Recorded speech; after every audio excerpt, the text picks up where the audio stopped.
Some people refer to him as Henry VIII's pet dog. But Thomas Cromwell was much more than that. Realizing that the king faced serious threats from Catholics both at home and abroad, he created a formidable web of informants, spies, and double agents that gathered information across the land, warning him of impending plots and treason. What he started was the foundation of a new secret service. Cromwell's spy network was vital for knowing what was going on, certainly in this country, but much more important, what was happening in Rome. Catholics went from being your average person in the street, your neighbour, your friend, your family member, to being really considered to be little short of terrorists. Cromwell was extraordinarily ruthless. He was certainly driven, he was very ambitious, but this was the arena that he was operating in. You had to be like that, not just to survive, but to thrive in Henry's court. I think what Thomas Cromwell did and what he did for Henry VIII changed the course of history, possibly world history.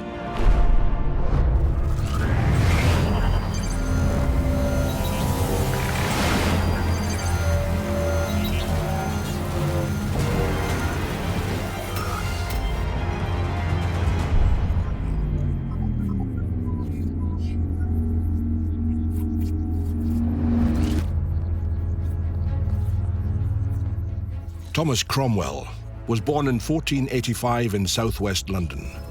He spent much of his early life on the continent, initially fighting as a soldier in the French army, later becoming a merchant in Italy. He returned to England around 1512, studied law, and married a wealthy widow. In 1520, in a pivotal career move, he became legal secretary for Cardinal Wolsey, Henry VIII's right-hand man. Wolsey then became Cromwell's mentor and rapidly advanced his career, helping him to become a member of Parliament. Wolsey and Cromwell were like two peas in a pod. They were both of humble birth. Wolsey was the son of a butcher, and of course Cromwell is the son of a blacksmith. That gave them something very important in common. It was a meeting of minds, and really they conspired very effectively for Cromwell's rise to greatness and also to protect Wolsey's position at court. Cardinal Wolsey was the right-hand man of the king. Probably, next to the king, the most powerful person in the country. Wolsey had seen the potential of this ambitious young man and given him a job.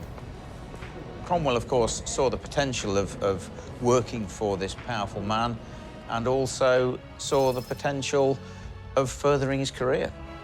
Cromwell was definitely Wolsey's protege. He learned a great deal from the Cardinal, who was all-powerful. He was the most powerful man in England, next to King Henry VIII himself. So Cromwell, I think, was inspired by Wolsey's example. Here was a low-born man who was now pretty much running the country, and it really did inspire Cromwell for his own rapid rise to power. Thomas Cromwell was about as ambitious as it gets. He's somebody who is a total workaholic, totally dedicated, totally loyal. And as far as he's concerned, the sky's the limit. He begins as a hooligan in South London with a criminal dad and ends up an earl. That's about as good as it gets in Tudor England. I think if we look at spy masters, they share several characteristics. They all have to have a certain level of ruthlessness, I think. It's almost the Machiavellian, the ends justify the means. They have to have a certain goal that drives them. But equally, they have to be present and aware of the situations in which they're operating, I think. But certainly the ruthless determination to track down all those who oppose their government has to be key to all of them.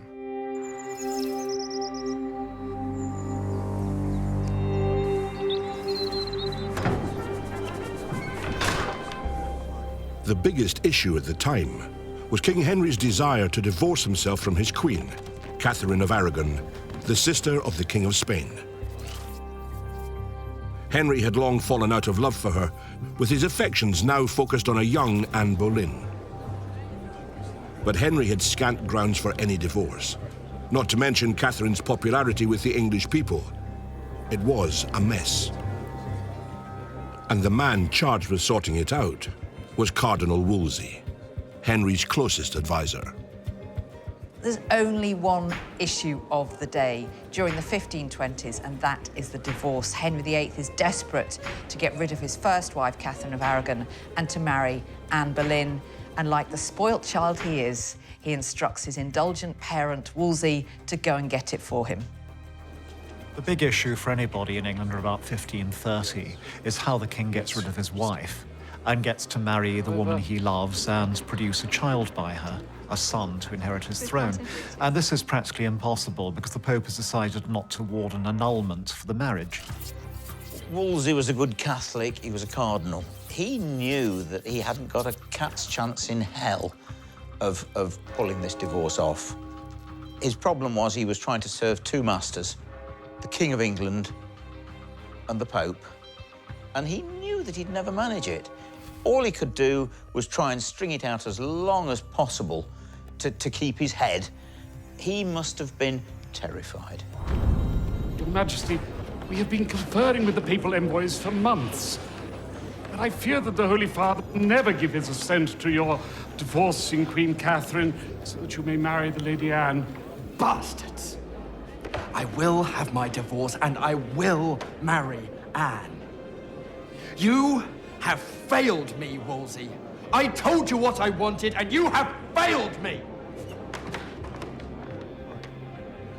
I think Wolsey was in an increasingly impossible position. Talk about being caught between a rock and a hard place, because he couldn't get the divorce without alienating the Pope, and he had no intention of doing that. But equally, it was no mean feat to go to Henry VIII and tell him that you had failed.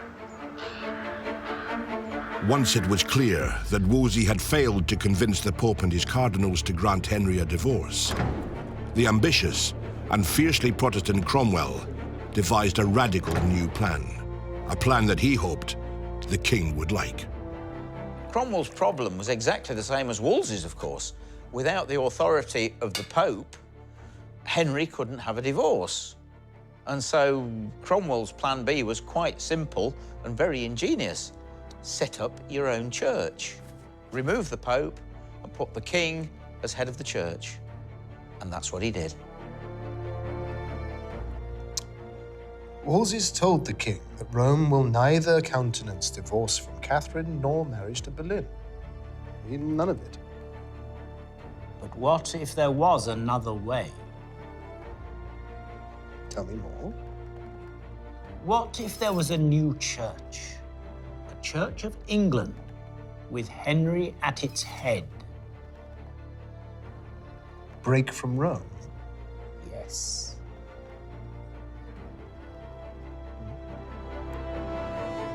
Cromwell, by 1533, was one of the most renowned lawyers in the world, so he was going to be good at finding all the legal justifications for a divorce, and that's what he did. But he also consulted the universities of Europe to get more of an ideological and sort of philosophical ground for the divorce. And of course, certain clauses from the Bible were invoked that said, you know, if you marry your brother's wife, then the marriage is cursed, effectively. And they made much of this, even though there was a clause that directly contradicted that further on in the Bible. They ignored that one and they chose to listen to this Leviticus, which said about not marrying your brother's wife.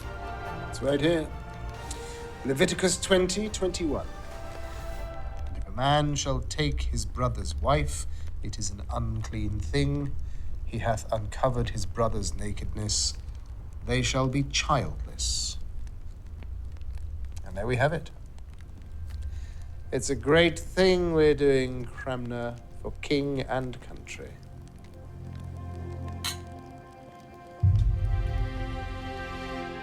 Breaking with Rome and creating a new Church of England was a hugely radical plan. England, like all of Europe, was a staunchly Catholic nation, with the Pope a direct representative of God. To do away with that and make King Henry the new head of the Church was unthinkable in many circles.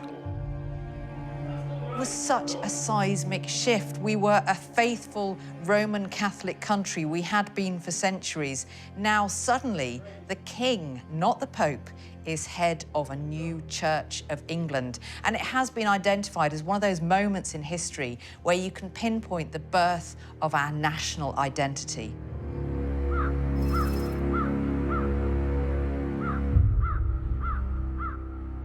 Your Grace, I've been in discussions with Archbishop Cranmer, and I think we may have found a solution to your problem. This is a proposal for an act of cessation. We break with Rome and form a new Church of England, with you at its head. You would then be free to declare Catherine's marriage illegal, commence annulment proceedings, and free yourself to marry Mistress Anne. And, by God's grace, bring an heir.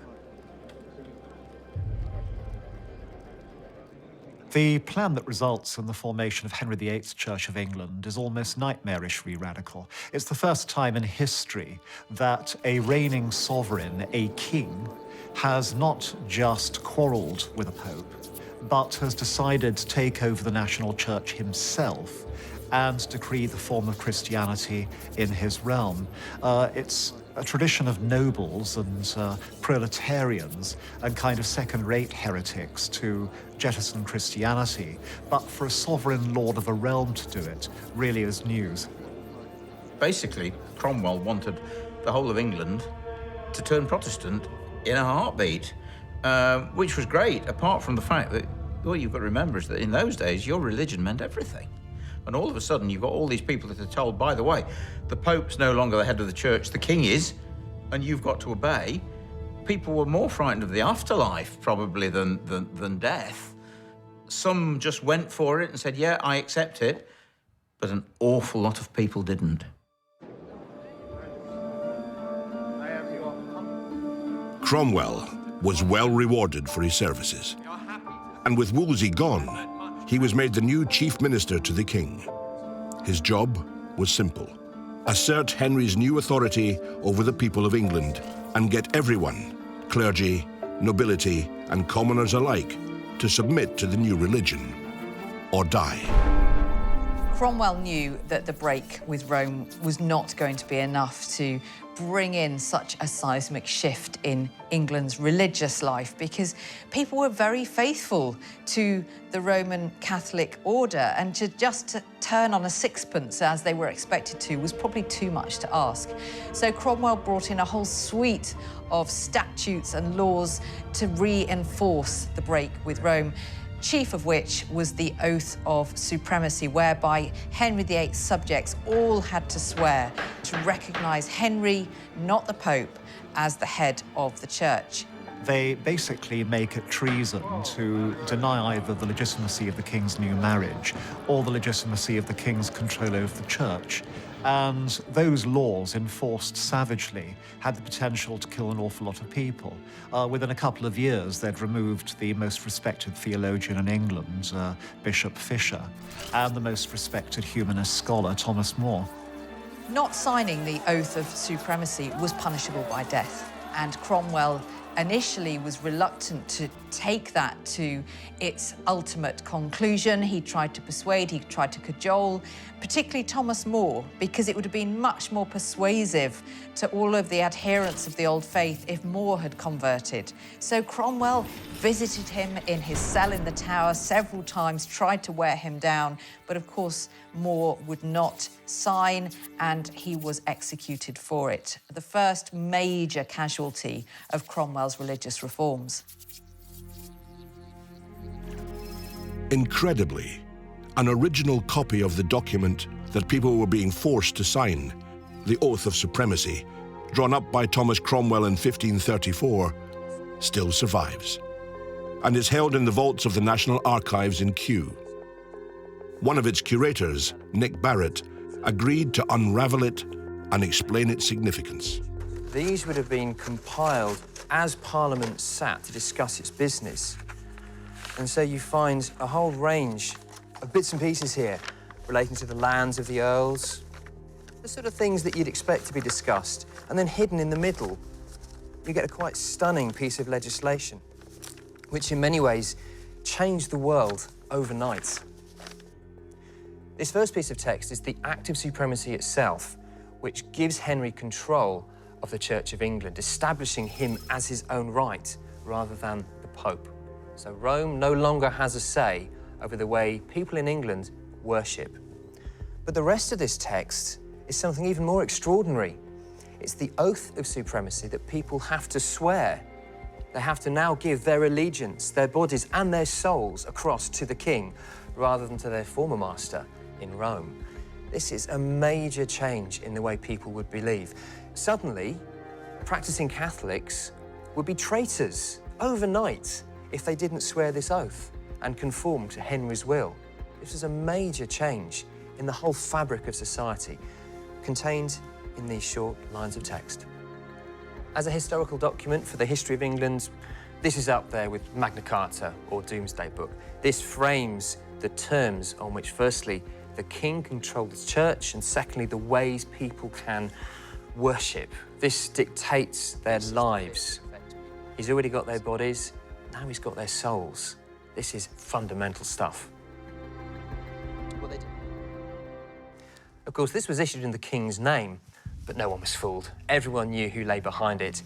Thomas Cromwell, the king's fixer, turned almost overnight into a hated figure. From this leads the dissolution of the monastery, another one of those pillars of society where the familiar settings of monastic lands, acting often as a place of refuge, of sanctuary, as travel, it's all torn down overnight. Cromwell is the man to blame. It all stems from this document. And in many ways, what should have been the height of his power is the very beginning of his long fall from grace. In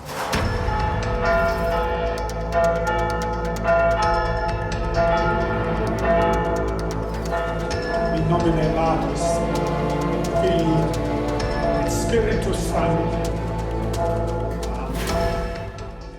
By single-handedly defying Rome, Henry had stirred up a hornet's nest around the world. Catholics now saw it as their duty to fight the split from their faith, with their anger focused on the king and his new pregnant queen.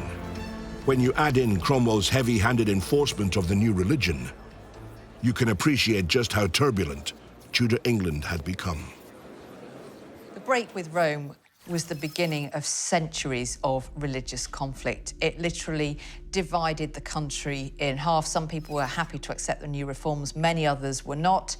We were still, we must remember, a Catholic country, but we weren't Roman Catholics. And it's the Roman Catholics who began to be called, in a derogatory way, papists, who went underground. They were driven underground, and they remained so, not just throughout Henry's reign, but for centuries after. The astonishing thing was that within a very short space of time of Henry's announcement that his subjects were no longer to be Catholics, no longer subject to Rome, Catholics went from being your average person in the street, your neighbour, your friend, your family member, to being really considered to be little short of terrorists. They were plotters, they were conspirators, they were strange, sinister people in the shadows. Cromwell was determined to establish the Church of England and banish Catholicism. And often his methods were brutal and outraged many of those people that wanted to remain Catholic.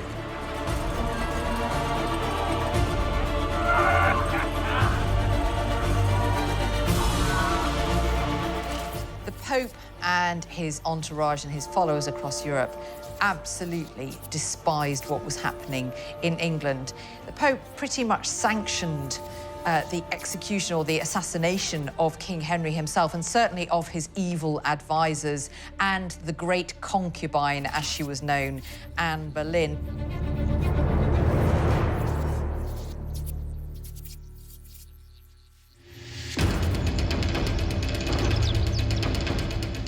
In just a few years, Cromwell had replaced Wolsey as the king's right-hand man and chief minister.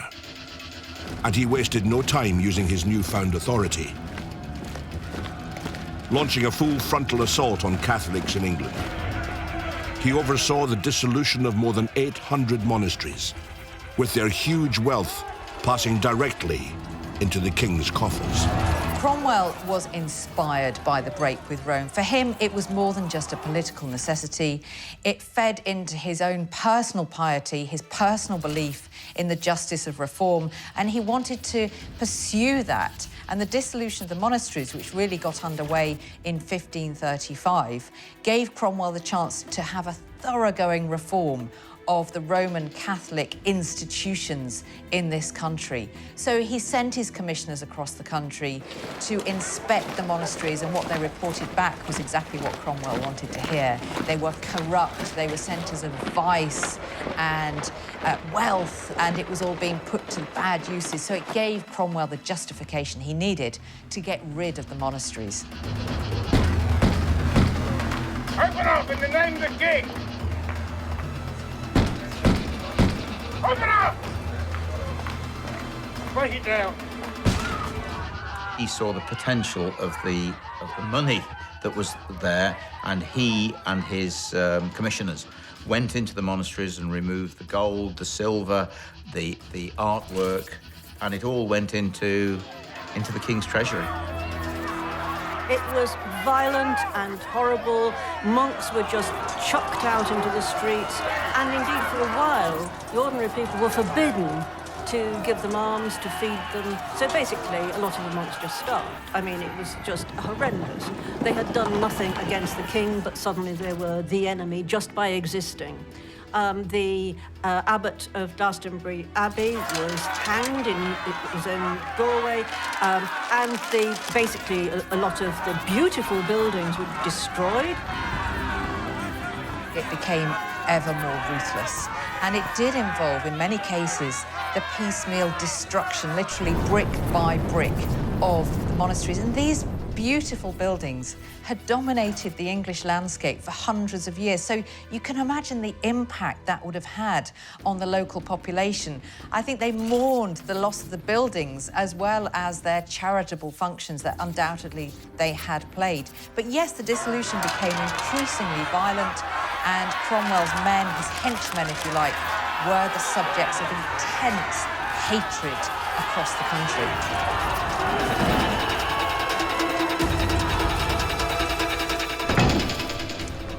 We've already closed over 500 monasteries, my lord, arrested over 5,000 monks of various orders, and confiscated goods and chattels to the value of £100,000, which has been handed over to the royal treasury.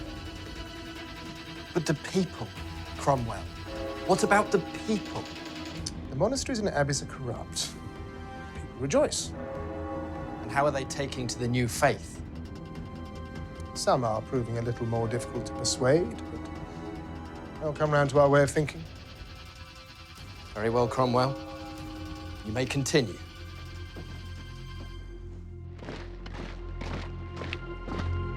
The more brutally Cromwell clamped down on the monasteries and Catholics, the more enemies he made for himself and the king.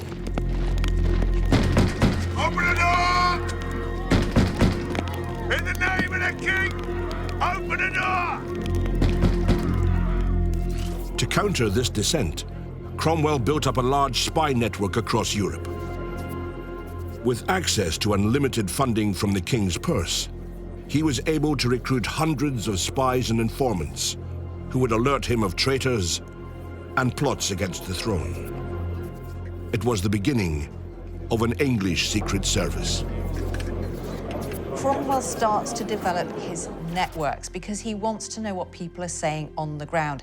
Everything is reported to Cromwell by his agents, who are by this time scattered across the country. He wants to know, even if people say anything derogatory against the king or against Anne Boleyn, it may be a passing remark, it may even be a joke, but it's all reported back to Cromwell. Henry, through Cromwell and his other advisors, basically had created this wall of enemies, which meant that he, through Cromwell, had absolutely perforce to knuckle down and develop this intensely effective network of spies. Not just in England, although that's very handy, and not just at court, that's very handy too, but across Europe.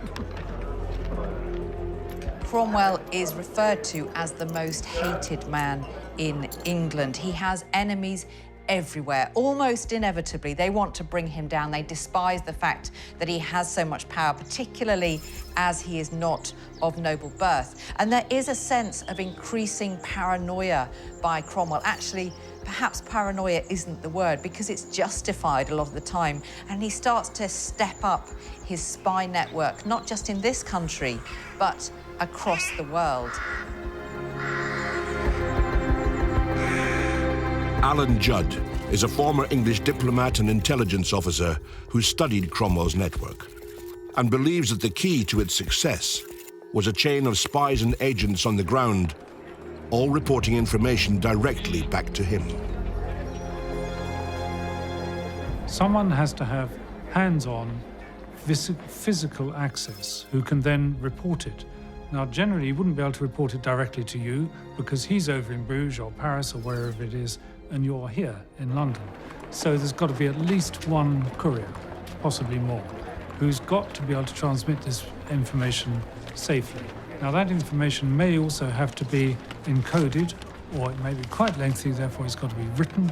So somebody's got to do that. That may be your first spy, that may be your point spy, as it were, but it may not be. He may give it to someone else who is an encoder. So then you've got 2 or 3 people involved. Then the courier has to be absolutely trustworthy, and probably there has to be more than one courier, because they can't come and go very easily between here and Paris without explanations. So it's going to go through several stages. And that's what would constitute a small network.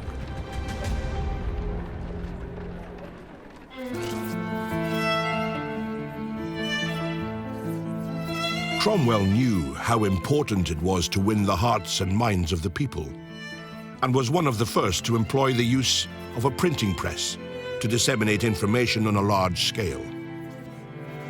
There are very few old, hand-operated wooden presses left in the world, but one can still be found in the medieval town of Lewes in England. The presses are a replica of an 18th century wooden printing press. It's the standard printing press used from about Caxton's time, 1470, right up to 1800, when iron presses took over. This press would be exactly the same as those used in Cromwell's time during the Reformation, before and after that period. And that's pretty well inked up. So now it's ready for the paper. So I'm going to get a sheet of dampened paper. It's handmade paper, so it had to be dampened to take a good impression. And I'm going to get this paper fixed onto the points. Those points hold it in position when it comes down. So I'm going to take the tympan down onto the form now. So the friscuit's down, and take the tympan down, and then I'm going to run it onto the press and take the first pull. So that'll be a proof to see how it's printing.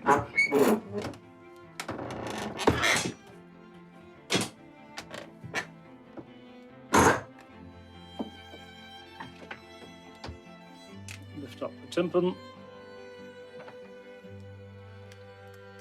And that's the first impression. And we can see the friscuit's done a good job. There's no ink around the edge of the type area. I'll take that off. He used it for basically pamphlet wars. He was a brilliant pamphleteer. He would write these pamphlets, by today's standards, quite unsophisticated, but nevertheless just a smear campaign against the Pope personally and Catholics in general, and basically distribute them throughout the country. And then, in those days, very few people could read and write, and the people who could were the people you kind of tended to look up to in the community. So when they read the leaflets out to you, well, it's coming from him, and it's coming from the court through him. It must be true. The king and Cromwell on his behalf were carrying out a great propaganda exercise because they were trying essentially to nationalise the church. and turn it into a very English institution, the King's institution, for his own purposes. Cromwell used this new invention of the printing press with devastating effectiveness in his anti-papal propaganda. And so suddenly there are all these images, such as a very famous one, which actually hung in Hampton Court itself, of the stoning of the Pope by the four evangelists. Cromwell was very fond of that. He made sure that image was reproduced, but also in text form, not least by having the Bible translated into English so that suddenly it was accessible to everyone, and printed and distributed to every single parish church across the country. Cromwell was trying to win hearts and minds, and the printing press was a crucial weapon in his arsenal. A Bible like this would take weeks and probably months to print that number of pages. Dampened paper, they all have to be hung up to dry. Each sheet has to be hung up to dry. When it's dry, it has to be dampened again and printed on the reverse. So that lengthens the whole process.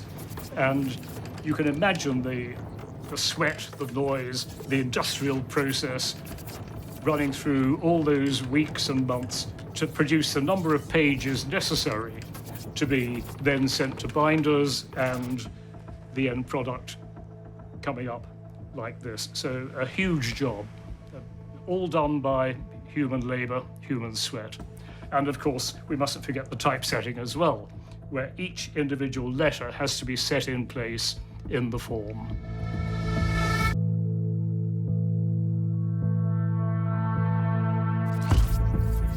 Cromwell's use of the printing press to disseminate anti-Catholic propaganda, essentially, was really the first example of psychological operations. And they've continued to this present day, and I imagine they will continue into the future. In the 1950s, in Hungary, for instance, the CIA dropped a massive amount of propaganda material, used the radio as well to encourage people there to rise up against the Soviet Union. And that has continued in Afghanistan, in Iraq. The government has used leaflets to great effect to encourage people to rise up against the population. And in some ways, when you're in a system where people cannot get ready access to television or the radio or the internet, particularly going back 500 years, then leaflet dropping is one of the simplest mechanisms there is for getting your information out there.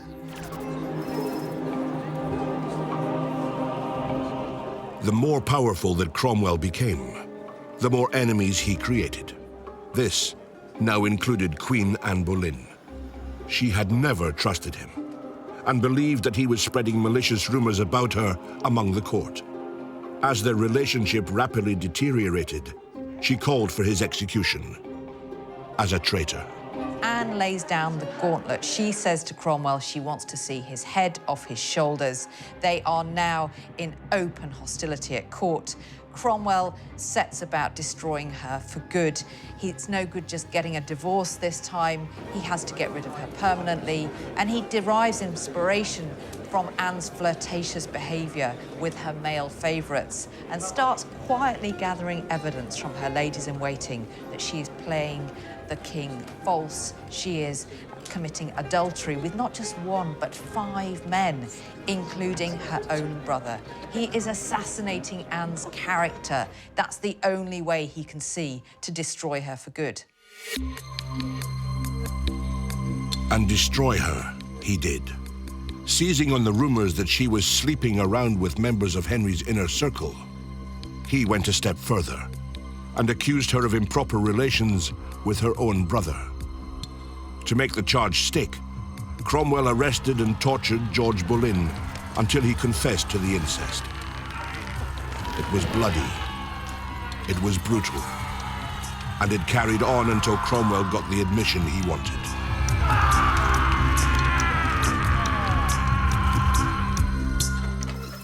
Torture was illegal in Henry VIII's England, but trust me, that did not stop Thomas Cromwell.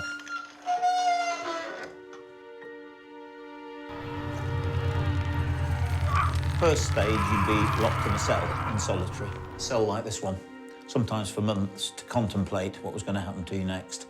Cromwell's next form of interrogation was to cajole you, to blackmail you, to threaten your family. If that didn't work, you would then be taken and shown the implements of torture the implements of torture that were going to be used against you. And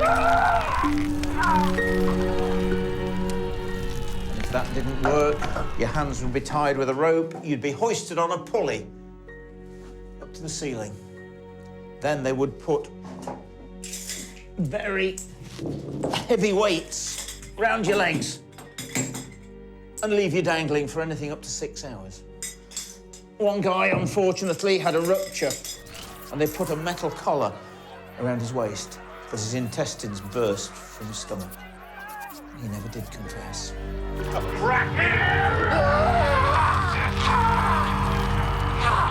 The next stage, the severe stage of torture. The Scavenger's Daughter, invented by William Skevington, Lieutenant of the Tower of London, no less. You were made to kneel on the floor. This was opened up. You were pushed. Someone knelt on your shoulders and pushed you right down into this contraption, and then it was snapped shut. And this would then be pushed in. You would be left there for hours in agony. You would bleed from your nose, from your eyes, from your ears, and sometimes even your fingertips. This was usually enough to get most people to confess to what Cromwell wanted you to say. Tell me the name. Oh, sweet mercy!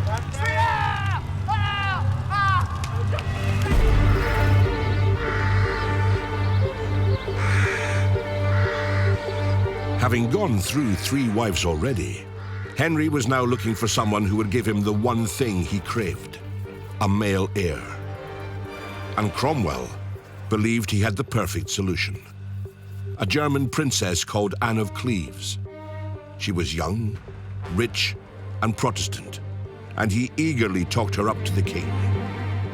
Henry VIII is not going to agree to marry anyone who he hasn't seen, so no matter what he hears of Anne of Cleves and her various virtues, he says, no, I want to see her. I want her photograph, if you like, the equivalent of. It's sort of like internet dating of the 16th century. So he dispatches the most famous portrait painter of them all, Hans Holbein, to Flanders to paint Anne of Cleves.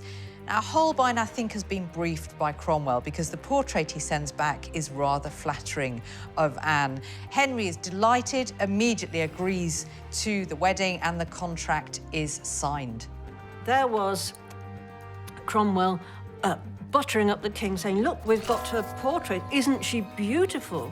And there she is, looking in this miniature, looking straight out at the viewer with this extraordinary, serene, beautiful skin, beautiful face, painted by Holbein, just superb. Unfortunately, when Anne of Cleves turned up to marry the king, well, let's put it this way, the portrait had lied. If you can just imagine the scene when Henry first met Anne of Cleves. She was veiled. He'd seen the painting by Holbein, which was all right. And then the veil comes up, and Henry sees this. I cannot imagine what he must have thought. But of course, his thoughts must have gone straight to the man that organised the wedding in the first place, Thomas Cromwell. He takes Cromwell roughly to one side and shouts, I like her not. Get me out of it, effectively. Cromwell's instructions once more are to get Henry a divorce. The Anne of Cleves affair was exactly the ammunition Cromwell's enemies needed to take him down. And playing him at his own game, they laid trumped-up charges of heresy and treason upon him. Henry was forced to make a difficult decision. Cromwell had served him loyally and effectively in the past, but the disastrous marriage to Anne of Cleves, combined with the intense dislike of him at court and in the country, had seriously weakened his position, and his enemies smelled blood. They start a whispering campaign at court that Cromwell is aiming at nothing less than being king. He wants to usurp Henry. He plans to marry Henry's eldest daughter, Mary, to legitimise himself. And Henry, increasingly paranoid, foul-tempered, eventually decides that he's going to believe them, that he will have Cromwell arrested for treason, and that's exactly what happens on the 10th of June, 1540. Cromwell is arrested without ceremony and thrown into the Tower of London. The actual charges against Thomas Cromwell lie in the fact that he is thwarting the king's will, particularly in religion, by promoting heresy. So it could be that he was promoting a more radical kind of religion the king wants, and people began to notice this and convince the king. But it seems virtually certain the king would never have listened to these charges had he been happy with the new wife that Cromwell had brought him, and Cromwell's conduct of affairs in general.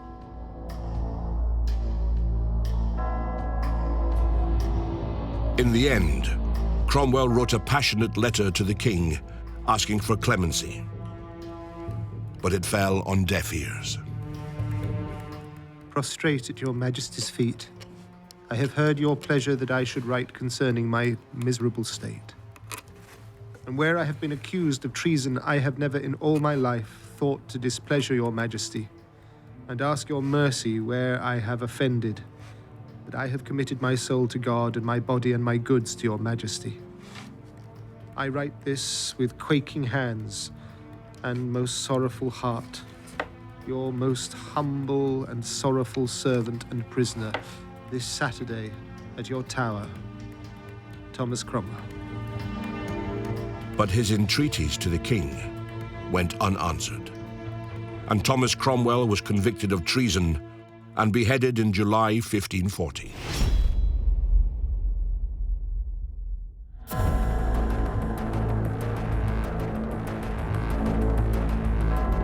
Like his mentor, Cardinal Wolsey, Cromwell had been able to ascend to the highest position in government, only to fall as rapidly as he had risen. England's first great spy master had been toppled, but his legacy was a first-class network of spies, agents, and informants that became the basis for a powerful new secret service. Thomas Cromwell's spy network gave him the eyes and ears across the country. It spread right across Europe. It was vast, and it was unsurpassable.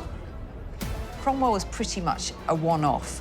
Henry VIII's court was filled with noblemen, the Duke of Norfolk, the Duke of Suffolk. You were born to greatness at Henry's court. And here was Cromwell. He was just the son of a blacksmith. He was a nobody. And suddenly, he takes the world by storm. Cromwell was absolutely indispensable to Henry VIII. It's very difficult to imagine English history to have taken its course without him.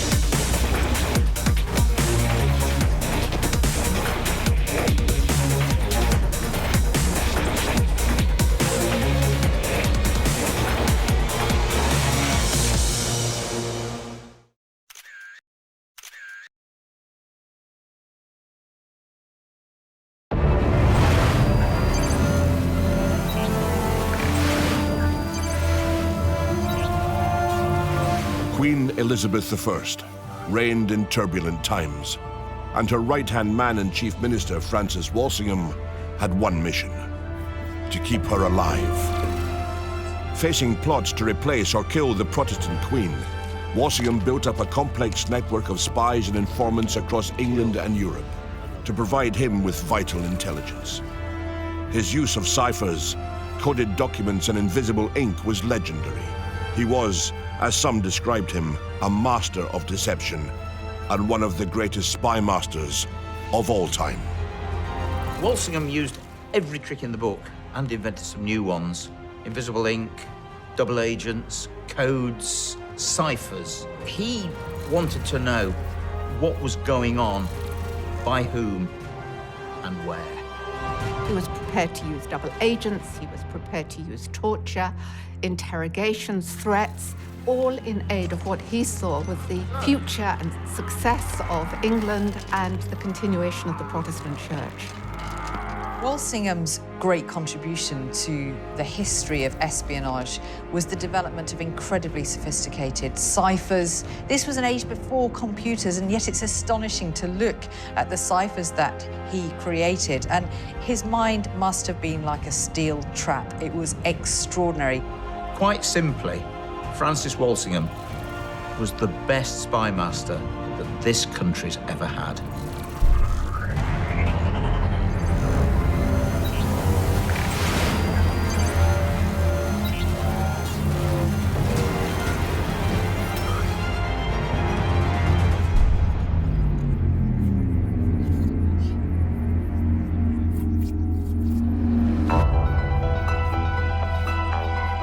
Born in 1532 in Chislehurst in Kent, Francis Walsingham studied at Cambridge University before enrolling as a solicitor at the Inns of Court. When Mary I came to the throne in 1553, Walsingham, who was a staunch Protestant, fled abroad and continued his law studies in Italy. Queen Elizabeth's succession to the throne in 1558 meant that Walsingham could return to England, where he rose quickly through the ranks, eventually becoming her Secretary of State. Walsingham was quite a young man when he first came to serve Elizabeth I, and she was young herself. Their youth was certainly a factor that drew them together. And also, Elizabeth was very good at spotting potential. Walsingham didn't have a long track record of service at court, but she realised his intelligence and just his sophistication when it came to gathering evidence and information for her, and he soon became the linchpin of her court. One of the odd things about Walsingham is why he gets a top job in the first place, in a way that's quite rare for the early modern period. He goes from obscurity to prominence in just a few years, so the chemistry between Walsingham and Elizabeth must have been very good. I suspect that he's simply very loyal by nature. I suspect that she sensed this, and he seemed a good person to take on. But also, he's got a higher cause. He really is a Protestant fanatic. Walsingham had a lifelong, deep, abiding mistrust of Catholics because he'd been in Paris when the Catholics massacred Protestants in the most outrageously horrible fashion on St. Bartholomew's Day, and what he saw stayed with him. Now, this pathological hatred of Catholics, allied with his natural sort of geeky bent for codes and ciphers and intrigue, brought him into great prominence in Elizabeth's life, and actually, he saved her life on many occasions. The principal secretary, or Secretary of State, usually had responsibility for securing intelligence about what was happening abroad, what was happening internally that might threaten the Queen or previously the King. As principal secretary, therefore, Walsingham took on the role of gathering intelligence, analysing intelligence, and warning the Queen and other Privy Councillors about the dangers ahead. My lord, you must take this to Paris, to Roger Verney. It is for his eyes only. So, do you understand? Absolutely, my lord. Make all haste. Now, be gone. My lord.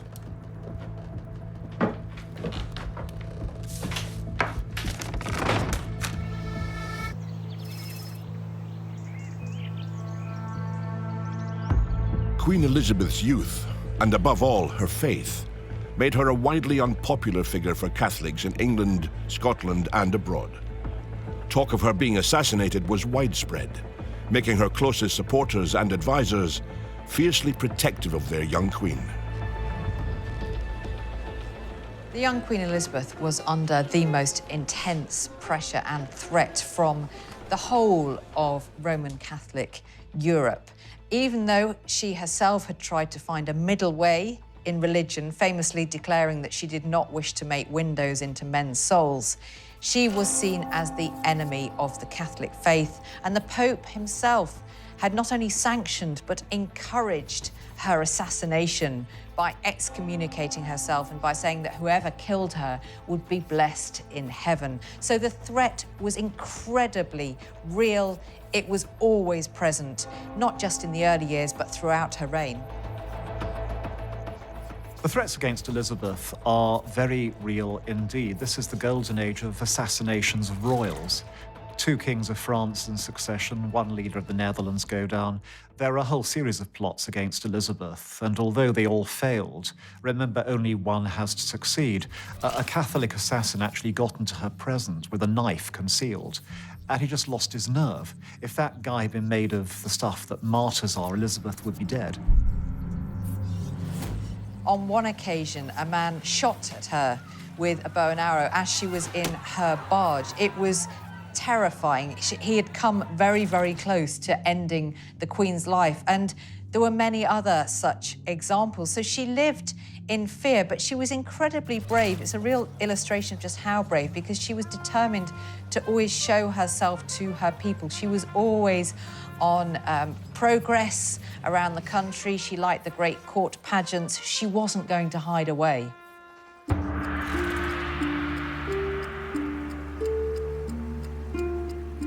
By far the biggest threat to Queen Elizabeth was her cousin, Mary, Queen of Scots, a staunch Catholic. Many people thought that she was the rightful heir to the throne of England, and throughout his career, Walsingham had to deal with a number of well-planned and well-funded plots to put her on the throne. She was Walsingham's nemesis. She represented everything that he was trying to defend Elizabeth against. She was the great hope of Catholic England. Why don't we get Mary with her royal blood on the throne, get rid of this heretic queen? So the Catholics were saying. Walsingham made it his life's work to get rid of the Scottish queen and protect his royal mistress. You could describe Mary, Queen of Scots, as Walsingham's nemesis, but it's even better to describe Walsingham as hers. She is his obsession. She is the Catholic legal heir to the throne of England and Ireland. She really does have an excellent claim in blood, which is why her son eventually succeeds. And she's got totally the wrong religion. So she terrifies English Protestants. And the prospect of having Elizabeth die naturally or unnaturally and Mary take over is the one thing that zealous Protestants have to stop. Walsingham hated Catholics.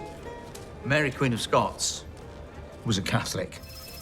And as far as Walsingham was concerned, Mary, Queen of Scots, was public enemy number 1. What news of our cousin, Walsingham? She remains in Bolton Castle, Your Majesty. We monitor closely her correspondence. It appears she is in regular contact with the Spanish ambassador.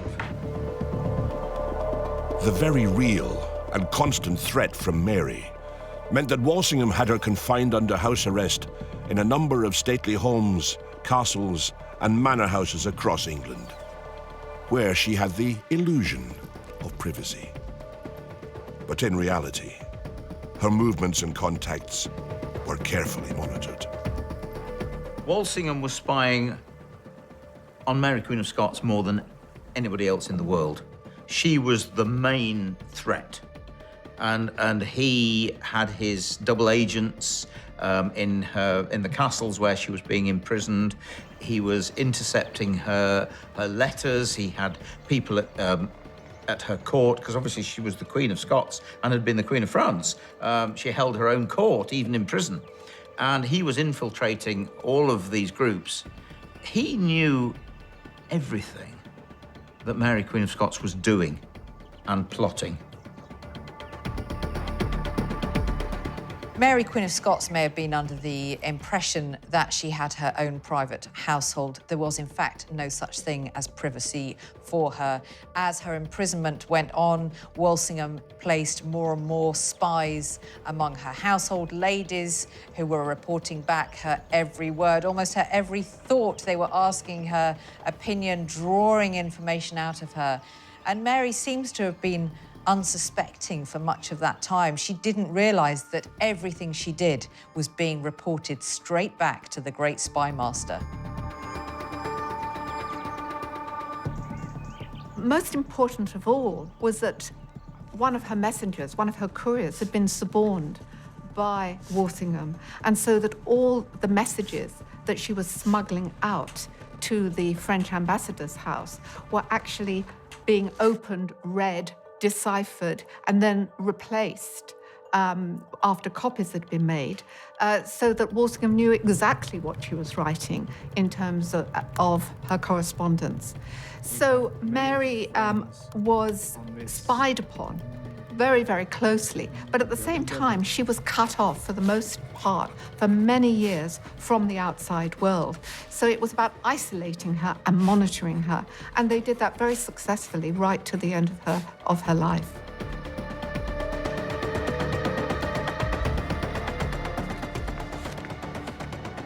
Bess!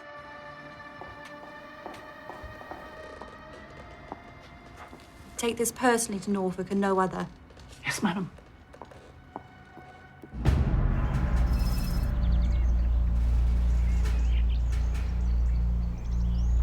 To counter the threats against the Queen and the throne of England, Walsingham developed and expanded the formidable spy and intelligence network that Thomas Cromwell, Henry VIII's First Minister, had set up.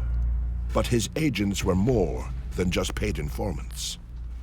They were carefully recruited and trained in how to break the different codes used by plotters in their correspondence, as well as the art of creating invisible ink documents.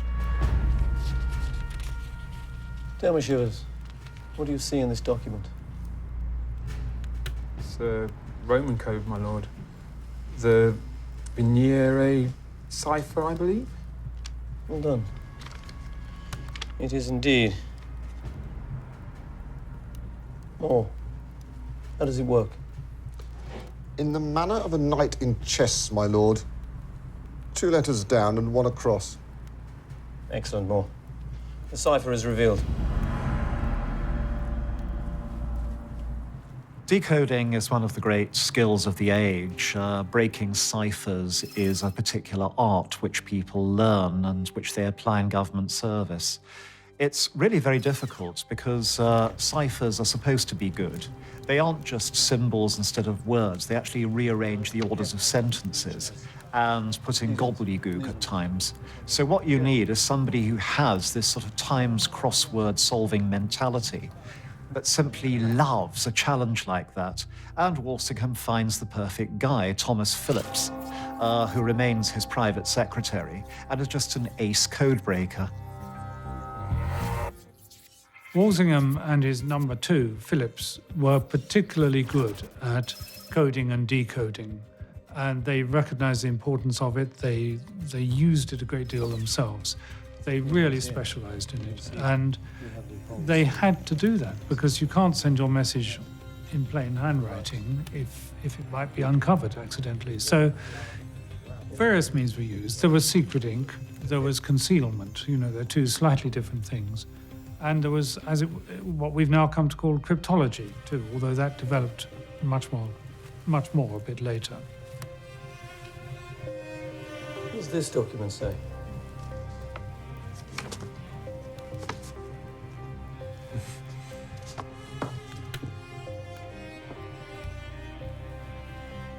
My dear Ambassador, I trust this letter finds you well.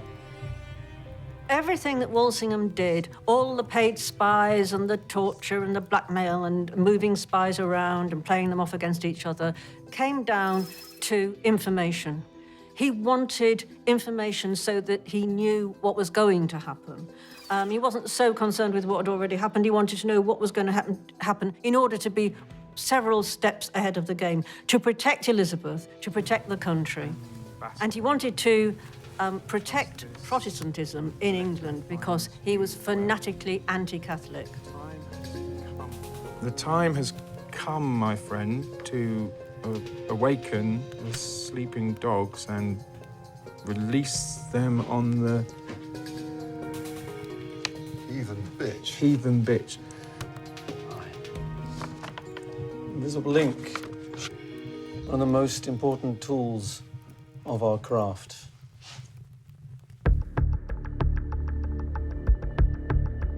Dr. James Daybell from Plymouth University is an expert on codes and ciphers, as well as how to create and use invisible ink. In the 16th and 17th century, we have a series of recipes for invisible ink that are printed in household manuals. And I have one of these recipes here in front of me, and I'll just read it to you. It's from a book published in London in 1660 by Johann Jakob Wecker, 18 Books of Secrets of Art. And it reads, if you write with juice of a lemon, orange, onion, or any sharp thing almost, if you heat it at the fire, their sharpness will presently discover them. And what I'm going to demonstrate now is how this would have been used at the time. I'm going to dip the biro head into the lemon, trying not to get any of the flesh of the lemon, and then I'm merely going to write on the page here. And you can just about make out the moisture, the liquid on the page. I'm going to write the word traitor. This would, of course, be much better if the ink were put into some kind of receptacle and I had a quill pen. Now, this would normally take several hours to dry. And what you would do when you were using invisible ink is you would have a sheet of paper, which may have a letter on it already, and then you could use the blank space of the manuscript page to write your invisible lemon juice message, or you could write it interlinearly. So you could write it in between the lines of the letter. What I will do now is I will demonstrate to you how you reveal the secret message in invisible ink. And I will do this first by lighting a candle. This is quite a delicate technique, because if you put the paper too close to the candle flame, you are quite likely to burn the paper. We'll give it a try and see how this works. So as you can see, what I'm going to do is I'm going to start moving the candle over the flame. And what should appear is a series of letters. I've got to try very hard not to burn this. As you can see, it's singeing slightly. But we can just about make out the letters as they appear. And you can see that as the lemon juice is heated by the flame, what we have is a sort of dark brown stain appearing that reveals the letter.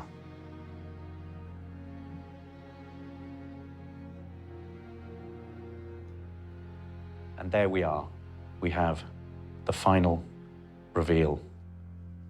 The lemon juice message, the invisible ink, is now discernible to the naked eye, and we have the word traitor.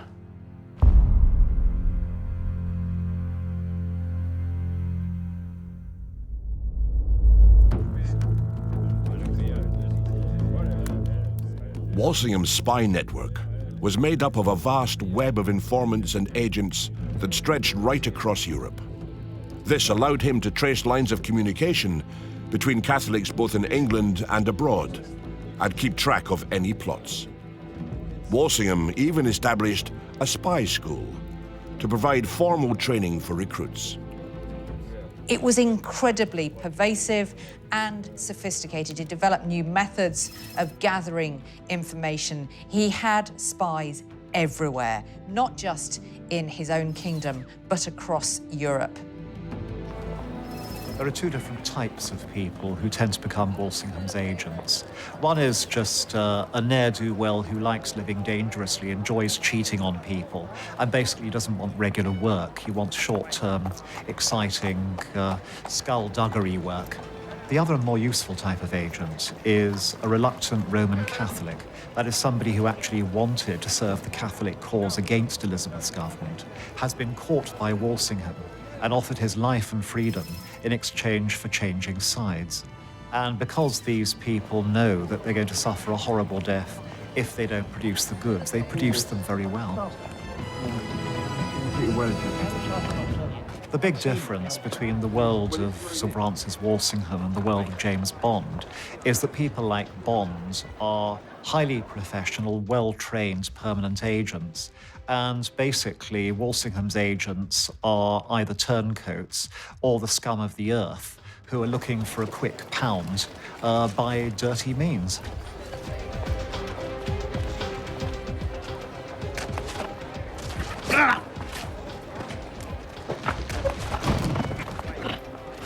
What is your business here, and what is your name?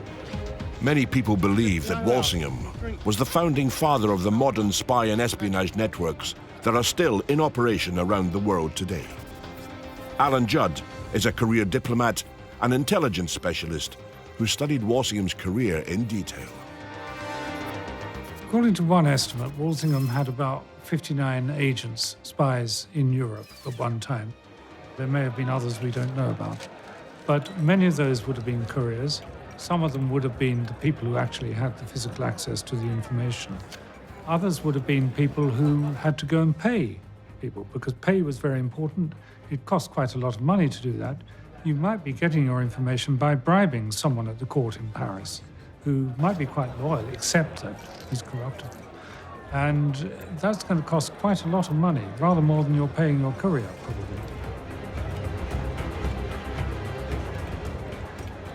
One of the great difficulties facing the intelligence agencies, whether we're talking today, 500 years ago, 1,000 years ago, is not just gathering information in the first place, it's communicating it back either to headquarters or to those whose job it is to act upon it. We can look in Roman times, and Caesar had his different codes, the way that information could be communicated, that even if it fell into enemy hands, could not be understood clearly. And Walsingham was exactly the same. His fondness for codes and ciphers was absolutely fundamental to all the work he did. There was no point gathering information on a suspected plot if that was then discovered by those plotting. So he had to ensure that those people gathering the information and providing it could send it back to wherever he was based without risk of it being compromised.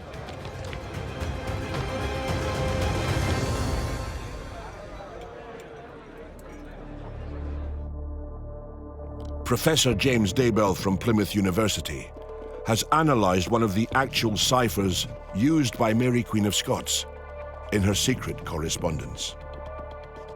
Walsingham wasn't the only person who used ciphers in early modern England.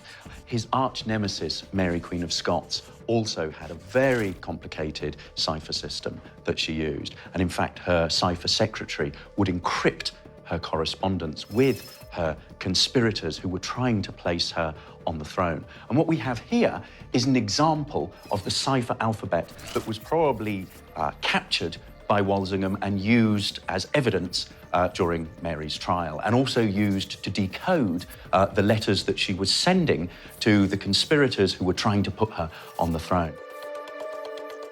And it has two main elements. And firstly, we can see at the top that it has an alphabet. So we have the letters A to Z over here, and what you would have is a series of symbols or numbers or other letters that would denote each of the letters of the alphabet. What is complex about this system is it's not just employing one standard alphabet, but it is what is called a polyalphabetical system. So it is using multiple alphabets. And what we can see is we in fact have 1, 2, 3, 4 different alphabetical systems that would be used interchangeably to make the letters even more difficult to crack. We then come down to these columns, and the word here is nulls. And these are essentially red herrings. They are red herrings that would be put in to confuse anyone who was trying to decrypt these letters through frequency analysis. These are basically meaningless. Then we come to a third element, which is the code words. And what you see is you have 1, 2, 3, 4, 5, 6 columns here, and a series of words, and in the column by the side of them, what we have is a series of symbols that you would put in place, you would substitute in place of those words in the letter. So, for example, when Mary wanted to write a simple sentence, she would select one of these symbols to denote the words that we have in this column. So, for example, she might want to say that the King of Spain, and she would use this symbol here, met the Earl of Sussex, using this symbol here, in Italy, she would use this symbol here, and spoke about Her Majesty using this symbol here, and that he gave counsel to her, which is this symbol here, which she would use this. She would use this symbol here, which would use this symbol here. And so what you would effectively have is a random sentence made up of symbols that would be totally unintelligible to anyone who did not have this cipher alphabet. And it meant that Mary could correspond very, very secretly with those who were trying to put her on the throne and assassinate Elizabeth I. The fundamentals of spying haven't really changed throughout history because the fundamentals are us. They're human beings, human motivation. It's, often said to be the second oldest profession, and it's not changed very much, as I guess the first oldest profession, the most old profession probably hasn't. But the techniques, the means for transmitting information, those are what have changed significantly. Although the kind used in the Reformation, secret writing, secret messages, things put into barrels, and all that sort of thing, that continued well into the 20th century and may still be in operation now. I mean, I don't know how ISIL transmit their messages, but they're very alive to mobile phone interception. They probably use runners, and they will probably carry them in some coded form. Clever. Rather than doing one, yes, we use 3. Mary, Queen of Scots, was public enemy number 1 for Walsingham. To disrupt her life as much as possible, she was moved around from one residence to another. He also made sure to plant spies and informants among her personal staff, who reported her movements back to him. She, of course, had no idea about the level of scrutiny she was under. So when Walsingham discovered that she was corresponding with a group of Catholic plotters led by the young Anthony Babington, he seized his chance. The Babington plot is part farce and part tragedy. It's a real plot by a bunch of silly young Catholic men, led by an exceptionally stupid young Catholic man called Anthony Babington. He's handsome, he's dashing, he's immensely popular, he's immensely rich, and he's immensely wild. And he gets the idea of murdering Elizabeth and putting Mary on the throne. What the plot serves to do is give Walsingham and his network a way of nailing Mary. Because having found out about the plotters through a double agent, Walsingham actually opens a channel of communication between the imprisoned Mary and the plotters, which he himself establishes through double agents, and he himself monitors. So it's the perfect entrapment scenario, and he perfectly traps Mary. Walsingham was using his double agents, a guy called Gifford and another one called Morgan, who basically came up with this ridiculous idea of letters going backwards and forwards from Babington to Mary in beer barrels. Little did she know that the beer barrel was a device used by Walsingham so that she could send messages out that he could then unplug from the beer barrel, have deciphered, and then let her continue plotting until he got to the point where he could incriminate her in a conspiracy. The Babington conspiracy was effectively entrapment on Walsingham's part. He wanted to bide his time, give Mary enough rope to effectively hang herself, and that's exactly what he did. He was a patient man, and while those around him were urging him to bring the conspiracy to a conclusion, he wanted more. He wanted more direct evidence. It wasn't enough that Mary was receiving these letters from the conspirators. He wanted a letter from her that categorically stated her own involvement. And that's the prize he waited for, and he got it. In 1585, Mary answered a letter from Anthony Babington where he revealed to her his plans to free her and also his plans for an assassination against Elizabeth. She replied to that, but not agreeing in point of fact to the assassination. That letter came into the hands of Thomas Phillips and Walsingham, and a postscript was added by them, which implicated Mary directly in the Babington plot. So Mary knew about the plot, but part of the evidence against her was doctored, but it convinced Elizabeth that Mary was planning to have her assassinated, and it was that that led her to agree, albeit reluctantly, for Mary to be put on trial.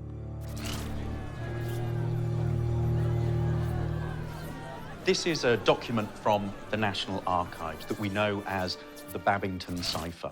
This was the cipher alphabet that Anthony Babington, the Catholic conspirator, used in correspondence with Mary, Queen of Scots.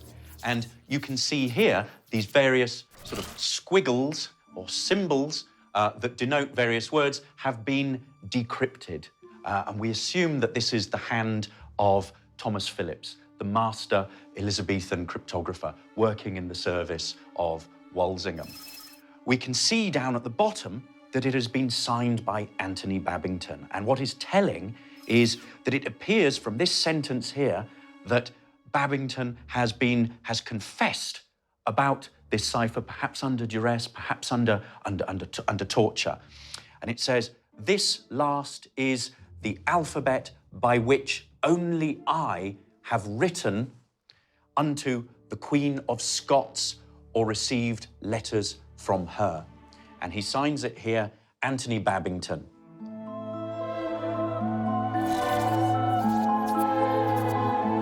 Now in possession of written evidence that connected Mary to a plot to assassinate Queen Elizabeth, Walsingham moved quickly to seal her fate. Walsingham had no hesitation. When he had this letter from Mary, Queen of Scots, he had in front of him in black and white, she was plotting to kill Elizabeth. He confidently went to Elizabeth, who famously prevaricated when it came to dealing with the Queen of Scots, but surely now she had to do something. No. Elizabeth continued to hesitate, and you can see why. She was setting a very dangerous precedent in convicting an anointed queen, in having an anointed queen put to death. What's to say somebody couldn't come along and do the same to her? Elizabeth had very good reasons for not wanting Mary to be put on trial and certainly not wanting her to be executed. It took until October for the trial to take place. And when it did take place, Elizabeth did not want a sentence to be given, because once the sentence was given, she would be forced into a position of either agreeing to an act of pardon or in signing a death warrant. And she knew her privy councillors would put a huge amount of pressure on her not to give a pardon.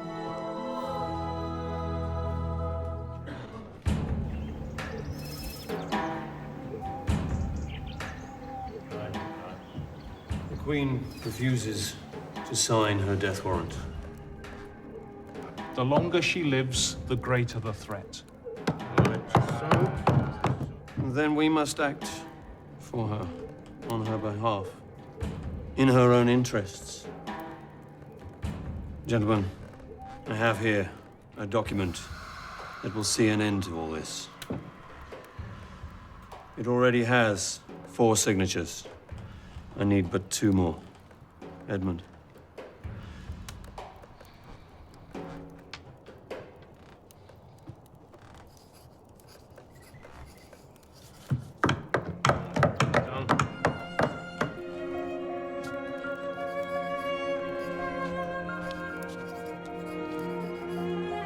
Mary, Queen of Scots, was finally executed on the 8th of February, 1587. On Walsingham's orders, the body was then stripped of all its clothing and then burned so that no relic survived.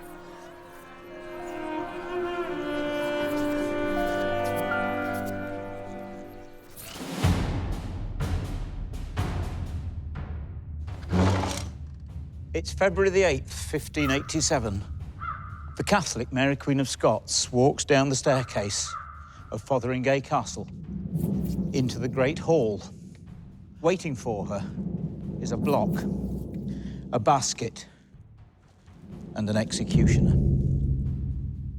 Mary was wearing a black dress. She took it off, and beneath was a red petticoat, blood red, the sign of a Catholic martyr.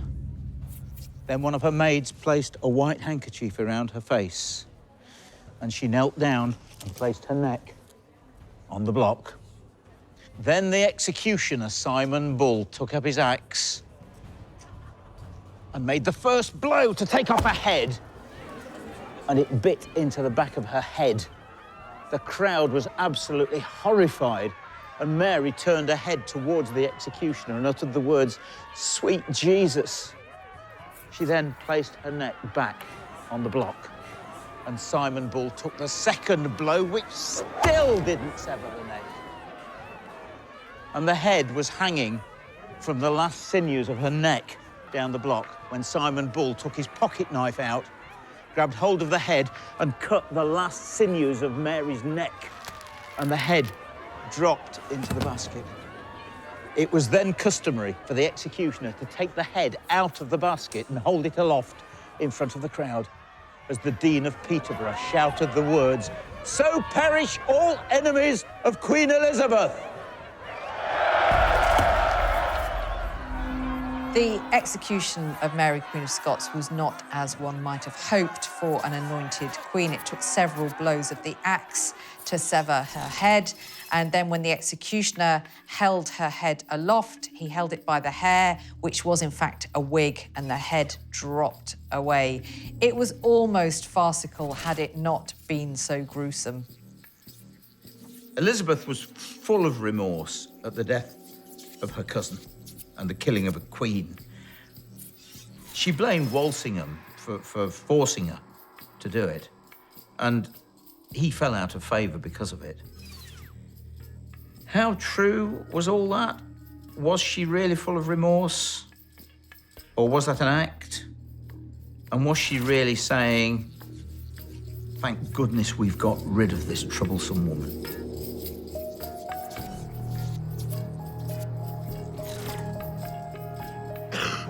The great spy master remained out of royal favour until his death in 1590. It was a sad end for a man who had devoted his life's work to protecting a queen who now shunned him. To add insult to injury, Elizabeth had never agreed to proper funding for his espionage work. So Walsingham had put most of his own money into making sure his spy network was a success, and was never repaid. It's rumored that he was so deep in debt at the end that he was buried at night, so that his creditors wouldn't steal his coffin.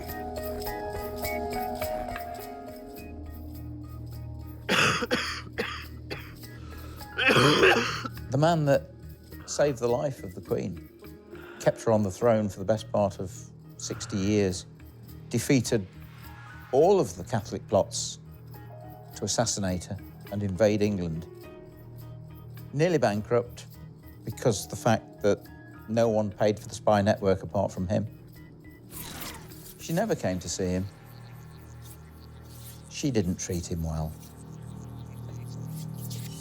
The reality of Elizabeth's relationship with Walsingham was that she was grateful for the efficiency of the work that he did, the service that he would give her in the hard work that he put in, but she was also suspicious of him.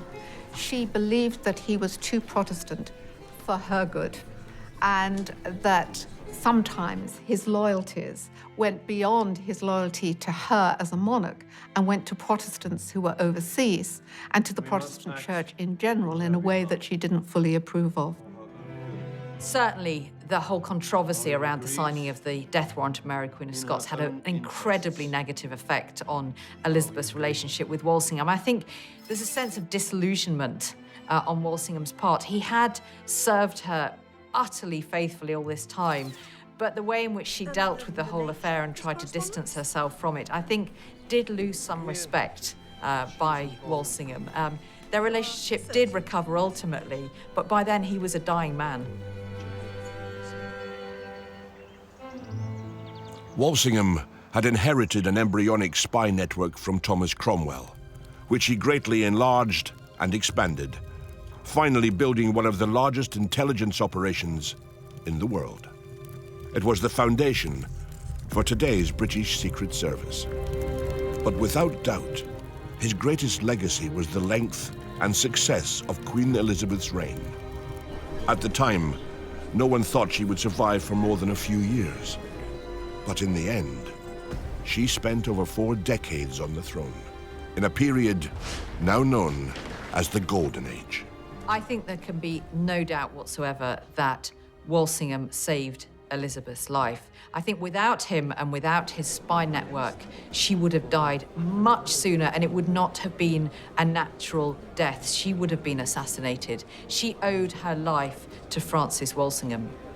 The real achievement of Walsingham and his spy network is to change British history by destroying Mary, Queen of Scots, who is the legal heir to the English throne and the last Catholic heir for 100 years. He could be seen quite legitimately, I think, as in some ways the founder of what might be seen as the modern Secret Service. He used the intelligence devices of the CIA today, for example, or MI6 or MI5, in a way that was appropriate to the Elizabethan period. Quite simply, Francis Walsingham was the best spy master that this country's ever had.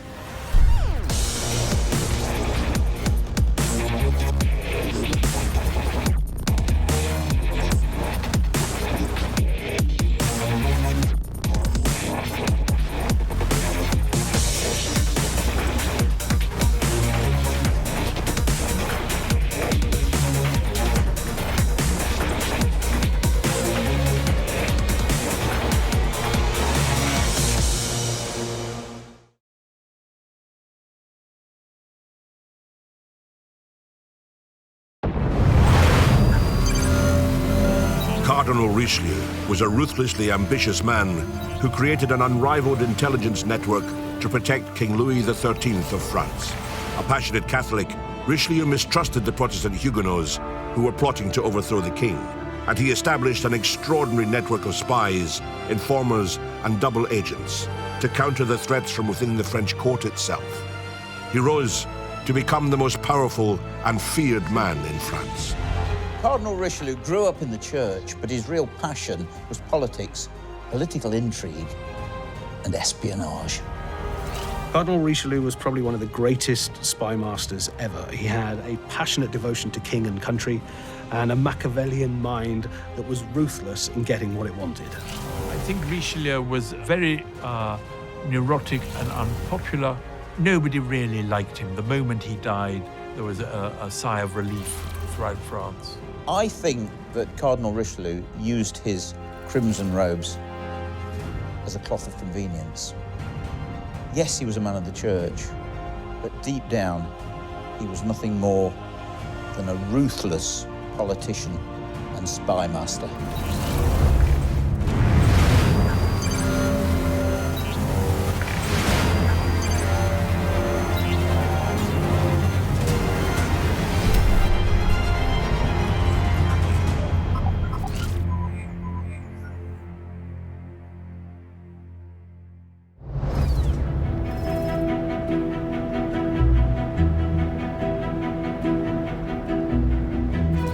Cardinal Armand de Richelieu was born in Paris in September 1585. He was a smart but sickly child, blessed with a sharp intelligence, which served him well as he worked his way up through the church.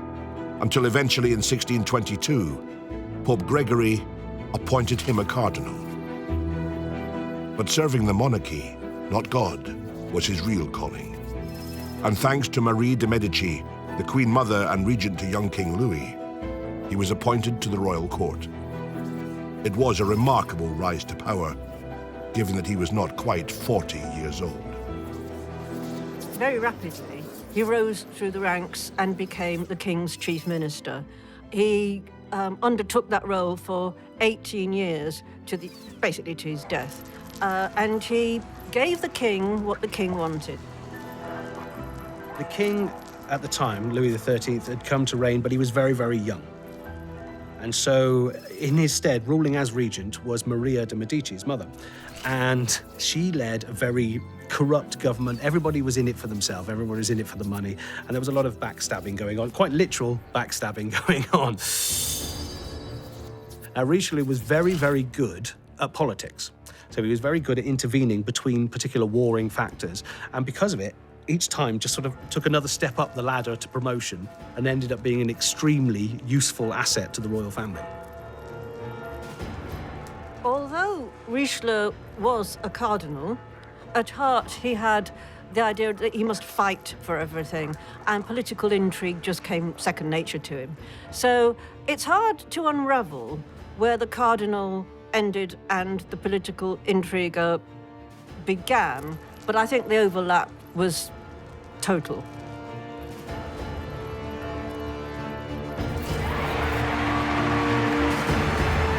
'17th century France was racked with crises and disaffection with the monarchy, most of it aimed at King Louis himself. He was an arrogant man who spent lavishly on parties, on art, and the finer things in life. To support this lifestyle, he had to tax his country heavily, and this made him unpopular with both his people and even those in his own court. Louis XIII was a product of his time, very much so. He was thought of as quite effeminate. There were rumours about his sexuality. He spent all his time visiting tailors, visiting musicians, visiting the arts, and building sort of gorgeous-looking palaces. But he was never thought of really as a strong man. And so you needed somebody like Richelieu, for example, to be this strong man to stop the plots, stop the treasonous thoughts that were going on. Louis's own brother is plotting against him at one point. You've got states within states in the cities down in the south suddenly going, right, well, we're not sending you our taxes. We're going to build our own sort of little country down here. So he was never thought of as a strong person. That's why Richelieu was needed. Otherwise, France could possibly have collapsed. The plots against Louis XIII were varied and numerous. Louis was vain, extravagant, and he wasn't liked.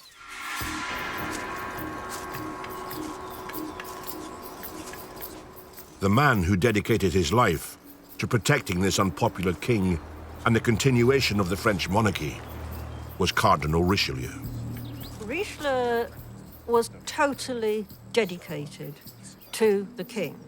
Perhaps not because of the king's personality, but because the king represented France. And Richelieu was 100% patriotic.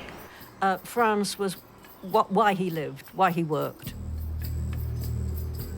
Well, he was highly intelligent, very determined, no qualms of conscience. But he was what you would now call a product of the security state. He liked conspiracies and plots, and he used them to create a situation where he could strengthen his hold over the king and the council and over France itself. Beautifully simple.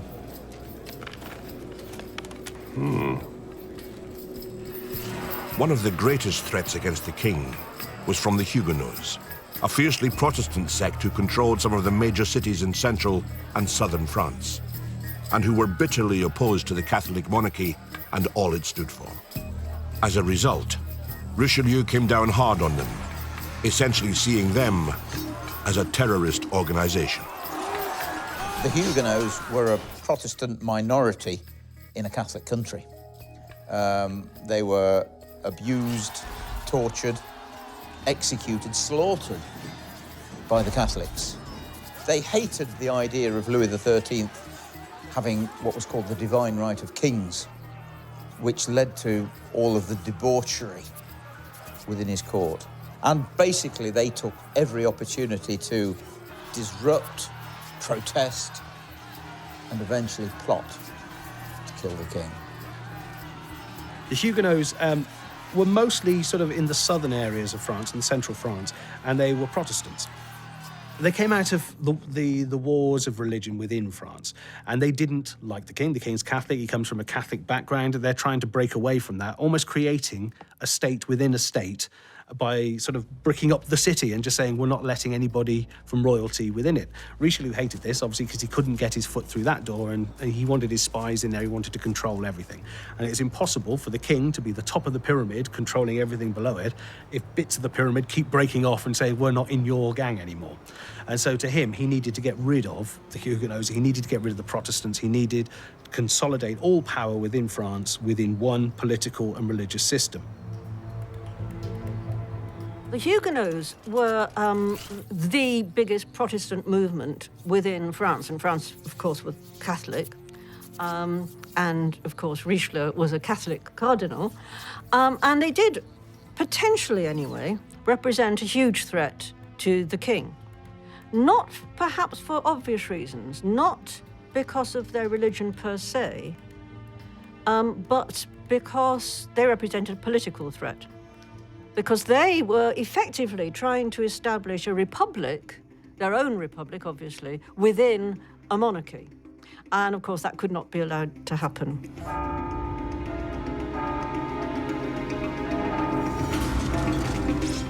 In 1626, in a move to rid France of the Huguenot threat, the king's forces laid siege to the city of Realmont in southern France. After about a year, with conditions in the city deteriorating rapidly, the Huguenots tried to smuggle out a coded message to their allies.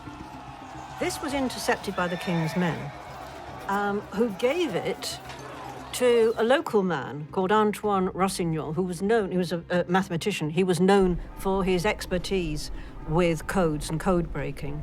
And he basically decoded it within an hour. And the king's men then used the code, wrote a reply in this code, sent it back into the besieged town, and at which point the Huguenots thought there's no point in pursuing this anymore, we give up. And so end of siege. And that was the moment that brought Antoine Rossignol, the code breaker, the master code breaker, to the attention of Richelieu.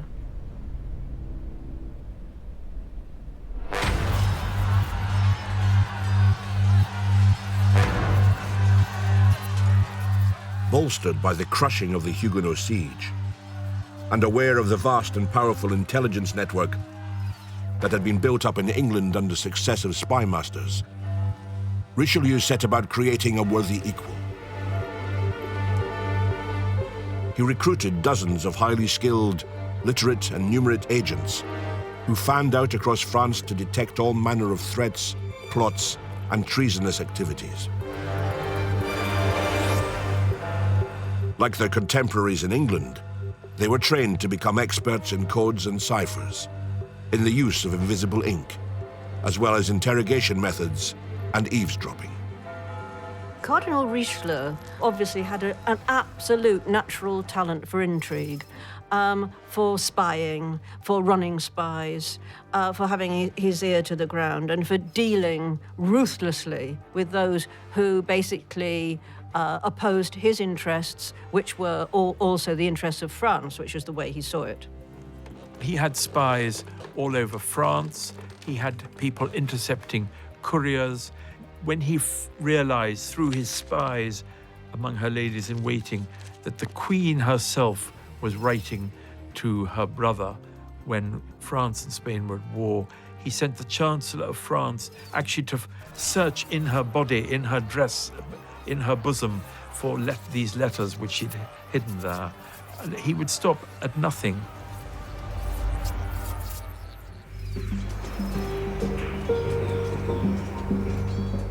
As ruthless as Richelieu was, He was also a realist and knew that monitoring people, surveillance and other espionage activities all took their time. A man who knows this all too well is Dr. Michael Goodman, an intelligence expert and analyst at King's College in London. A lot of intelligence work is really piecing together pieces of a jigsaw. It's not waiting for the smoking gun piece of information that will change everything, as nice as that would be. But the much more mundane reality of it is piecing together different snippets of information which, taken individually, may not mean very much, but taken en masse will mean something totally different.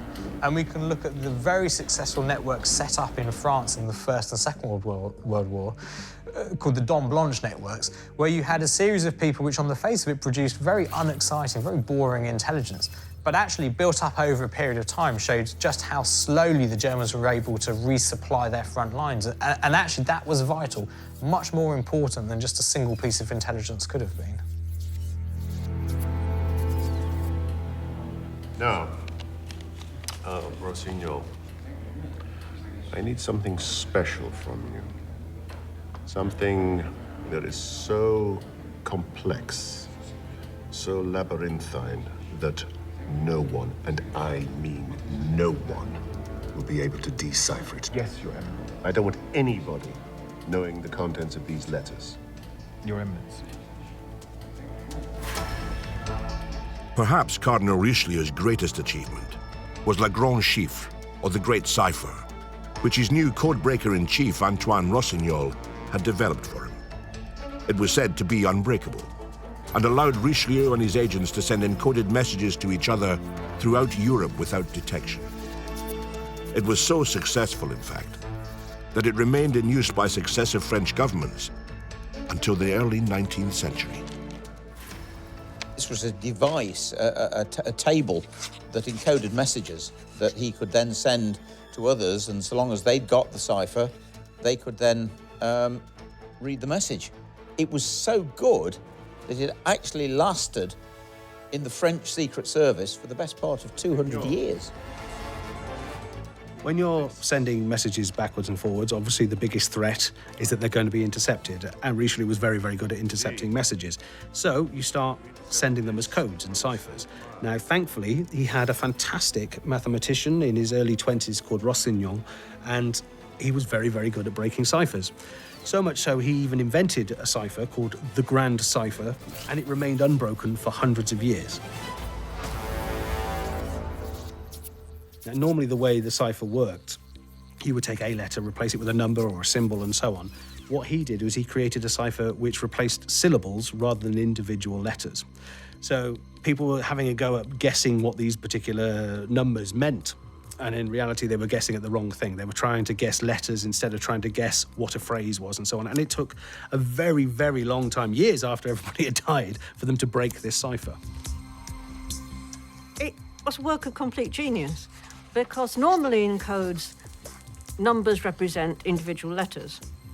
In Rossignol's code, numbers represented whole syllables.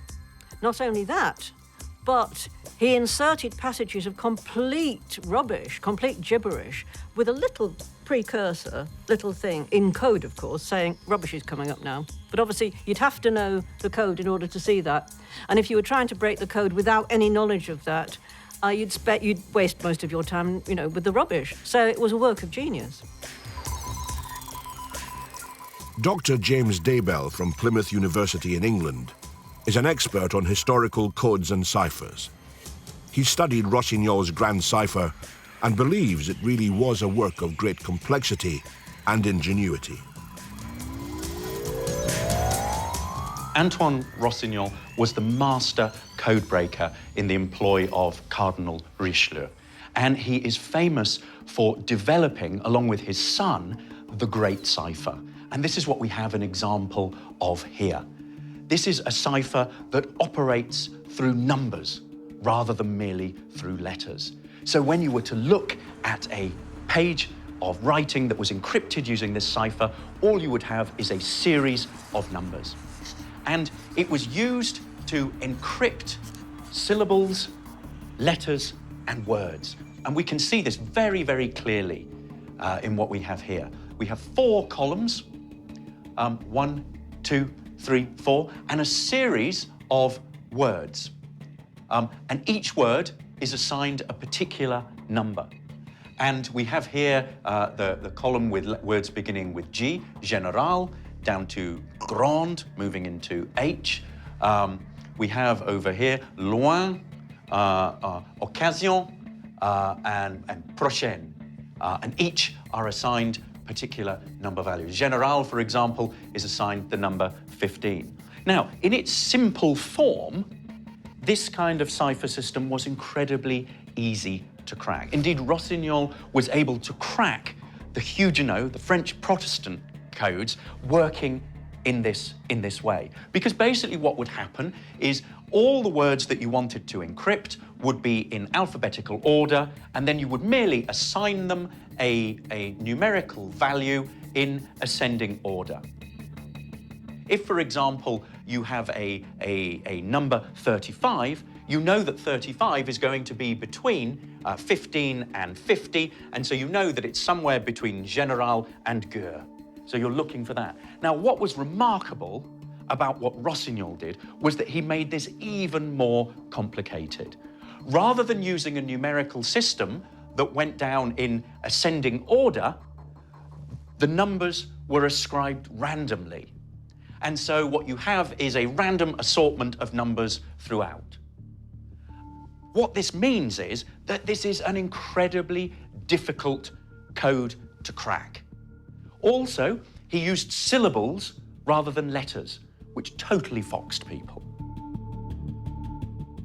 This was such a sensitive document, such a sensitive form of alphabet, that anyone serving in Richelieu's army who was caught either owning a copy or indeed, more importantly, using a copy would be executed, which is testimony to the extraordinary power of this particular cipher.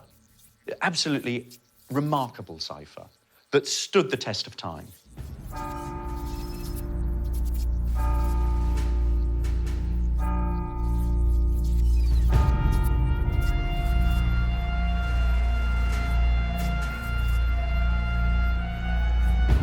Convinced that many of the plots to topple King Louis were being planned and discussed within the royal court itself, Richelieu set up something called the Cabinet Noir, or the Black Room, right next to the king's chambers in the palace.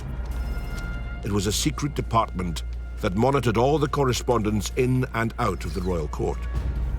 It was a listening post, which allowed Richelieu to keep a close watch on what everyone was up to without their knowledge. And it operated in total secrecy. No one was to know of its existence, who was in it, or what it did. The Black Cabinet was Richelieu's masterpiece. Imagine the scene. Right in the centre of the royal palace is this room.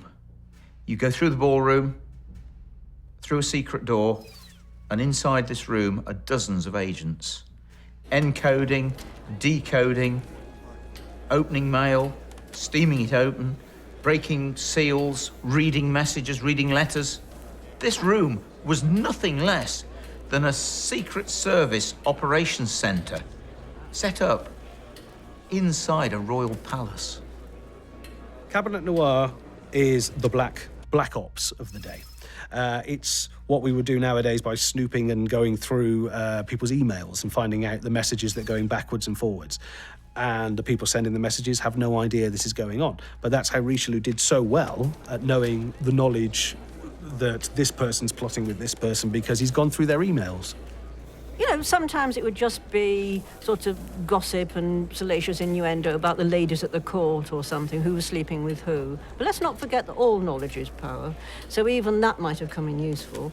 But I mean, all the way through to from attempted money laundering or theft or to assassination plots against the king. So Richelieu, through his Cabinet Noir, was pretty much ahead of the game. Cabinet Noir was probably Richelieu's masterstroke. It's the room where all the post goes, basically. And our equivalent, I would say, today is GCHQ, where they can look at everybody's emails, look at everybody's posts, see the messages coming back. It's a listening post. So the post coming through the palace would have to go through them to get to wherever it's going. They would steam open these letters, read everything. This is where he learnt about the plots against the king's life. This is where he would find one faction teaming up with another faction politically, trying to overthrow this, that, and the other. And it was his greatest spying achievement, I would say. There's certain things in there that you could use as blackmail, because this person's sleeping with this person. And Richelieu had no problem with blackmailing somebody. He had no problem with getting these people locked up for this reason and so on like that. To him, reading these letters was possibly the most important thing to do. They'd seal them back up again, send them off, and nobody knew that he'd actually read through these things.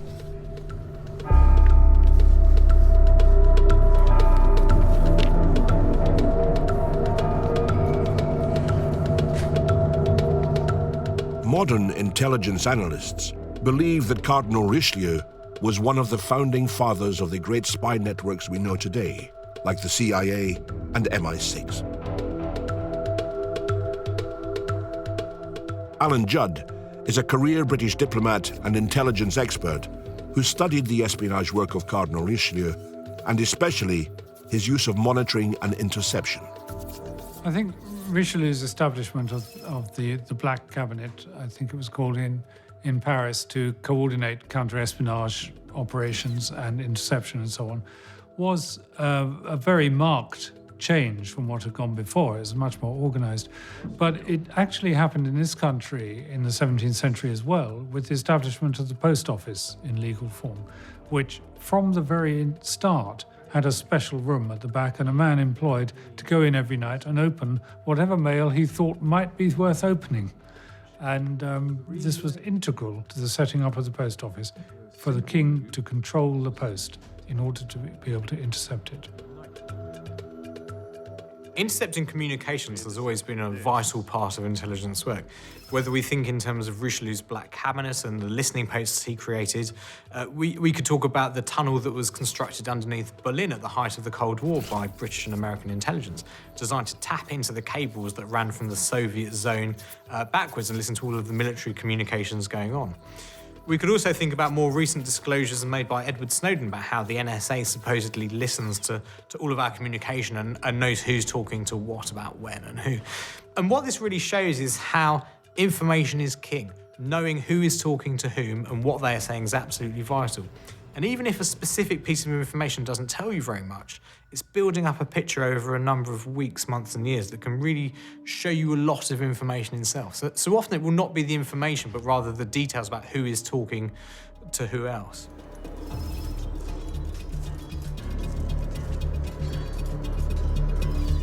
Some of the most interesting intelligence to come out of the Cabinet Noir was news of Huguenot plots to assassinate the king. Richelieu claimed that his #1 priority was to rid his country of what he saw as the curse of the Huguenots. So when, in 1627, the port town of La Rochelle on the southwest coast of France rose up in open rebellion, claiming its independence from France, he surrounded the town and cut off all its supplies. Well, of course, the Huguenots clung together because the outside world in France was getting more and more hostile. And their last hurrah, basically, was the siege of La Rochelle being a town on the west coast of France. And Huguenots packed into the town. And basically, the king's men, shall we say, but with Richelieu actually personally at their head, surrounded the town. There were 25,000 Huguenots in there. For a year, they were besieged, and in the end, there were only 5,000 out of the 25,000 people left, and they, of course, were terribly weak. And then, in a moment of brilliance, Richelieu got the king himself to ride at the head of the troops going into lifting the siege. As if the king had had anything to do with it personally, but of course it appealed to the king's vanity, and of course it boosted his image. But Richelieu had done everything. As far as Richelieu and the French court were considering these people, they considered them to be extremist, fundamentalist terrorists forming their own country within their own country.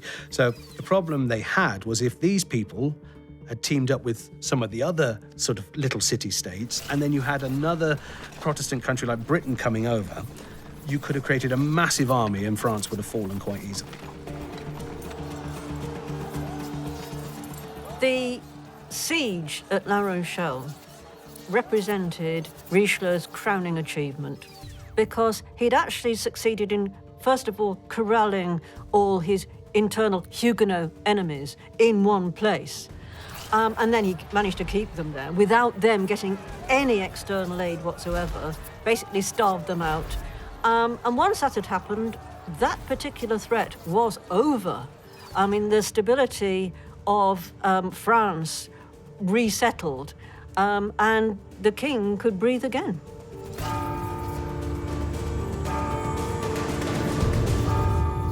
Actually, it's difficult to overestimate the importance of La Rochelle, of the siege there.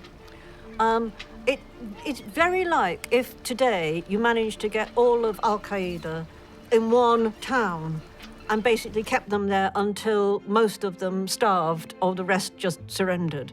I mean, it's as big as that.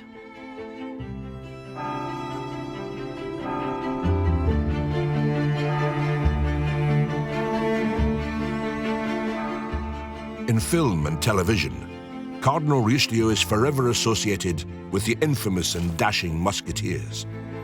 But was this all just a work of fiction by Alexandre Dumas, or was there some truth behind the legend?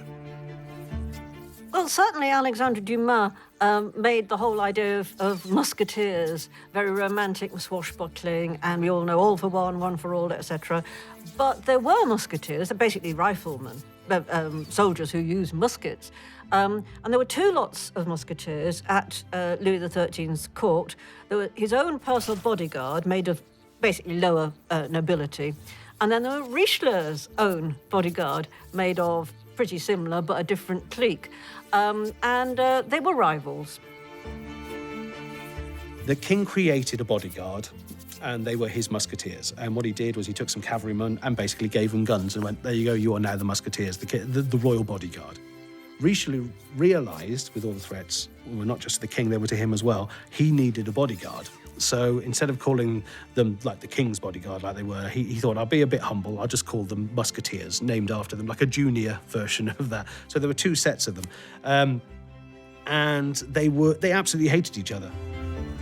Made worse years later by the fact that they were actually joined together as one unit instead of these two units, and that probably destroyed the musketeers themselves from infighting between themselves. The Musketeers fast became one of the most sought-after military companies to join. It was also a handy way for the lower French nobility to rise in social status. But it wasn't cheap. In order to become a musketeer, you had to provide your own horse, swords, clothing, and servant. Only the muskets and blue tabards were provided by the king. Historical reenactor Mark Griffin has studied the life of musketeers and talks us through their clothing, weapons, and their musket. So what we have here is our actual musketeer. He's dressed in the blue tabard of the French royal household. He's got the French cross on. He's got silver and gold braid all over it. He's meant to look impressive. He's meant to be on display when the king's around, saying, look at what I can afford. I've got the best bodyguard in the world. Now, he's actually a bit like the modern special forces. He's just not an ordinary soldier. He can ride. He can use a sword and a dagger. He can use his musket. He's a multi-purpose weapon. These musketeers are notorious for being in the forefront of attacks. King Louis XIII had musketeers shot next to him in battle, so they're always in the thick of the action. So let's have a look at what he's actually using. So what we have here is his rapier, a long, thin, slender weapon, ideal for dueling with, ideal for all those fights with the Cardinal Richelieu's guard. This is quite an expensive weapon, and most musketeers come from noble households. They may be junior sons, but they are certainly well equipped. You need to have a good personal income to be a musketeer. If you want to use Another weapon, here we have a mangoche. Used in conjunction with the sword, this is going to make him into an incredibly effective soldier and indeed duelist. Dueling was all the rage in France, and all the stories about Cardinal Richelieu's men and the musketeers, that's also true. But of course, he can't be a musketeer without a musket. It's quite a cumbersome weapon. For that reason, he carries this rest here, which he'll use in battle to steady and help aim. Although saying aim doesn't really apply to this weapon. It only shoots very inaccurately, and literally you have to wait till you see the whites of their eyes. He's going to put gunpowder down here, put a slow-burning match in this end of the musket, and then aim and fire. Because he's carrying so much gunpowder, he's actually a bit of a liability to himself and his friends, not just the enemy. And so we've got a rather elaborate safety loading drill to go through before he actually fires.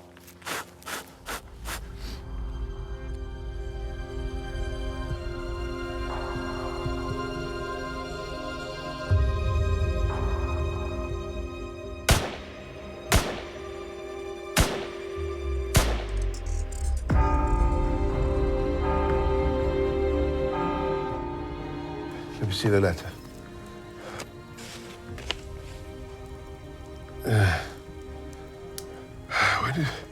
When did we intercept this? This morning, Your Eminence.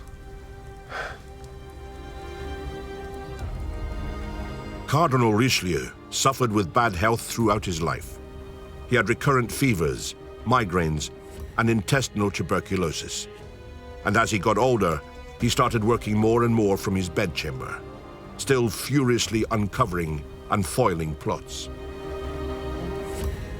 Chief among those plotters was the Marquis de Cinq-Mars, who had ambitions to gain greater political power and maybe even seize the throne of France. He conspired with a group of leading nobles, including the king's brother, the Duke of Orleans, to raise an armed rebellion against the throne with the help of Spain. Richelieu very rarely made an error, but he made rather a large error when he took to court the Marquis de Cinq-Mars, who was a young noble. He was very young, he was only 19. And he took him to court with the whole idea of making him the king's favourite, whatever that might actually mean. And obviously he was there as a spy for Richelieu. But it backfired very badly because the young Marquis, once he was at court, started plotting on his own behalf, both against the king, with the king's own brother, and against Richelieu. Bad move. The king's favourite, probably his boyfriend, the Marquis de Cinq-Mars, was plotting with Spain to murder Richelieu and to make peace. And his letter to Madrid was intercepted by a courier, and so Richelieu had proof which he could present to the king that Cinq-Mars, his beloved young favourite, was plotting against him. We intercepted this letter from Blanchefort to Cinq-Mars. Oh, Blanchefort, Huguenots are so tiresome. What does it say? It says they're ready, sir. Ready? Yes. Ready for what? Oh, to raise an army against His Majesty. Cinq-Mars had the job of master of the horse, or grand écuyer, called Monsieur le Grand, Mr. Big, literally. And he would follow the king into the council, but the secretaries of state chose a moment when he wasn't in the council to present the evidence to the king. And then Cinq-Mars was finished, and he was executed a few weeks later at Lyon. And it is said that Louis XIII looked at his watch and said, "Oh, Monsieur le Grand is having rather a bad moment now."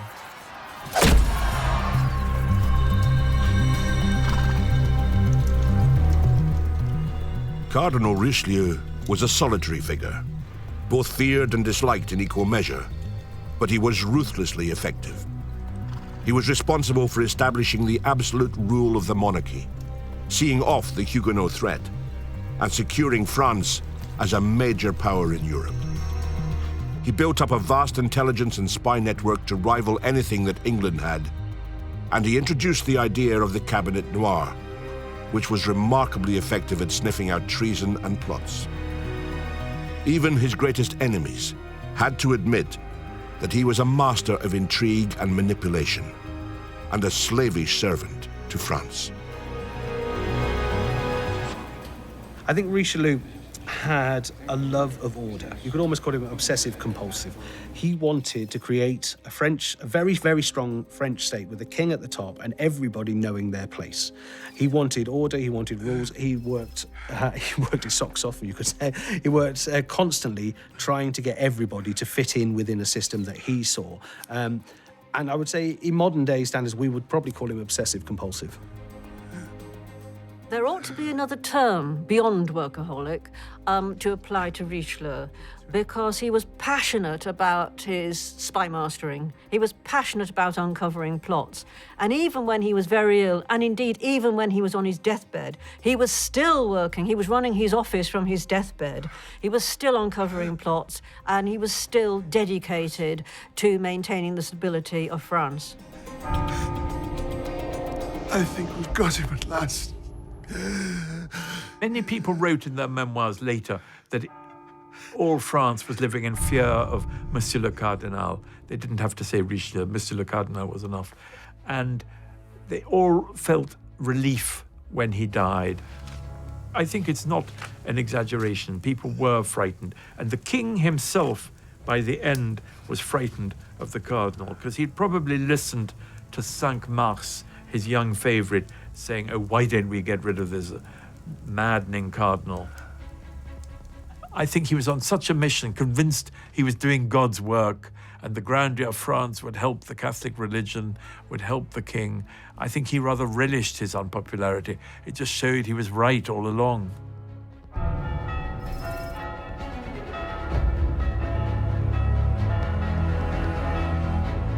Cardinal Armand de Richelieu died on December the 4th, 1642, in the Palais Royal in Paris, with Louis XIII following him to the grave just 5 months later. It's fair to say that France did not mourn his passing, but even his greatest enemies would have to admit that his legacy to France matched or even exceeded that of any monarch. His ruthless spy and intelligence operation, both at home and abroad, kept King Louis and the monarchy alive through one of the darkest periods of French history.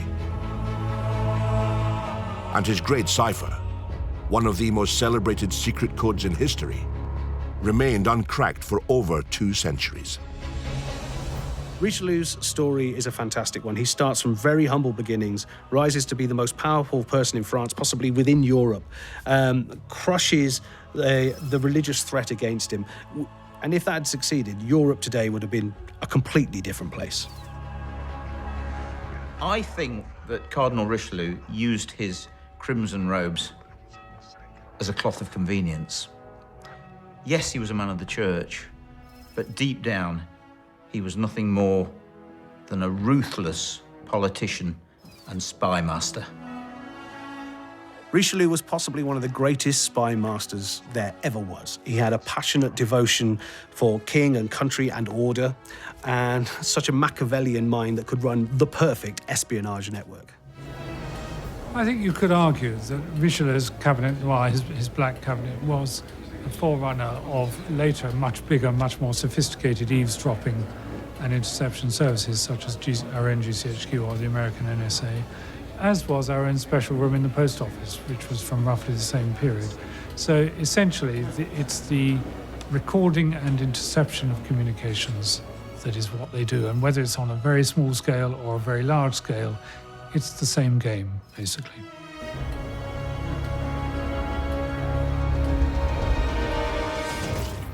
Richelieu became one of the most powerful men in French history. His house was called a palace, which was unusual, the present Palais Royal. He became a cardinal, which is equivalent of being Prince of the Blood. He became a duke. His relations got some of the best jobs in France. His niece married the Prince de Condé, the cousin of the king. You couldn't really get higher than that. He became extremely rich, leaving a fortune of about 20 million livres. And he had the sign of sovereignty, which is his own bodyguard. his own musketeers. So he really ruled France. Cardinal Richelieu was the archetypal Machiavellian, behind-the-scenes intriguer.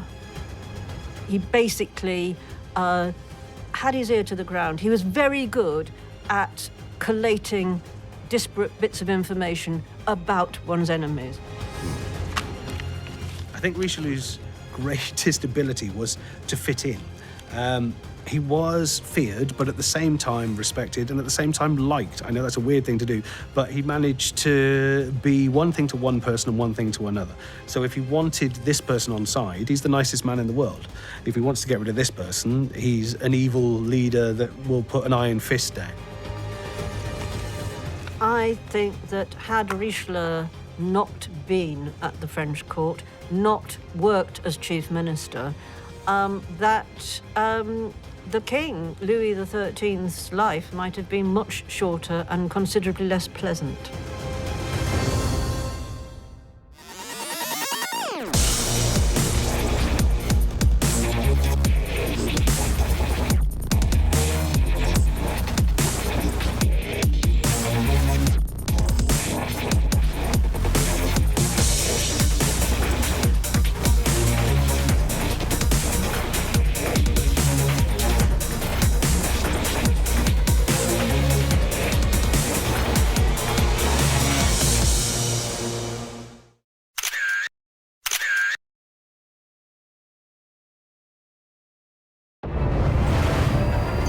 Elizabeth Van Loo was one of the most daring and important Union spies in the American Civil War, and one of the bravest women in American history. She was one of the first landowners to free all her slaves, and then used them as spies and informants behind Confederate lines. She was so successful that the information she passed on to the Union generals is believed to be a contributing factor to them winning this brutal war. This is the story of Elizabeth Van Loo, a spy master behind enemy lines. I don't think there's ever been a more effective spy than Elizabeth Van Loo.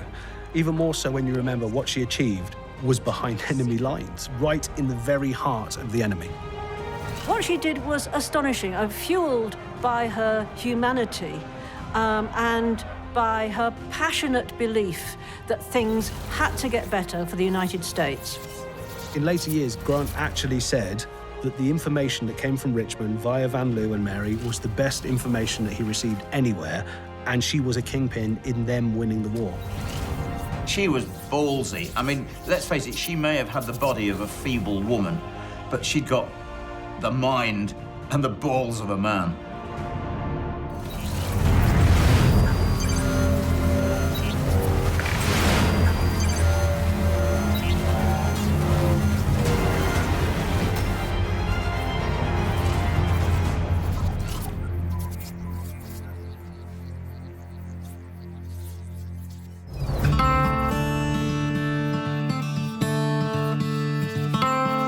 Elizabeth Van Loo was born in 1818 in Richmond, Virginia. Her father had a successful hardware business, which made her family one of the most prominent in the area. She had a Quaker education, which instilled in her a strong belief that slavery was wrong and should be abolished. When her father died in 1843, she convinced her mother to free all their slaves. And with the money she inherited, about $200,000 in today's currency, she set about buying and freeing their relatives too. Elizabeth was educated in Philadelphia by Quakers, and she, from a very early age, was totally anti-slavery. So as soon as father died, they gave all of their slaves freedom and employed them, and went on to buy slaves that were being sold so that they could keep the families together. So, of course, she used these slaves as part of her spy network, because they were extremely grateful to her for what she'd done for them. She was very much on the side of the abolitionists, on the side of the United States, the Union, against the Confederates. She was fueled by her moral certainties as a Quaker. She, for example, she would free slaves and then pay for them to have proper education. She would pay for slaves to learn how to be really good servants, and then she would employ them or make sure they got employment. When the American Civil War broke out in 1861, she found herself in a minority of one, a passionate Unionist and abolitionist living in a Confederate town. But far from that curtailing her views, she decided to use it to great effect. She rallied the slaves and families that she had freed and slowly built up a basic but effective spy and intelligence network for the Union Army behind enemy lines. Here's a single woman living in Richmond, the capital of the Confederacy, and she's a Union sympathizer. I cannot believe that she wasn't murdered. I cannot believe her house wasn't burned down. And not only that, but she was openly telling everybody that she believed in the Union and she was totally against slavery. The woman was beyond belief. Now, what does Old Mill Pond mean to you, Molly? Old Mill Pond? Mm-hmm. Well, that's down by the Thomases, isn't it? Exactly so. Now, that is going to be one of the places where we meet up with the Union soldiers when they've escaped from Libby Prison. At the death of her father, that's really where her spying network and her spy story starts. In a desire to free the slaves that are left to her in the will, and to make everybody equal. She doesn't believe that people should own other people. And she starts off on a one-woman campaign, basically, to free every slave she possibly can. And she uses a huge amount of her money buying up the families of the slaves she's already freed so that she can free all the families and send them north. She ran her own spy network, which was actually quite astonishing, not just because she was a woman, although that's pretty remarkable, but because she did it with such extraordinary thoroughness and with a little cocking the snook at the enemy. Now listen up, ladies. This is real important. I have here our Lord's Bible, and it is the exact same kind of Bible they have over at Libby Prison where the Union soldiers are being kept. And here is a piece of paper where I have cut out little pinprick-sized holes. And this piece of paper is going to allow me to use this to send messages to the Union soldiers over at Libby Prison. Send secret messages. One of Van Loo's first missions was to help the Union prisoners being held in Libby Prison in Richmond. She got permission to bring them food and other comforts, but secretly hid lockpicks, knives, and maps in their food tins and blankets, right under the noses of the guards. With this, many of the soldiers were able to escape and make their way back to the Union camps. Basically, she used to free Union soldiers from Libby Prison, which was a huge warehouse that was turned into a prison. And she gained entry into there. She used to take food to them. She used to take clothing, medical equipment for them as well. She would have maps actually stitched into blankets, which were given to prisoners, picks and keys for them to be able to get out of their prison cells and escape. And then, of course, where do they go then?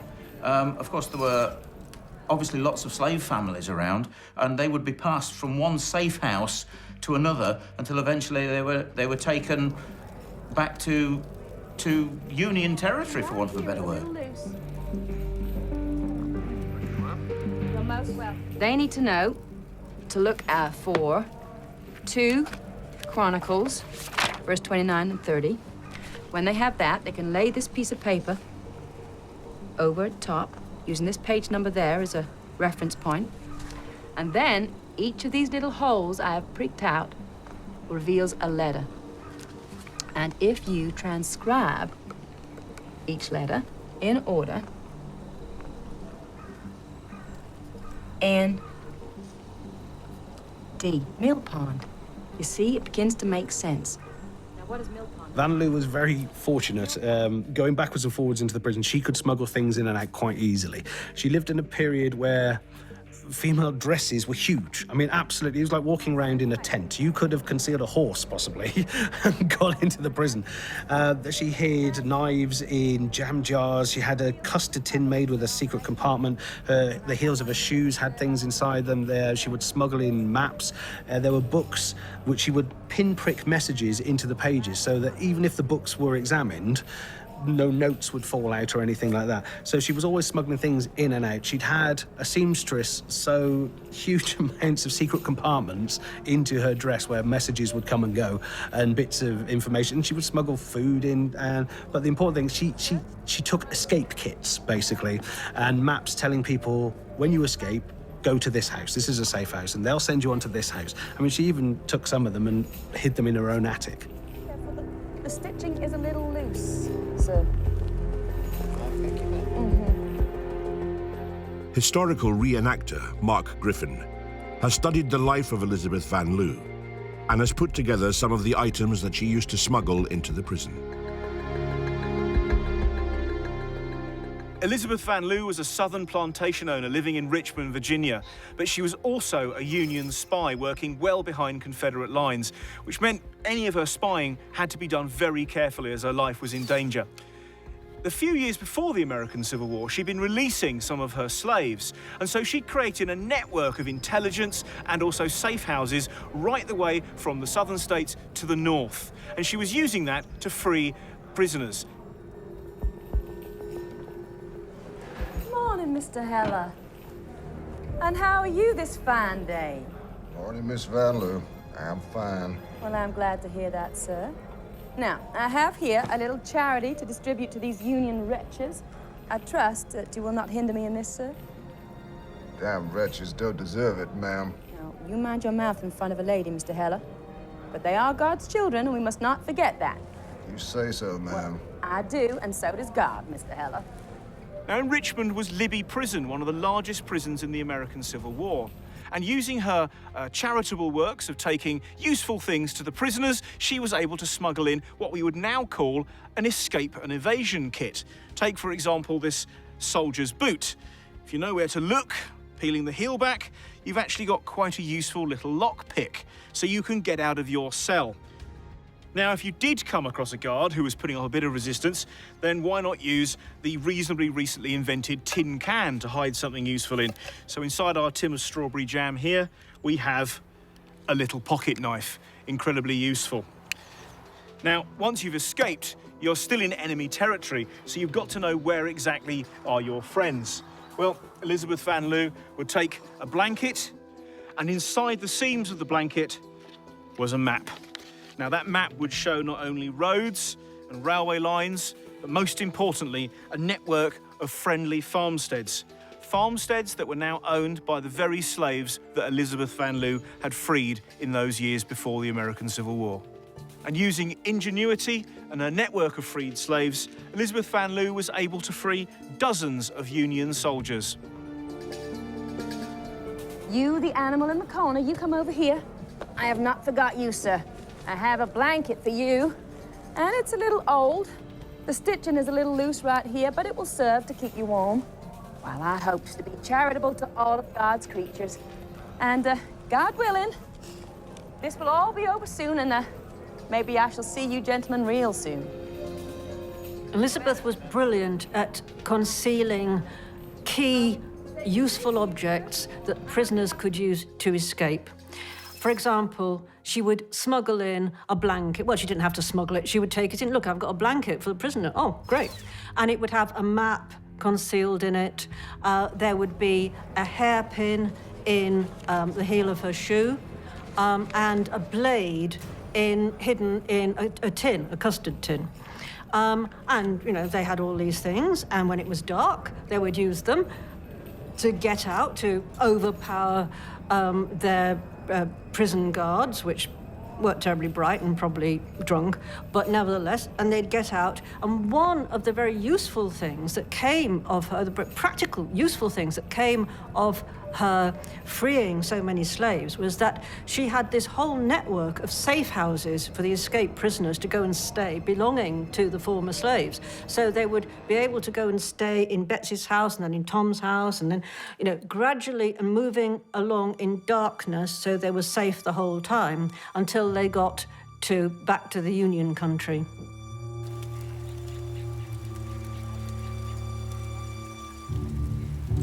In 1863, Van Loo helped 2 Union soldiers escape from prison and get back through enemy lines. Back at their camp, they told General Benjamin Butler what she had done, right under the noses of the Confederate jailer. And he promptly dispatched a courier to recruit her as an officially recognized Union agent. She was instructed to send any information she gathered in coded dispatches and taught how to write her messages in a colorless ink, which would only become invisible after it was held up to a flame. She was so successful that General Grant actually made her, for want of a better word, an official Union spy. And he actually gave her her very own code name, Babcock. The recognition Van Loo received from the highest command in the Union Army is hardly surprising.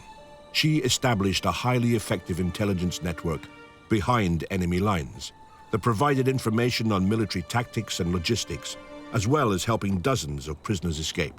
It was a vital resource for the Union Army. Dr. Michael Goodman is an expert in military history and understands the importance of Van Loo's role in the American Civil War. The key, of course, is not only to have someone operating behind enemy lines, working surreptitiously on your behalf, to which no one knows, but also having the means by which that information can be securely transmitted back to your own side. And having someone in enemy lines gives you a great advantage, depending on where they're placed. Often, in an ideal situation, they'll be placed within the high command of a military force, and you'll be able to know hands-on what is being planned at a strategic level. In fact, Elizabeth's network was so efficient that she was incredibly proud that on a daily basis, she was able to smuggle out written material, fresh flowers from her own garden, and the local newspaper. Remember that she was living, she was a resident in enemy territory, in the capital, Richmond. And she couldn't just write notes and send them into the prison, or write notes and send them to the Union Army. She used something that was as old as the Bible, invisible ink, which she wrote messages to, sent them into Libby prison, and all the guys needed to do when they were in there was use a candle and heat up the back of the paper, and the messages came out. Now, Mary, there's something else I want to show you, which will allow us to write to one another in secret. It's called invisible ink. Now, all I do is I take this here old lemon and I squeeze the juice into the bowl. And I can use this old quill here just to write like I would normally do.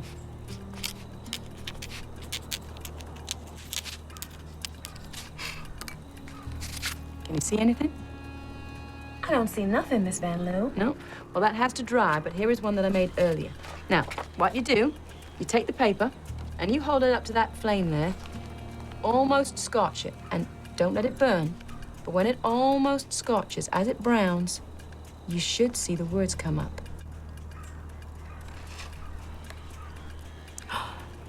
I can see a letter. That's how it works. There we go.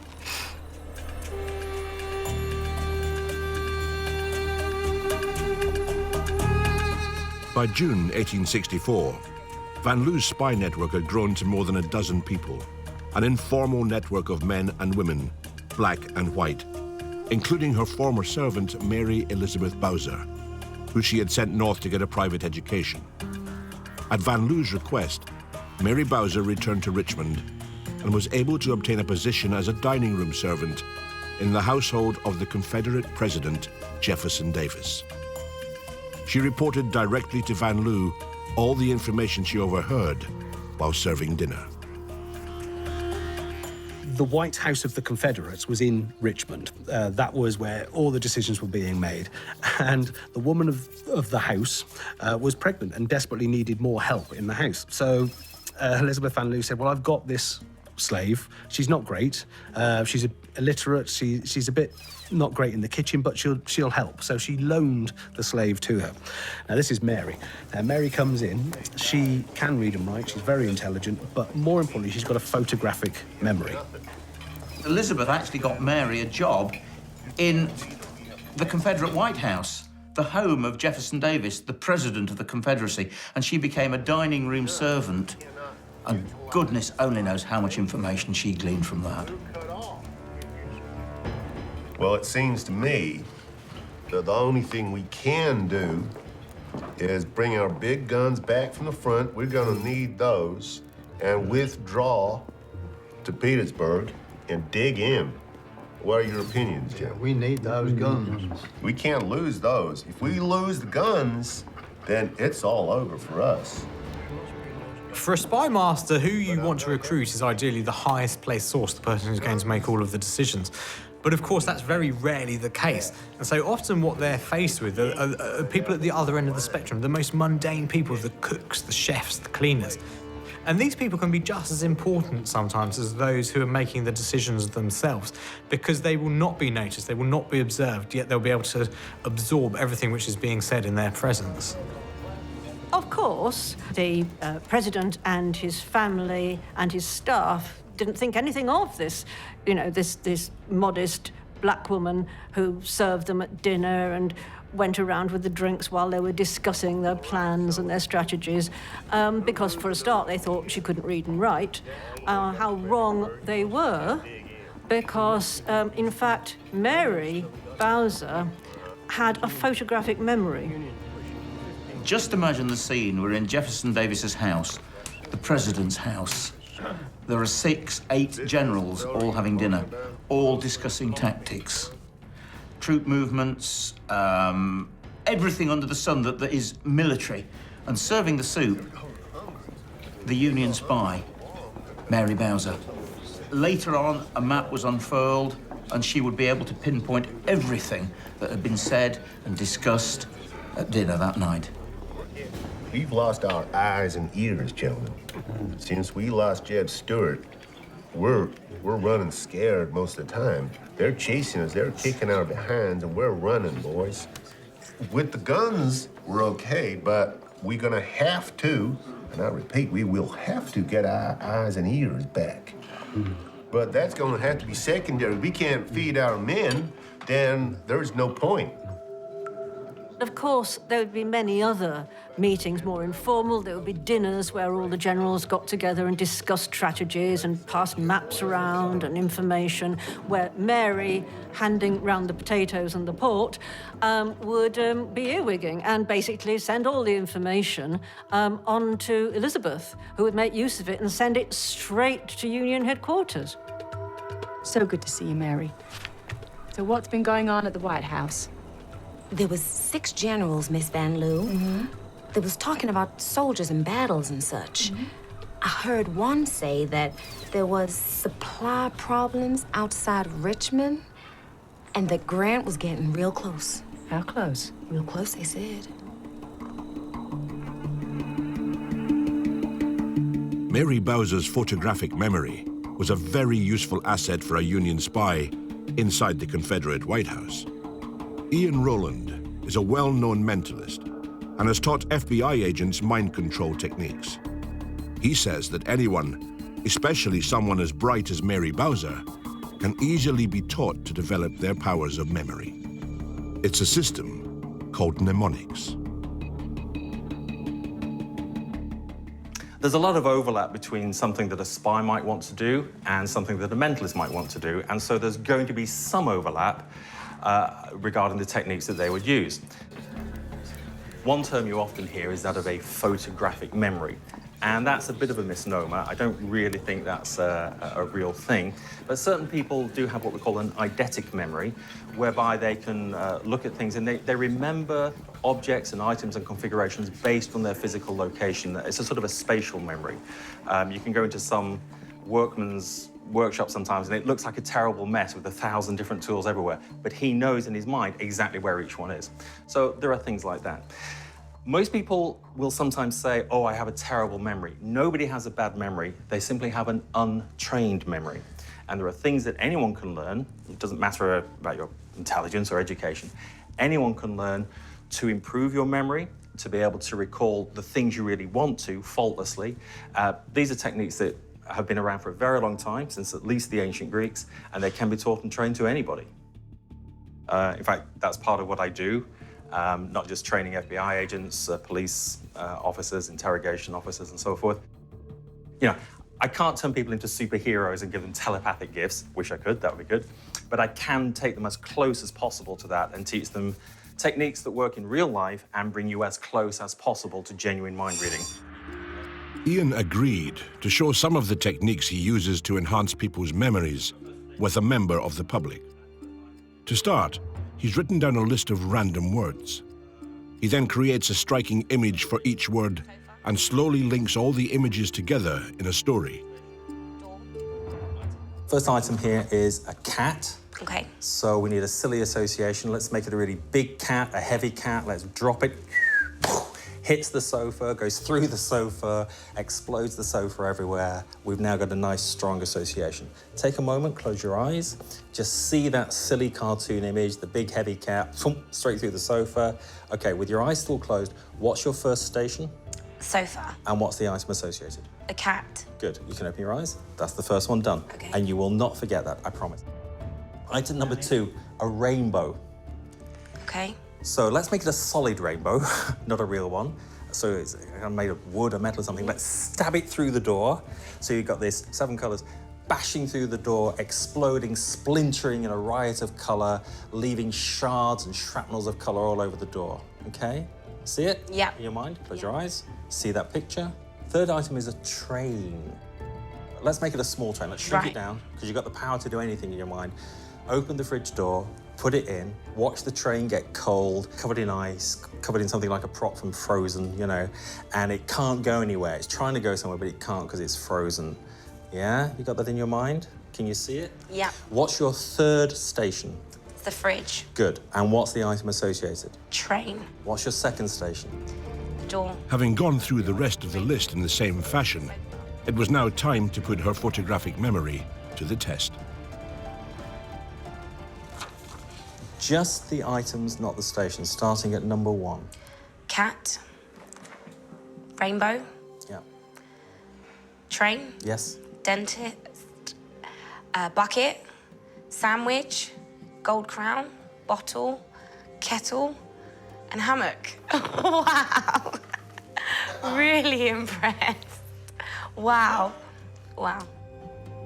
I think it would be very useful for any spy to have a good memory. A good memory is not necessarily a photographic memory, but any sort of good memory. Memory can be improved. And I'm sure there's been all sorts of psychological tests on improving our photographic memories as well as our ordinary memories. But, for example, I went through a phase in life where I determined that I would remember all telephone numbers. This was just for my own convenience. So if someone gave me their telephone number, I would repeat it aloud to them, and thereafter I did remember it. Of course, I've forgotten them all now. Ian agreed to demonstrate another of his photographic memory skills. Our volunteer has been asked to bring 2 books from home and then choose a page number, a specific line, and an exact word on that line from one of the books. Ian has memorized both books, well enough to be able, he hopes, to identify that specific word. So far, you haven't revealed any of these details. I do know that you used this book. This is the book you used, didn't you? Okay. And this is the toughest one, because as you can see, it's the biggest one. Can you remember which page you went to? Yeah. What was the page number? 350.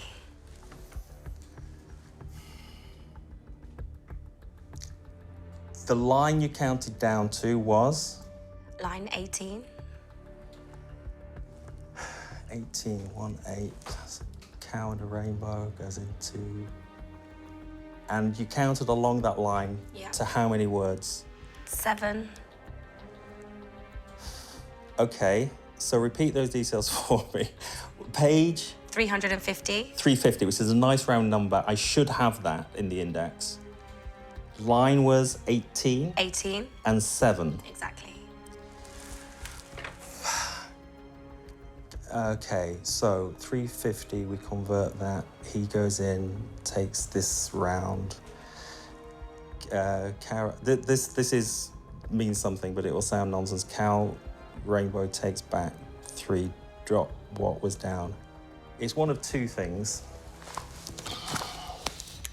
And you remember the word you looked at? Yeah. Around there's a reference to there's a reference to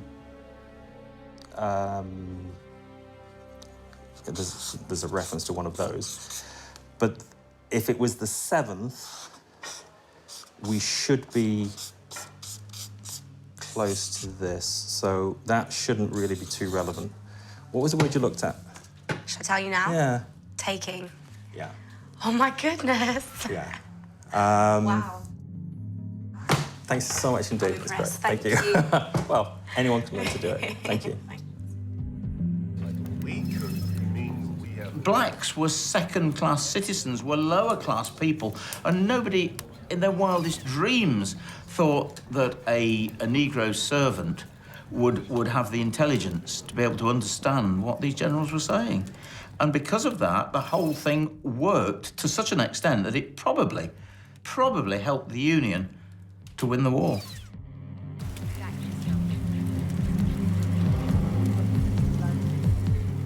As the war progressed and suspicions about Van Loo's role as a Union spy increased, she found herself being followed around Richmond by Confederate agents. To give them the slip, she used another one of her spycraft tricks: disguise. She created a character called Crazy Bet to move around town and meet her contacts. So, Molly, you take that. She was also a master of disguise, and she actually went round Richmond, making out that she was not altogether there, to be quite honest with you. A head on one side, talking to herself as she was going along. And, of course, this was all part of the act. No one would take Crazy Bet, as they called her, seriously. She lived right in the heart of the Enemy. She's in the capital of the Confederates, so she is in the worst possible place you can be if you are working for the opposition. If she'd been caught at any point, the likelihood is she would have been killed. She would have been executed for it. Certainly any one of the slaves, they knew full well they would have been caught and killed as well. But they were perfectly willing to work for her because they knew they were working for the greater good. Elizabeth distinguished herself by being extraordinarily intelligent about how she presented herself to the locals. I mean, she was in this passionately southern Confederate town, and she was operating basically as a spy in their midst. Inevitably, there would be some hints and clues that she was operating as a spy, but she managed to cover it up pretty largely by adopting a kind of bonkers alter ego, who she would sort of go around muttering and looking sort of wild-eyed, and earned herself the nickname of Crazy Bet, which seemed to work.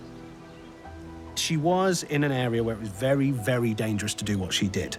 Now, she could get away with being an eccentric woman that was spending her money on frivolous things here, there, and everywhere. So freeing slaves, it was almost like saying she's a bit touched in the head. She's buying slaves and giving them away. She also spouted a lot of religious fervour that she got from a sort of a Quaker upbringing and so on. And she would go around muttering to herself, and she developed a twitch as well, so that if anybody questioned her, they go, "What, you mean that mad woman over there? She's not capable of doing that." In a very male-driven society, being a woman meant you were invisible. But being a mad woman meant not only are you invisible, you're stupid. There's no possible way you could be doing what you're doing.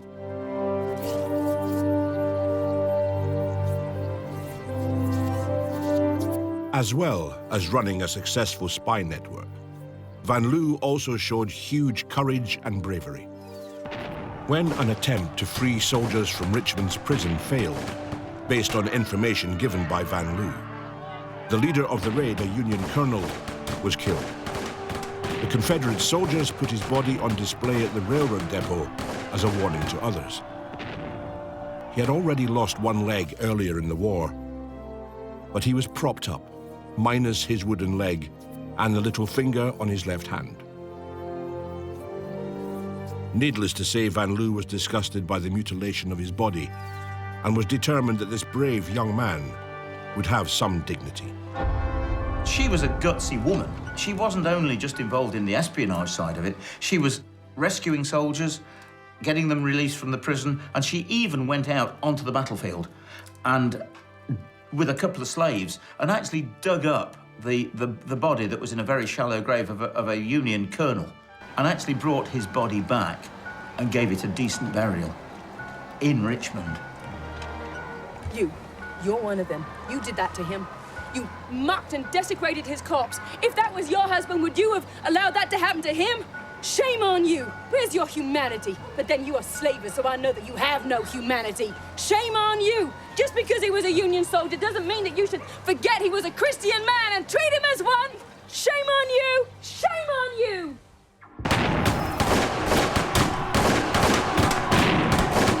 As Union troops advanced on Richmond towards the end of the war, Van Loo was not afraid to let all and sundry know about her Union support.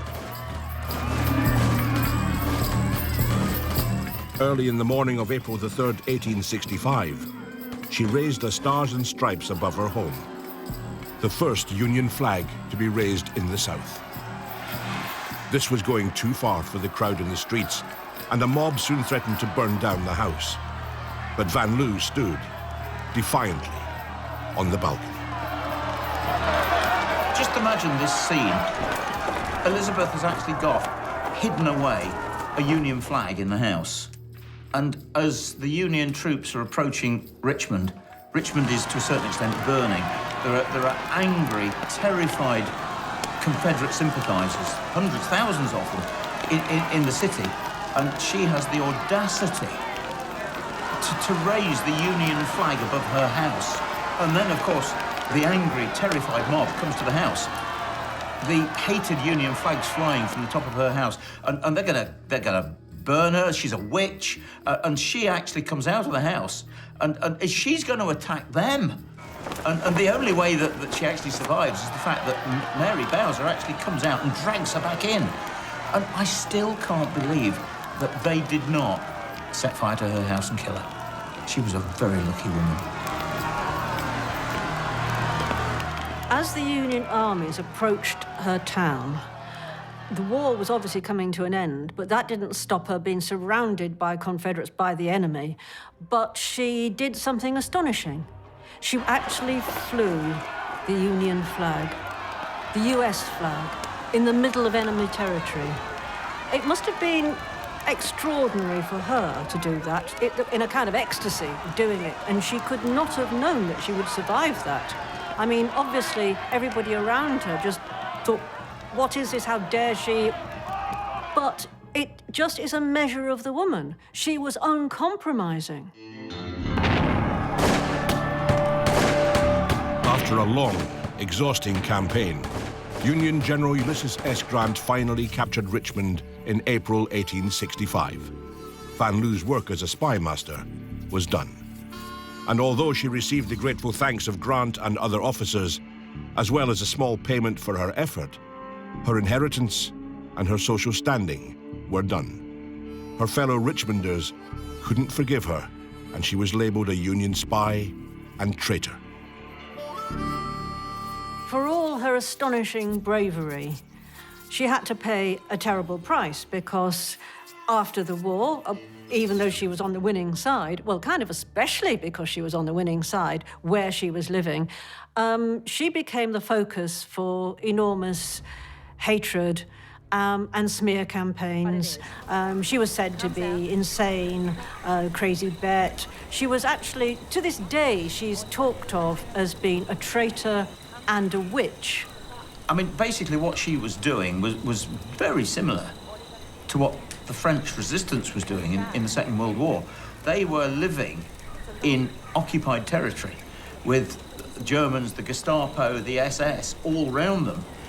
And she was doing exactly the same thing because she was living in her house in, she never referred to it as, but enemy territory. And how she wasn't discovered, how they didn't find out, I really don't know.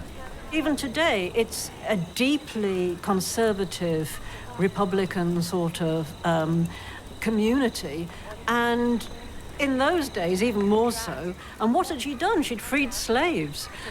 She had rejoiced in freeing slaves, and she had been on the wrong side. So she paid a terrible price. She lived on in her long life, but died in relative poverty, shunned by enormous numbers of people from her own community. What she managed to do is phenomenal, because if you were living in a country that you were at war with, basically, idealistically, you or your friends all were Confederates, your neighbours are all Confederates, so even when you win, you're in the worst possible situation you can be in, because you have been found out as a spy, you're the person who helped win the war, and your next door neighbour lost a son in that war, or your friend from over the road has gone and lost their father in that war, and you are to blame. You're in the worst possible place you can be.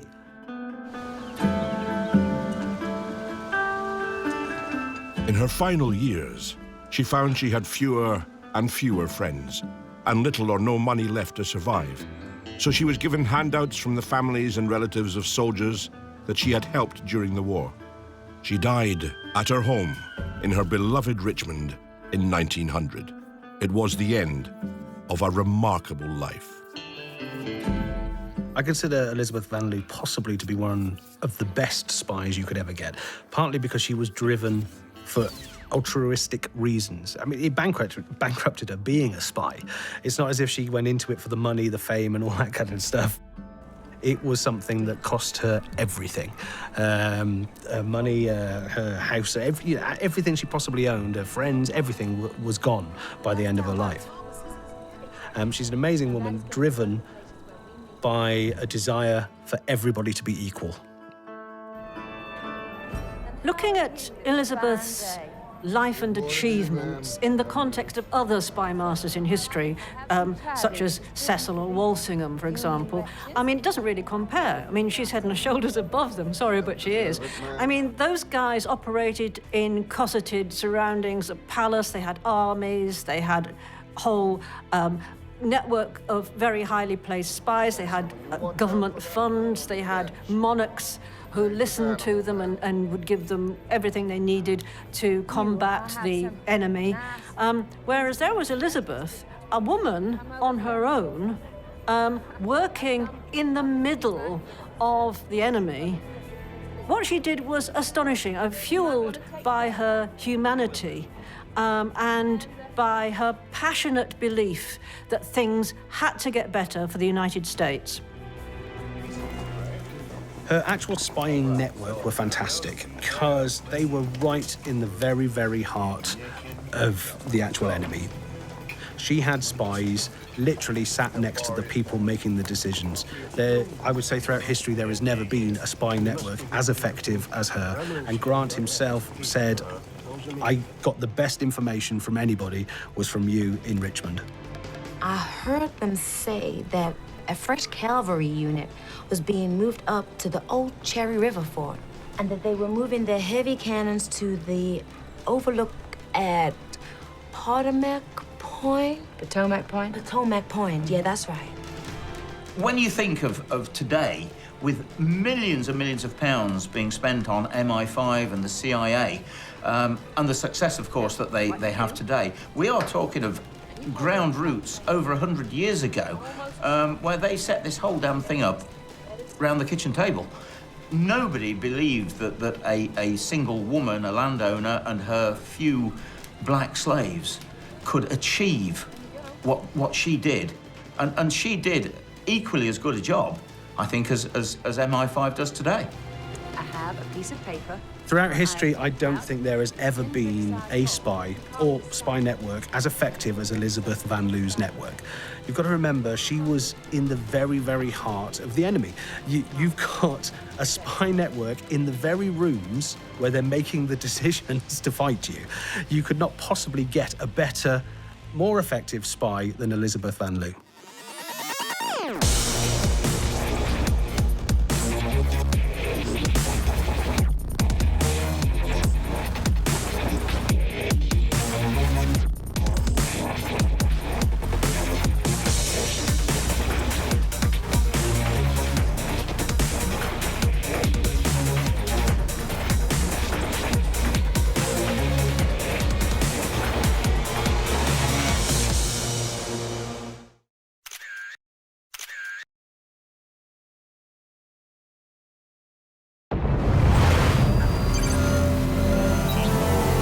Cecil was one of England's most feared spy chiefs.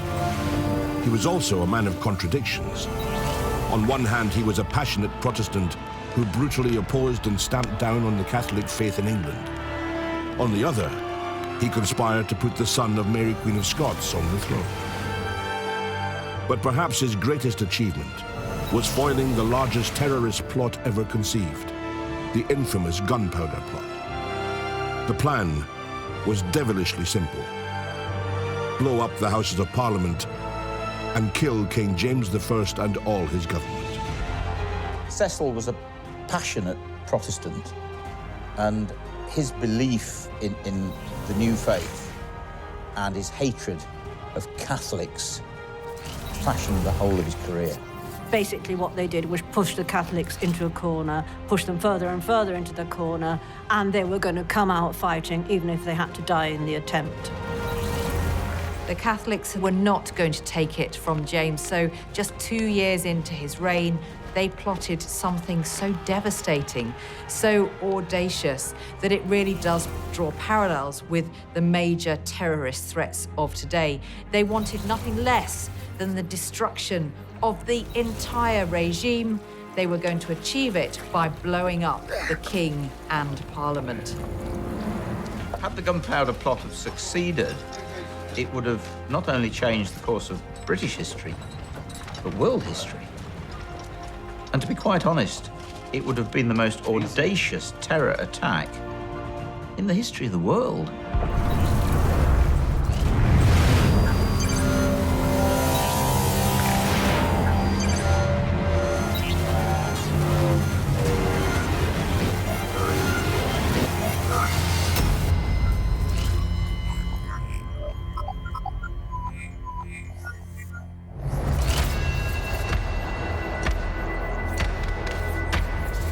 Robert Cecil was born in 1563 in London, the son of Lord Burleigh, one of Queen Elizabeth's closest advisors. And from an early age, he was groomed to be a great statesman like his father. A physically awkward man who was born with a hunchback, he nevertheless had a great intellect and first-class contacts. After entering the Houses of Parliament in 1584, he was soon knighted by the Queen and sworn into her Privy Council at the age of just 28, its youngest ever member.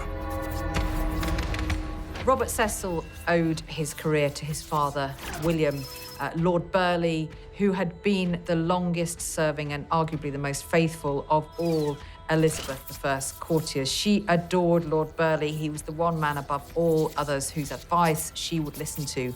So that served his son Robert in two ways. Not only did it give him a very good introduction to the Queen, she was predisposed to like him, but also he had been trained up very well indeed by his father. He could not have chosen any other career even if he'd wished to. The natural path to follow was service to the Queen. During the 1590s, Robert Cecil was acting in all but name as Principal Secretary, and then in 1596 he was made Secretary. And in those positions, he had a close relationship with the Queen. He was dealing with intelligence work, and he was dealing with a wide range of administrative and political issues. He was a very important figure. Robert Cecil's born with a silver spoon in his mouth. The trouble is, it's a rather small spoon because he's a second son. He's also physically unimpressive, small and stunted. So he's actually got quite a lot against him. What he has in favour is a clever father and a brilliant mind of his own.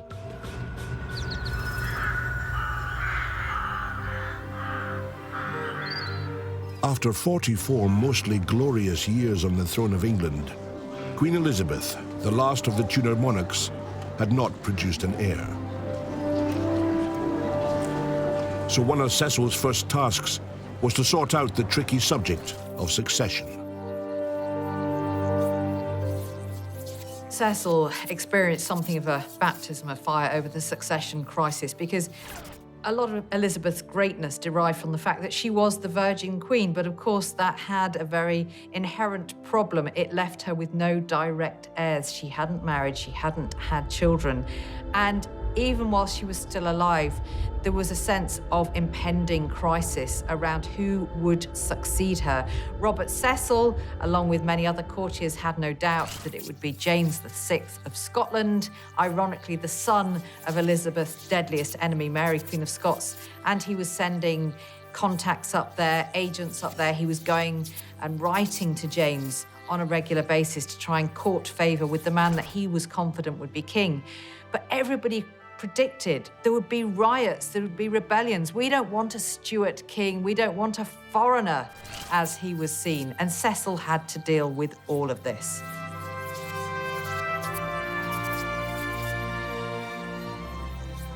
Even before Elizabeth's death, arrangements were made so that there would not be a political vacuum when she passed away. The proclamation for James's succession was drafted. Arrangements were made for surveying the scene so that any pretenders to the throne would not be able to present themselves. And when Elizabeth died, everything was quickly put into action.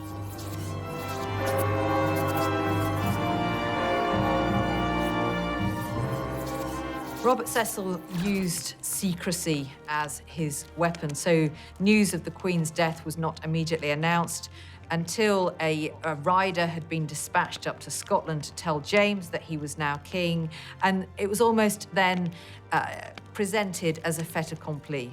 There was very little that could be done, and indeed, it was remarkably peaceful. After all the fears of rebellion and everything else, James came to the throne like an apple falling from a tree, it was said. It just went smoothly from one succession to the next.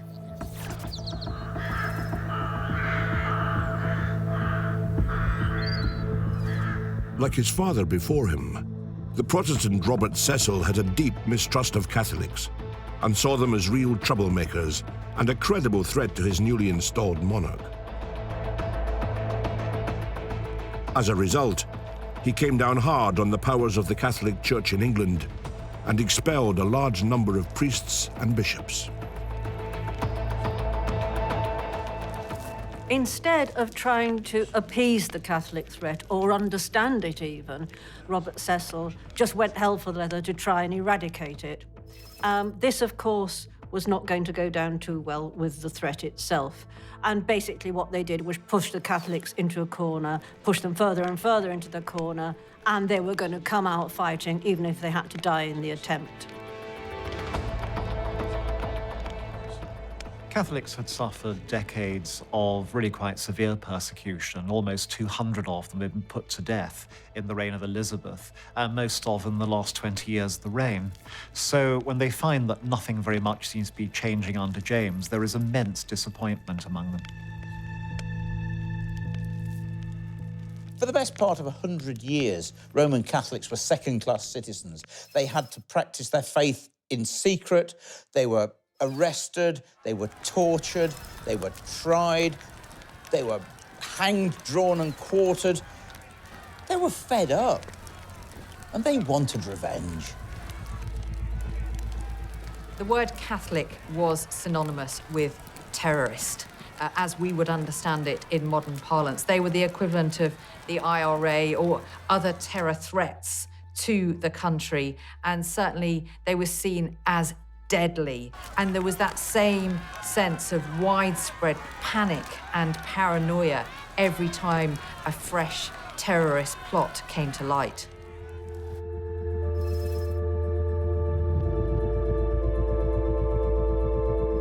Needless to say, this purge of Catholics in England produced a huge backlash of resentment and anger against the king and his government. Cecil had to work hard to track down and try and keep a lid on all the plots and intrigues swirling around the country. He had to employ all the tools of spycraft at his disposal, from intercepting and deciphering coded documents to paying informants, and above all, using double agents. Cecil, the spy master, had inherited an impressive network, an impressive history of espionage in England, begun really by Thomas Cromwell, but then greatly enhanced by Walsingham. So by the time Cecil took over it, it was incredibly sophisticated. He added to it, though, because he had more to deal with, in a sense. There had been plots, of course, against Elizabeth I, but the change of regime always created instability. It always gave force to the enemies of the new regime. And the Stuarts weren't as popular as the Tudors had been, so it was an altogether more vulnerable position that Robert Cecil found himself having to deal with. Cecil is a perfect spy master because he's addicted to paperwork and to news, and he's addicted to royal service. He just loves nothing better than working round the clock. And he's also creative. He loves manipulation. He's got a theatrical side to his character. He's relentlessly ambitious. He's the perfect person for the post. What Robert Cecil is doing in his intelligence work is concentrating less on the enemy within and more on the enemy from outside. So he puts a new amount of energy into finding out what's happening on the continent, and he's putting resources into it. He doesn't have new technologies. He doesn't have new ways of dealing with it. He is using the same old methods of deciphering, searching, suborning agents. But what he tries to do is have a broader base of men on the continent who are telling him what the King of Spain is doing, where the naval resources are building up. You could push the imagination a long way to say that Cecil is an Ian Fleming villain recast as a loyal royal servant. He is physically stunted, he is ambitious, he has a cold, hard, calculating, utterly unscrupulous mind. He probably would have stroked a white Persian cat had they been around to stroke, but he's on the government side.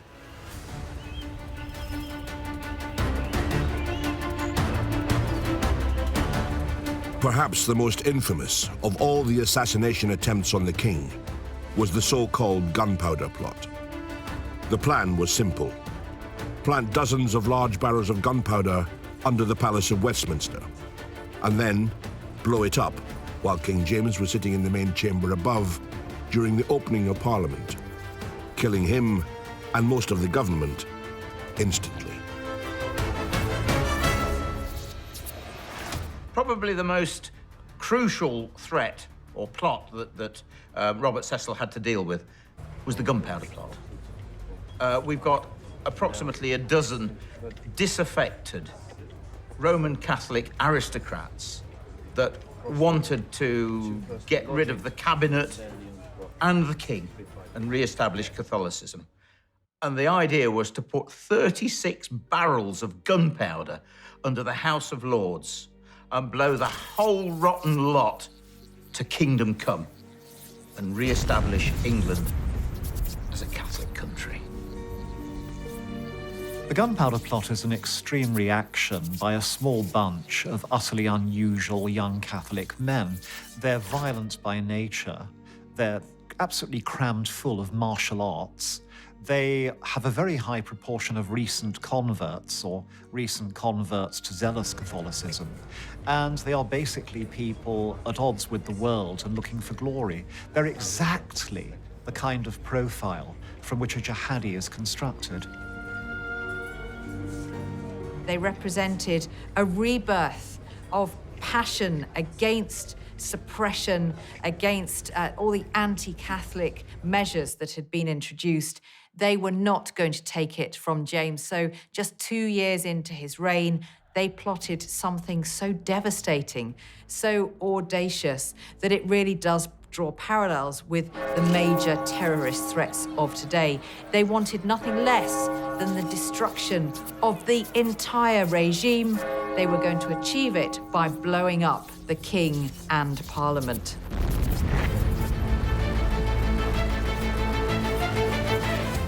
The main conspirators were all Catholic extremists. Thomas Wintour, John Wright, Thomas Percy, Guy Fawkes, and the ringleader, Robert Catesby. Their first meeting took place on the 20th of May, 1604, at the Duck and Drake Inn just off the Strand in London. They had just over a year to plan one of the most audacious terror plots ever devised. Gentlemen, what we are planning is the most ambitious assassination plot in this nation's history. When King James opens Parliament, we will blow him, his bastard ministers, and the rest of the stinking edifice that is Parliament off the face of this earth. Aye. Now, it's not going to be easy by any chalk, but I have a plan that I am confident will work. We have secured lodgings. The Gunpowder Plot is the brainchild, if one can use the expression for somebody of such addled wits, of a particularly wild and charismatic man called Robert Catesby, who is clearly a charmer because he has a knack of persuading people who should know better into falling in with his idea. And it simply is to put an immense amount of high explosive underneath where the king and the royal family are going to meet the two houses of Parliament to open Parliament itself, and send the lot sky high along with the Palace of Westminster, about half of Westminster Abbey, and all the surrounding houses. This is the detonative power of a low-level atomic weapon. We have secured lodgings opposite Westminster. And now, thanks to Percy, we have obtained the undercroft beneath Parliament itself. The powder is stored in the palace on the other side of the river.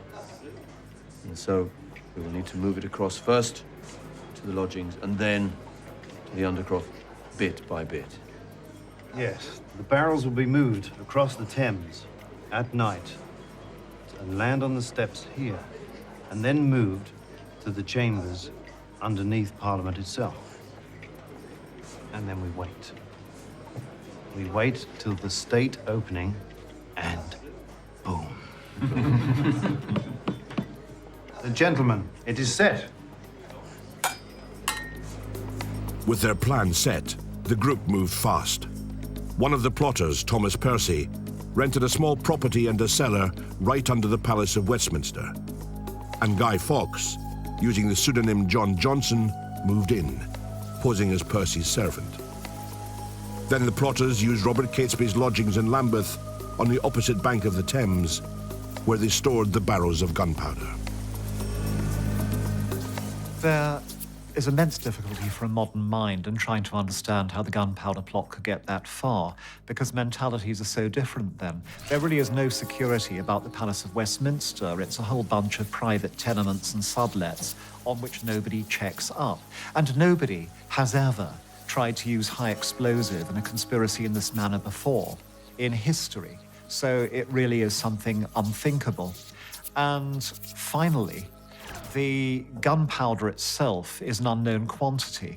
Nobody knows what gunpowder is going to do in such a situation, including the plotters themselves. So that's the reason, in my opinion, why such a thoroughly unlikely conspiracy gets as far as it does. I think had the Gunpowder Plot been successful, it would have been a cataclysmic event which we perhaps don't have any modern equivalent.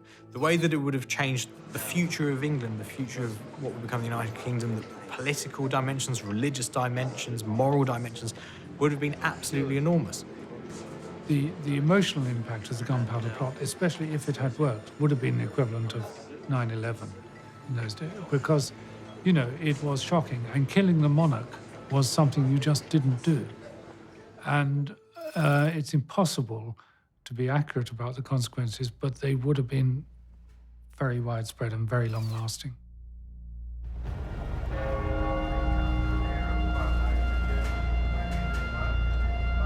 Simon Carter is a former curator of the Houses of Parliament who studied the plotters' plans in detail.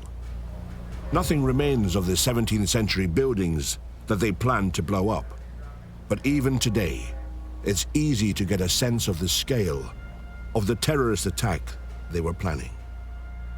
It's hard to imagine as we look at it today that in the early 17th century, when Guy Fawkes would have planned to row across the river and deposit his gunpowder barrels, that we'd have been looking at building a series of buildings with inns, houses, private gardens, and a small-scale building over there, really. And the idea of somebody just walking in there and kind of being able to rent a space, not that inconceivable. Now we kind of find that the Palace of Westminster is surrounded by security. It needs to be. But in those days, there wasn't any security at the Palace of Westminster. It was a place where people lived. It was a place where people went and had a drink. There was people going around. And there was even private houses, all facing onto the river with their own gardens. So it's thought that the plotters had rented accommodation on the south of the river over at Lambeth. Well, in fact, it would have been fairly easy to get the barrels of gunpowder over the river, and there was landing stages across this view here. So the Parliament stairs where Guy Fawkes transported the gunpowder barrels to was probably halfway along, in line with the Victoria Tower across there. And he'd have been able to hire a boat. There'd have been lots of ferry boats and other traffic on the river, so one more boat carrying some barrels wouldn't have been an extraordinary thing.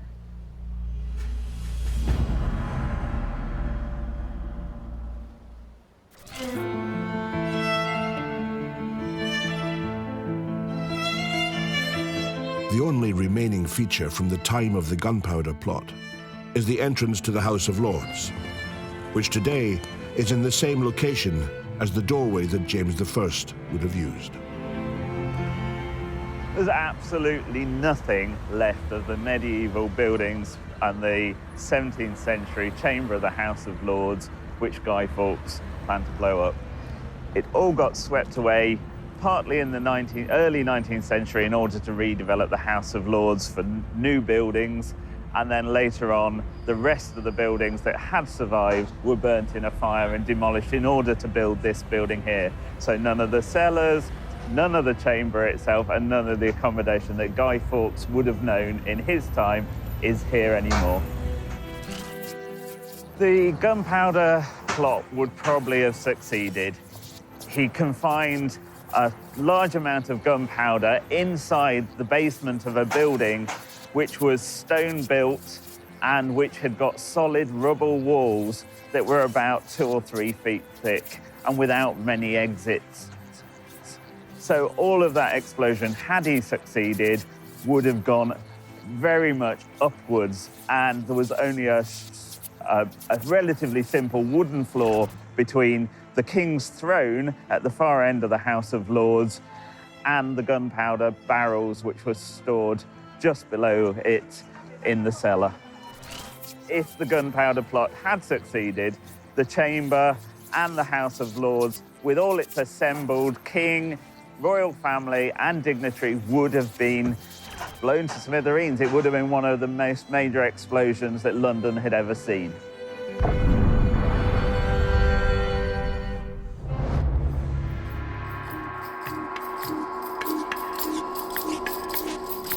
Their plan in place and the location secured, it was now time to deal with the explosives.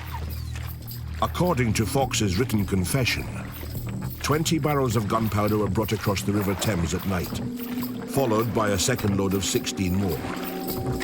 Each one having to be carefully rolled up the steps from the river and down a narrow street into the cellar entrance. If they were caught, the plot was over. If it had succeeded, the Gunpowder Plot would have been one of the great atrocities of world history, the English equivalent to one of the great massacres that occurred in other countries.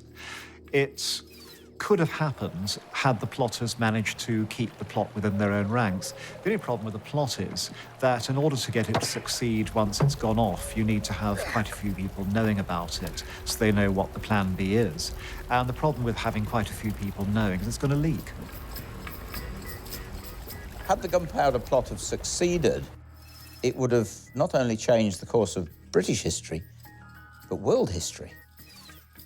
And to be quite honest, it would have been the most audacious terror attack in the history of the world. Make haste, men. Make haste. It was reported that the 36 barrels contained some 5,000 pounds of gunpowder, a staggering amount at the time, and more than enough to destroy the brick and timber building above. To show just how destructive gunpowder can be, explosives expert Ian Henn has agreed to detonate a much smaller amount, but use the same black powder and fuse that Guy Fawkes would have had.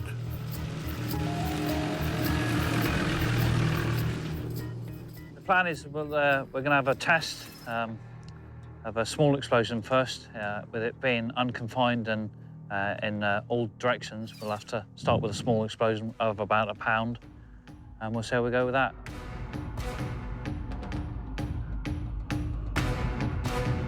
Back in his workshop, Ian had created the gunpowder for the demonstration.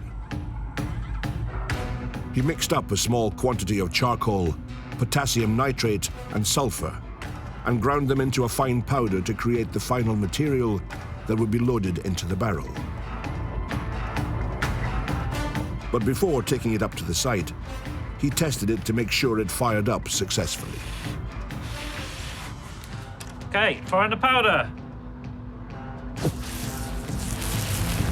Gunpowder has a very slow burn rate, and in the open produces a lot of flame and smoke. But when it's packed tightly into barrels, it's highly explosive. This is a cable for the detonator, or technically igniter, to set the powder off. Because we don't exactly know what's going to happen, we need to make sure we're at a safe distance to set this off. So we'll lay a wire out and we can power the detonator from that. With gunpowder, it's a low-order explosive, so you only get a big explosion if it's very well confined. With this sort of situation, we're not going to get a massive blast because it's not confined in a gun barrel or in a building. With the Houses of Parliament, there were so many barrels that the gunpowder tends to become its own confinement, so that the blast, when it goes off, will confine itself and help to give you a bigger explosion. And that's why it would have worked if it had gone off in that sort of quantity.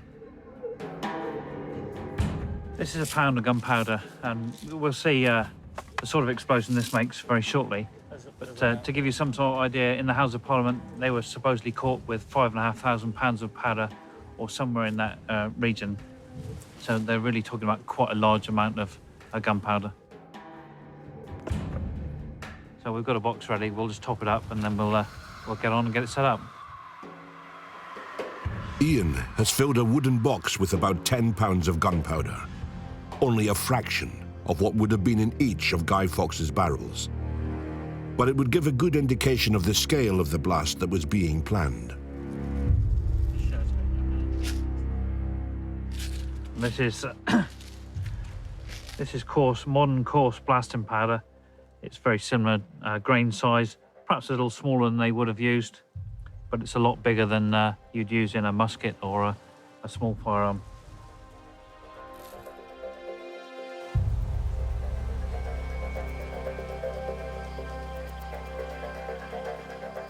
The next step was to rig the box of gunpowder in the field and lay a small fuse leading up to it. just as Guy Fawkes would have done.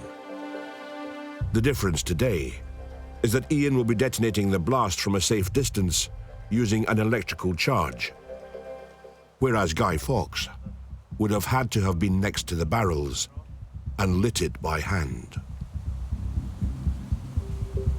I think it's very likely that Guy Fawkes would have died in the blast. He couldn't have been very far away from the explosion to actually be able to light the fuse or light the powder trail. The blast radius could have been hundreds of yards from the initial explosion. Would have been stone, timber, all sorts of debris flying, and it's likely that he would have been killed in the explosion. Right, okay, you ready, Roo? And Chris is clear. Chris is clear. Okay, Put the wires across the battery. And we'll fire it. You ready? Okay, everybody ready? Firing the charge!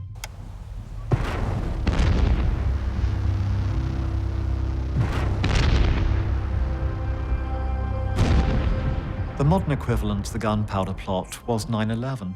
It was something that was so simple and so effective and in many ways so easy to do that nobody saw it coming. And it really did aim to destroy thousands and thousands of people with major landmarks. And had the whole of it succeeded, that is the Pentagon gone as well, that's what it would have been.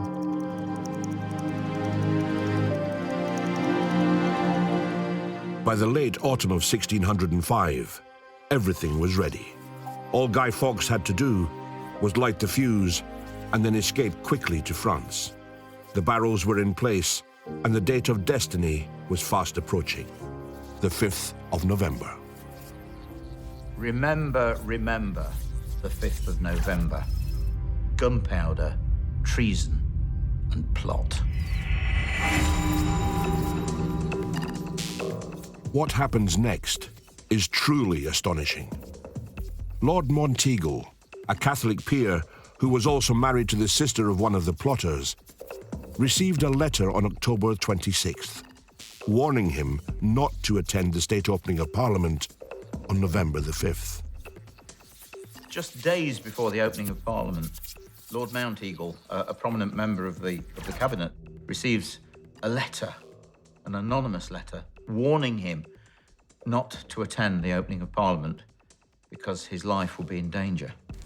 He rushes off to Cecil, gives him the letter, tells him what's happening. And Cecil does absolutely nothing. I don't think that the Monteagle letter, which gave the gunpowder plot away, is what it seems to be. I think that somebody, probably Monteagle, possibly Cecil, went and wrote it as a cover for the discovery of the plot. I think the plot leaked verbally a few days before that. The letter was the most dramatic way of covering this up. It was all a bit too scripted, I think. I think it's perfectly possible that Cecil had that letter written if he didn't actually write it in his own hand. My lords, this letter was passed to me by Sir Robert Monteagle. It is a warning to him not to attend the state opening of Parliament tomorrow for fear of death. I believe that there is a plot to attack His Majesty the King and all his ministers when they sit in Parliament. God save the King. God save the King. I pray that we are not too late.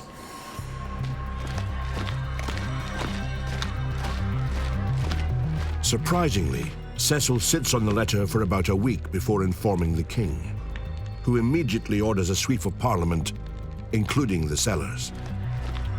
In a bizarre twist of fate, Guy Fawkes is discovered, but not the barrels of gunpowder, and he isn't arrested.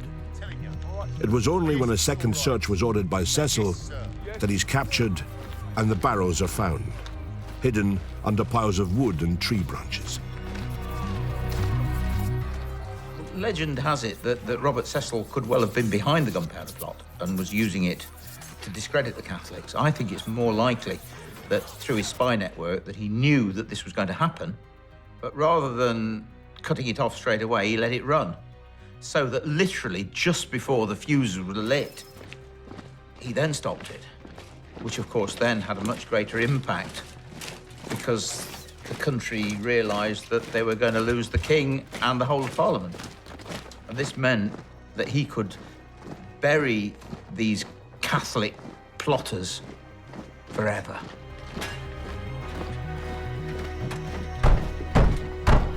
Open up in the name of the king! I don't think that any sane historian at the present day, or even any mad historian of whom I've heard, seriously thinks that Cecil made up the Gunpowder plot himself. There was a real plot. And we can tell this because we can see the government finding out more and more about it. But it is practically certain that Cecil knew about the plot a week before it was supposed to go off, and let it ripen deliberately to find out as much as possible about it, and also milk the dramatic effect of a last-minute discovery for all it was worth.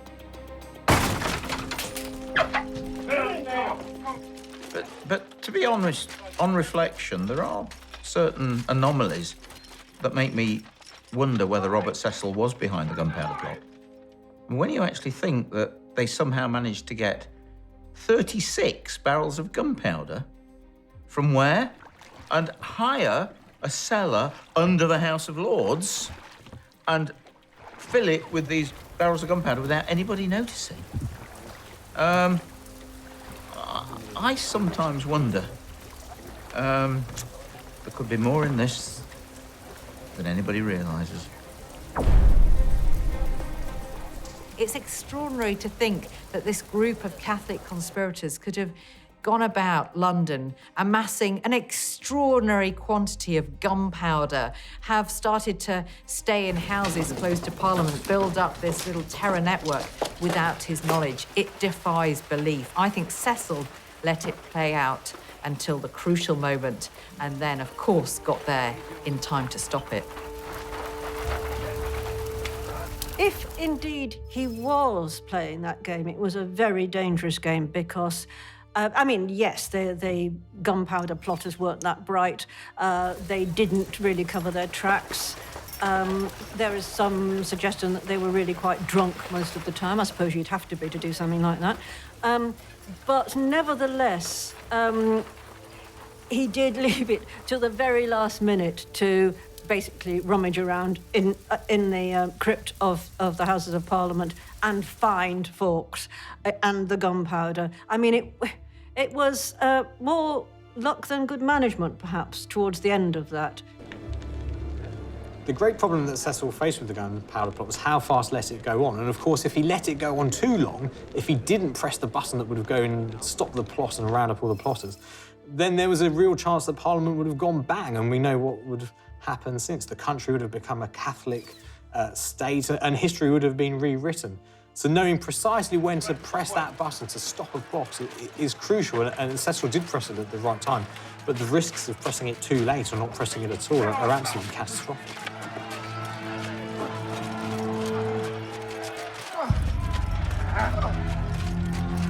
The plot now in tatters, Guy Fawkes, still using the name John Johnson, was hauled off to the Tower of London for interrogation and torture.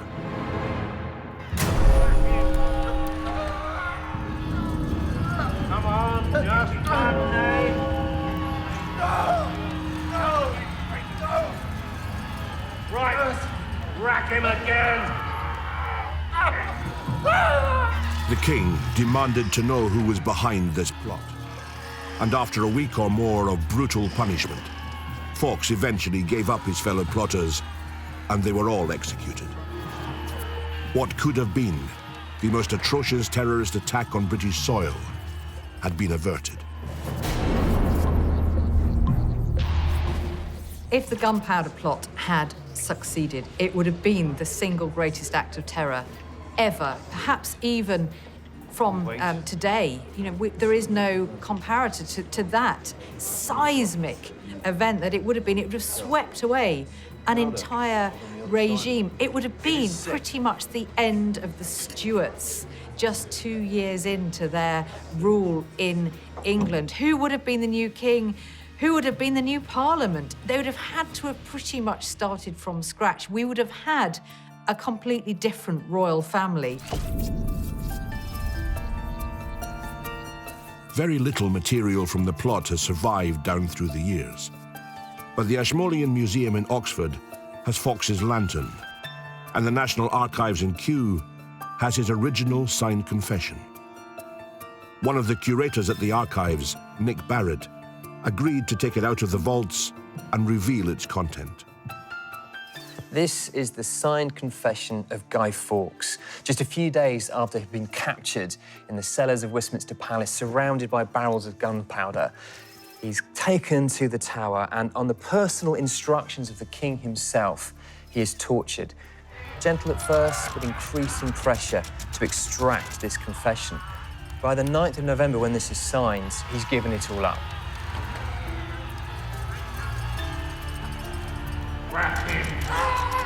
There are a series of questions asked of him, again, coming directly from the King. Who are you? How are you operating? Who are you operating with? And Guy Fawkes gives this information. He names the other co-conspirators. He explains what his mission is, to kill the King. And he links himself to the Catholic sympathisers. So again, this goes to the heart of Tudor paranoia about the enemy within Britain. And in many ways, this must have sent a shiver down the spine of those officials who were listening to him recount this tale of conspiracy and treachery. This is the threat of a Catholic uprising. Many of these people have been turned, corrupted almost, by Jesuits sent from the continent to come and assassinate the government. And here it is laid bare in all its grim detail. The really amazing thing about this document is that you can physically see the impact of torture. Many documents tell a story through the words, but this tells you something because Guy Fawkes' signature is so faint, virtually illegible. He would have been tortured on the rack, a horrible stretching device, but also probably had his hands crushed as well. And we see this because it's very hard to make out his own signature here. So it's a very poignant physical demonstration of what torture does. But equally, you've also got his inquisitors signing the document, saying that they were present when he finally put his hand here, maybe even guiding the pen themselves.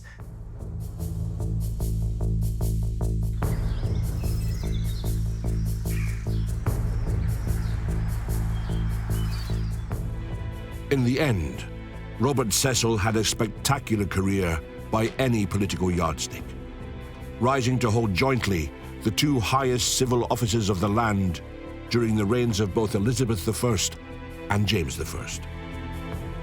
He'd grown the spy and intelligence network inherited from his father into a huge web of power and influence. And this physically handicapped man became feared and respected in equal measure.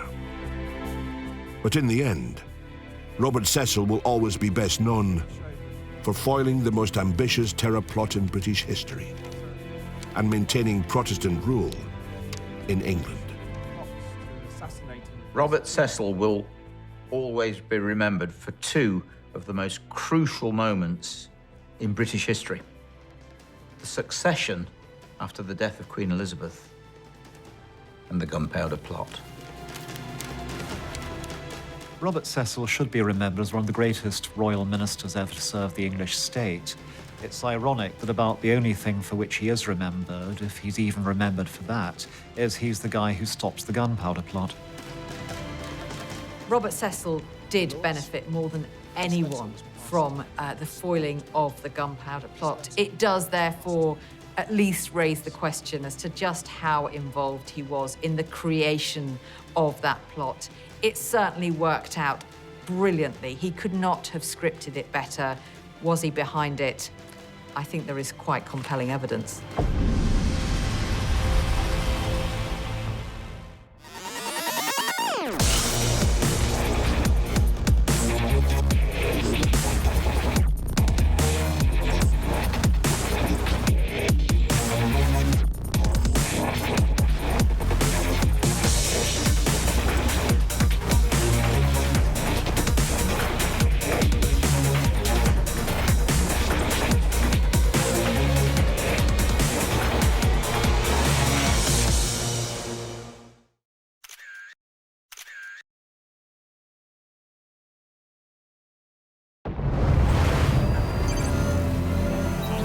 Sophia Patoka and Mata Hari were two of the most infamous honey traps in the history of espionage.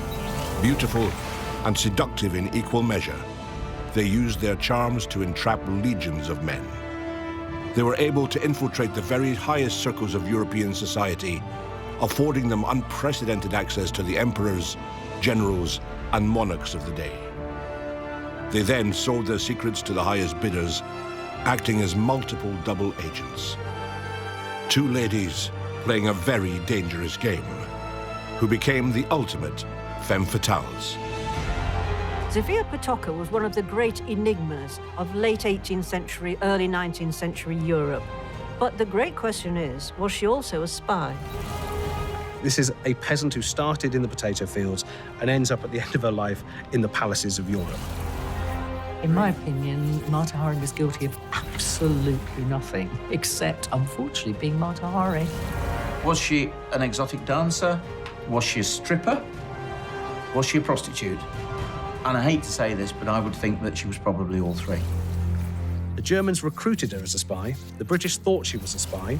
The French tried her as a spy. Now the question is, was she? The view of women spies was one of the sexual vamp, the woman who used her sexuality to extract information. If you can get the dirt on those individual men, then basically you've got them. You can control them. In a very real sense, knowledge is power.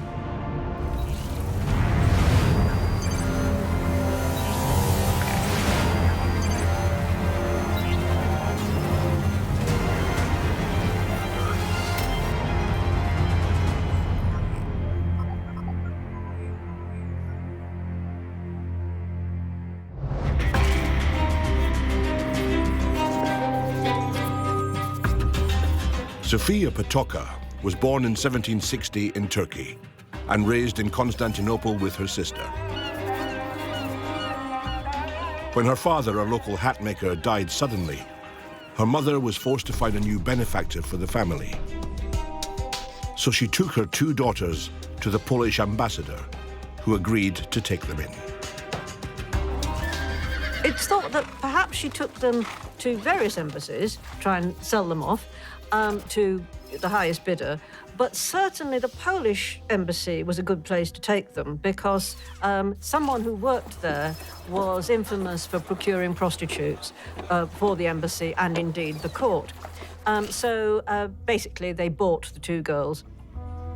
I think they possibly looked at Sophia and thought she was a product that could be used. And I mean that, it sounds nefarious, but what I actually mean is they probably looked at her and thought, well, we've got a young person here, she's beautiful. By all intents and purposes, she was stunning. So it would be easy to get her married off to somebody of importance or to take around the social, the balls of Europe, around the courts of Europe, and say, oh, look at this beautiful woman, and then possibly turn her into a mistress of somebody that they want to be able to spy on. It's likely that she was taken by that government, trained to be a product and sent out into the world and says, go and do your thing.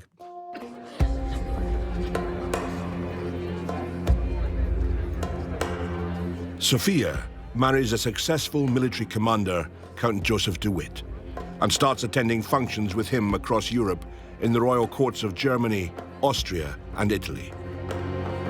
In 1781, she is presented to the Polish King Stanislaus Augustus in Warsaw, followed by King Frederick II of Prussia, and then Emperor Joseph II in Austria. Amazing things happened to the obviously wildly charismatic Sophia.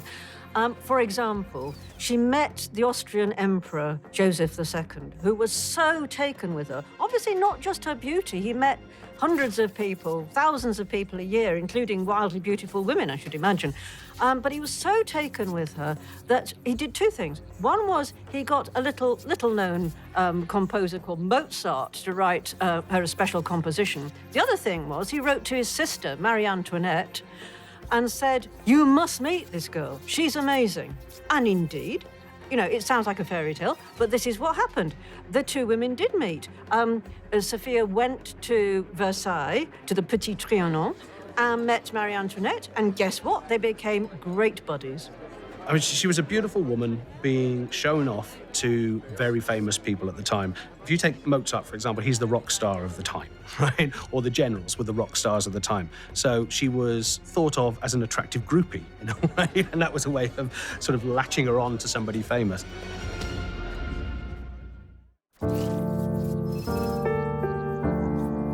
Sophia then moves on to Paris, meeting and becoming friendly with Marie Antoinette, and spending time with her at her Petit Trianon theme park in Versailles.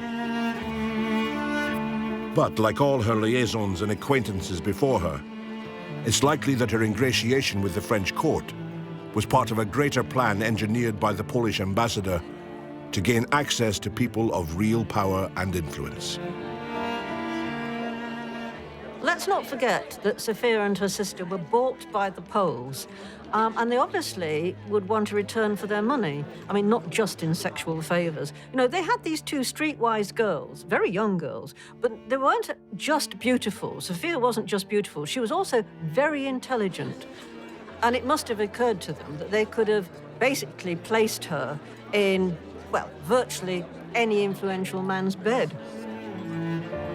She's getting her foot into the door into every royal society, every political society within the whole of Europe. Now, the best thing about that, if you've got your foot in the door, you have power, because you have knowledge, you have friends. And knowledge and influence is power at that time. She certainly had the beauty, the charm, the wit, and the contacts. And she knew, quite clearly, she knew how to play men against each other. Her mindset also, I mean, she was a kid from the back streets. Basically, she had the mindset of somebody who'd do anything to survive.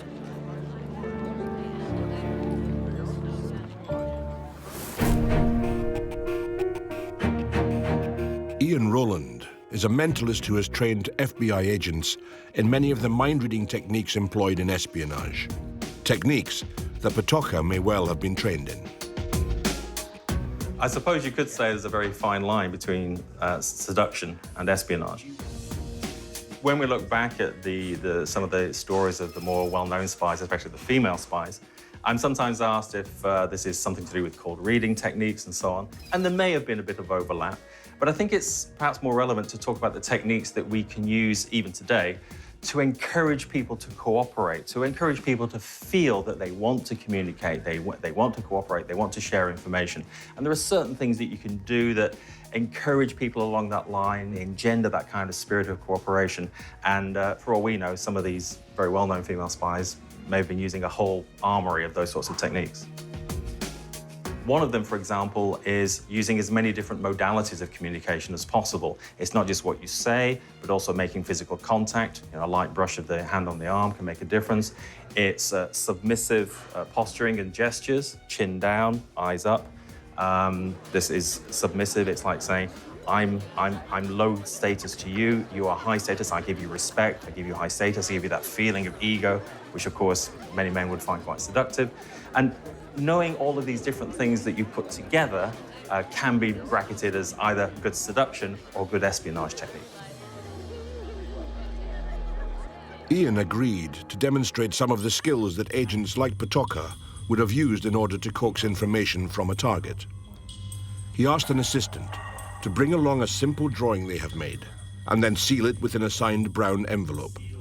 And then, using mental techniques taught to spies all over the world, he would try and work out what that drawing is of. With your words, obviously, but not with your face, your reaction, anything. Some people find this process uncomfortable. If it feels uncomfortable at any stage, just say so and we can stop, okay? Okay. So what you drew was either representational or abstract. It could have just been an abstract shape. It could actually be something. It could actually, okay, so it's a thing. It's a real thing. Okay, the animal, vegetable, person, thing, place, transport. Could be one of the, it's either lives or it does not. It's either live or synthetic, artificial. You don't really want me to, living. Okay, good, this is clear. And this means person, animal, nature, plant or animal. Plant, animal, animal. It's an animal. Okay, so this could be wild, it could be domesticated, it could be a pet. It could be wild, it could be domesticated, it could be a pet. It could be wild, it could... Right, or you could play with it. Yes, I heard that. Fine. So, you may even have had one of these or known one. Well, it'll have these. It'll have one of those. It'll have these. It'll have something like this. It'll have, I don't know, maybe a tail. I don't know. And let's have a look what you did. Me to try it? Yeah, let's have a good look at this process. So it was inside a sealed envelope.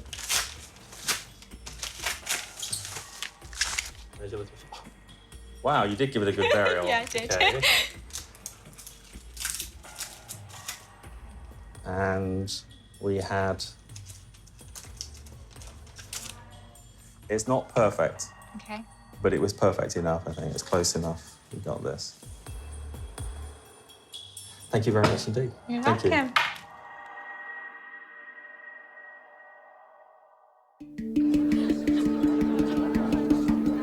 By the turn of the 19th century, Sophia had travelled across most of Europe, leaving a trail of enchanted monarchs and royal courts in her wake. She was fiercely ambitious, a world-class networker, and she knew everyone. But was she also something more? The big question is whether Sophia was a spy. Many people who were around at the time claimed that she was, without giving any evidence for it. But she certainly lived a life of somebody who could be an excellent spy. She was certainly excellently placed to be a spy. She had affairs with virtually everybody who was anybody, including Catherine the Great's minister and secret husband, Potemkin. Sophia knew everybody. She moved in all the great royal circles, all the great political circles of Europe. And also her sister had married into a great Turkish family. And the two sisters were said to be working together, exchanging intelligence on various movements of troops as various wars broke out. So it does seem that she was in the intelligence gathering business.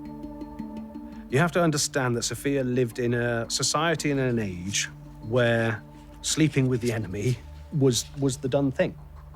You're in a time of courtesans. Now, courtesans were trained in particular sexual techniques to please whoever they were with. Now, it would be very strange to think that Sophia was working for the Polish government, meeting all of these people and not doing the unspeakable spying side of stuff. It would be bizarre to think she wasn't doing this. So reading between the lines, we've got to assume that she was doing something with all the people that she was meeting.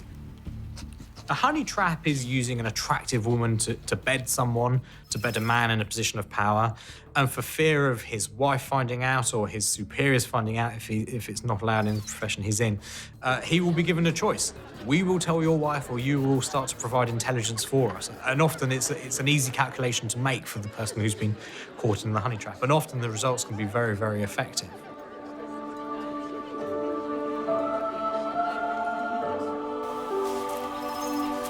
Having conquered Europe, Sophia moved on to Russia, where her target was the formidable Catherine the Great.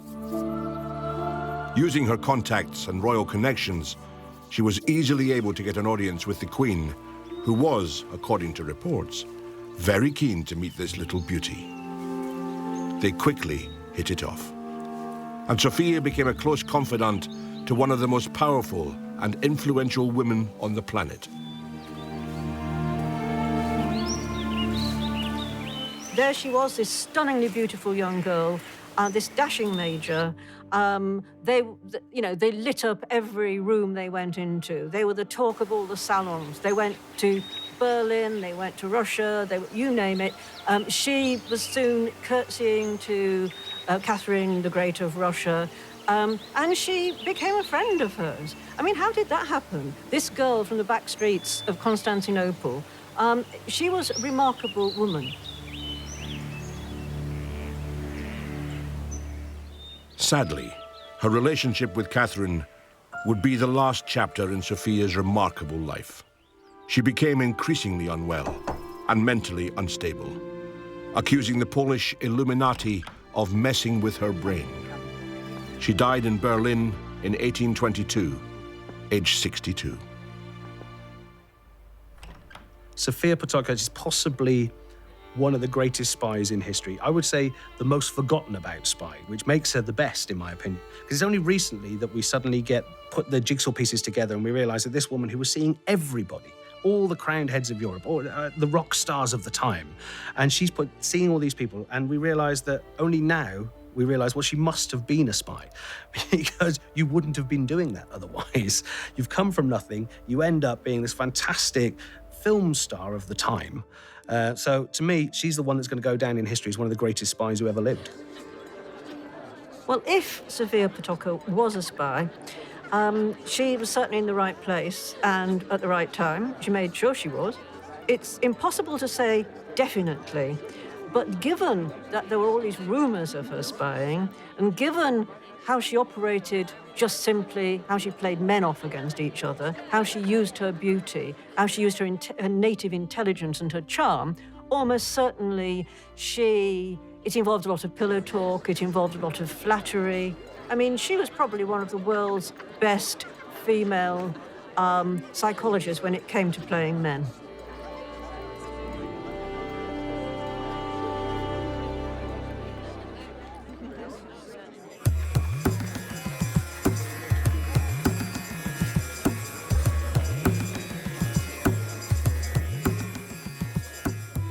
Half a century after Potocka's death, a young girl called Margaretha Zell was born in Holland in 1876. Like Sophia, at an early age, Mata Hari, as she became known, decided that sexuality was her ticket to a better life.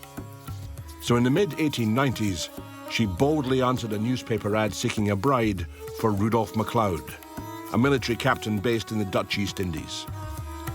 The marriage didn't work out, and in her early 20s, she found herself divorced, homeless, and broke. Mata Hari's real name was Margaretha Zeller. She was Dutch, born in Amsterdam, married an officer called MacLeod, and moved to Java. Had 2 children, was one for the men, to say the least, and was extremely interested in most of his fellow officers in the officers' mess. He wasn't too happy about it. Their son died while they were out there. She came back to Holland and he divorced her and threw her out. And she moved to Paris and became, for want of a better word, an exotic dancer. A very exotic dancer. She became the talk of Paris.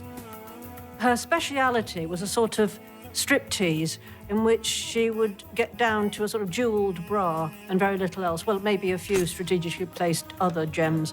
Everything about her was invented. She invented the name Mata Hari, which means eye of the day or eye of the dawn. She claimed to, that she was a princess from the East, and of course she wasn't. And the interesting thing was that she wasn't even beautiful. You look at pictures of her now and think, what? But she had that essence of sexuality. She was a very sexy woman. She knew how to project her image. She knew how to create an image. And she certainly knew how to play men. Now, she's not a very good dancer, but she's doing routines that she saw in Java and the Javanese dancers out there, and she's doing movements that no one had ever seen before. And so you think, well, perhaps that's what people went to see. But in reality, she went because she was a nude dancer wearing nothing but a jewelled bra.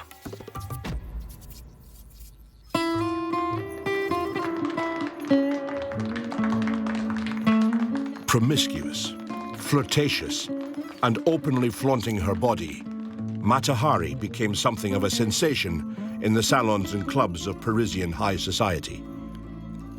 Dressed in ornately jeweled tunics and midriff-revealing tops, she performed various exotic dances and striptease acts that she said she'd learned in the harems of the Maharajas in India.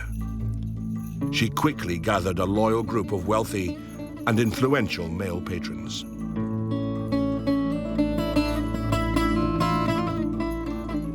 Basically, she loved men. She loved the attention of men, and becoming this extremely risque dancer. I mean, in those days, most women, apart from in the Folies Bergère, and all they did was really showed off their frilly knickers, but she literally showed off almost the whole of her body, apart from her breasts, of course, which she was rather embarrassed about, and she had sort of like a brass bra that she kept on. But she was into men in a big way, and especially rich men. It's hard to say whether she was good looking by conventional standards. She had an unusual appearance. She wasn't ugly, I'm not saying that, but she wasn't what we would call a stunning model type look. She was slightly interesting, and I think that mixed with the exotic dancing that she did, and she created an entire history for herself, a brand new history, started her life again. When she'd lost everything, she said, right, this is what I'm gonna do. And she became a Javanese princess who did exotic dancing in the nude, as far as everyone knew. Now that made her attractive. She had this extraordinary stage show of herself dancing, often semi-nude and with extraordinary performance, which she said was modelled on the Javanese dancing that she had seen during her period in Java, as she was probably the highest paid performer of her time. And really, there wasn't much else going on that was like that.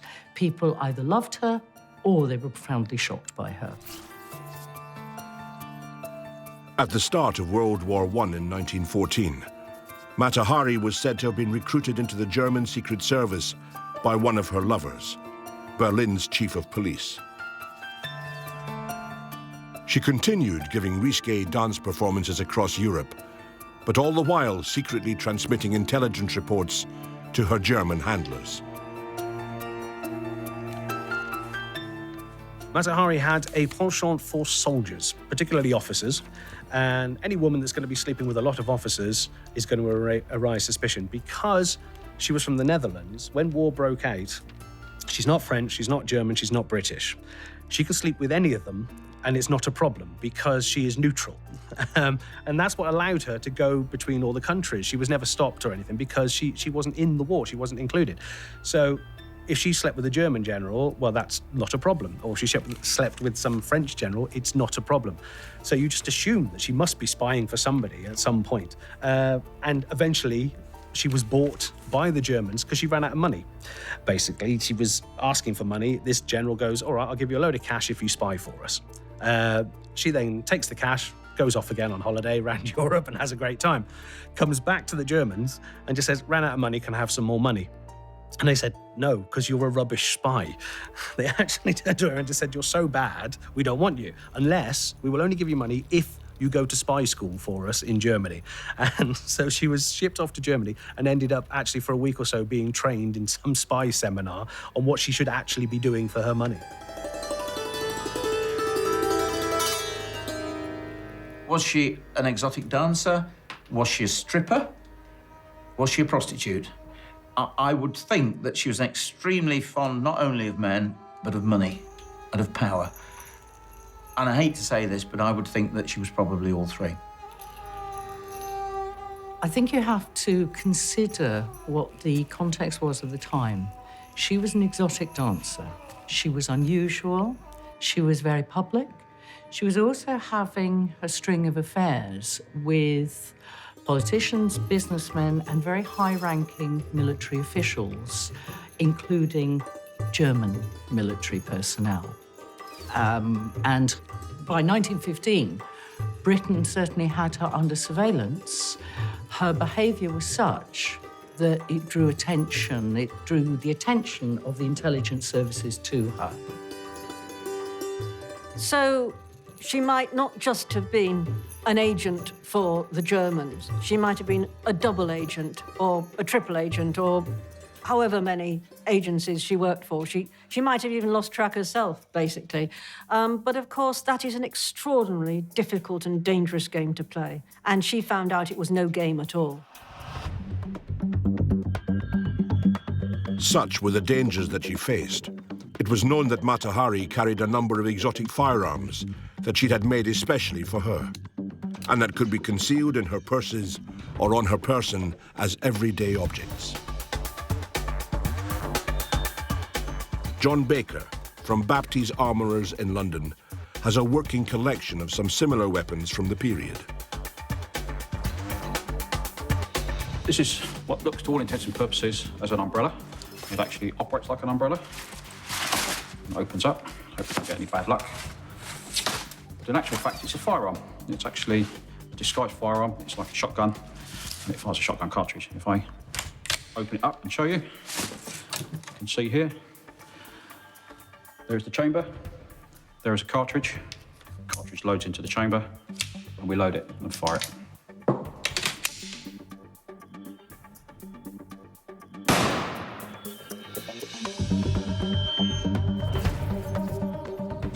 If we move along then we've got various other small disguised weapons. We'll start at this end. This is more cowboy period. This is a little small 22 Derringer revolver. Again, very easily concealable in the pocket, in your hand. You can't see it. When you need it, it's there. To load it, it's very simply that you load it from that end. You can put a couple of cartridges in. I'll just put one in for just now to show you. Closes up, loads. Quite happy, quite hide, you know. When you need it, cock it back and fire it.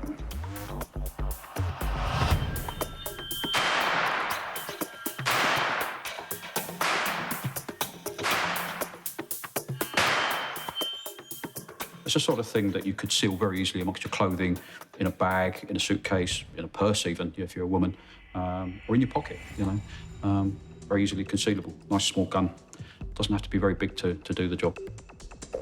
Then we have what's known as a little purse pistol. Here it is. It looks like a little purse. Lady might carry it in her handbag. This one, if you open it up, conceals a squeeze gun. This one, you actually squeeze at the back, like so, to make it operate, and you would hold it.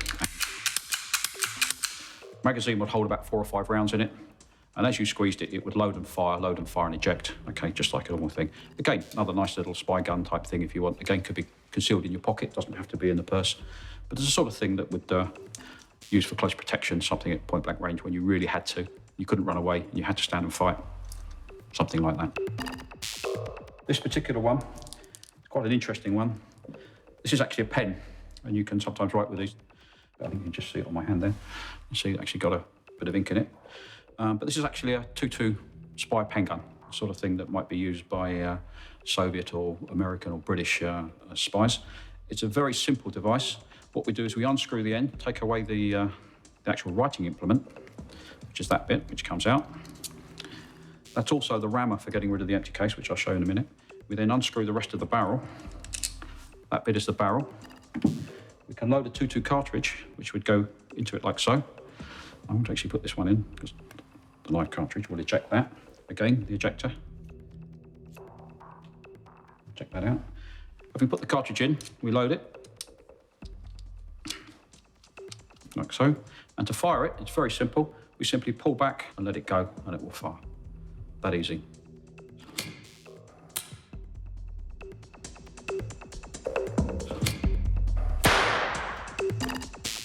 Sort of thing that, again, only a spy would use. You couldn't buy these.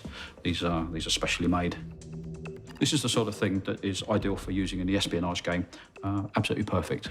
That's what. This is something for a woman. Someone like Mata Hari, definitely she might have had something like this. This, to all intents and purposes, looks like a lipstick, very simple lipstick. It's actual fact a firearm, disguised firearm. I take the cover off, looks like a lipstick. It would have a little piece of lipstick on the end that a woman could do her mouth, but in actual fact it's a firearm.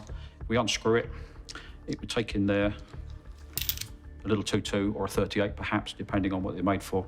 They're specifically made for a spy. And then to fire it, you'd simply point, pull it back and let go. Messy, I would have thought, bits of lipstick everywhere, but again, very simple, very effective.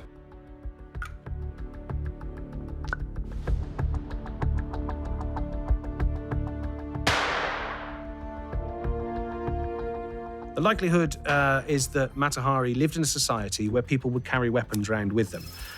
Most people would possibly be carrying a knife anyway. I mean, people would use them as part of their jobs and so on like that. But there is a massive collection of weapons specifically made for women. Little dainty guns, little knives that could be concealed. And if you go back slightly further, the Victorian era, you're looking at most men carrying some form of weapon with them. There'd be a walking cane with a stick in the handle. There's some great examples of walking stick guns, where the entire stick is a rifle itself. So it would be highly likely that she's carrying around some form of weapon. Now, in today's society, that seems strange. But back then, that would be a normal thing to carry around, a little tiny derringer that's tucked away somewhere, attached to your glove, up your sleeve, tucked down your sock. It's not unheard of for those people to be carrying such weapons. She was ruthless. We believe she carried a small pistol in her handbag, and I'm convinced that she would use it if necessary. I would think she probably did use it. This woman was as ruthless as James Bond.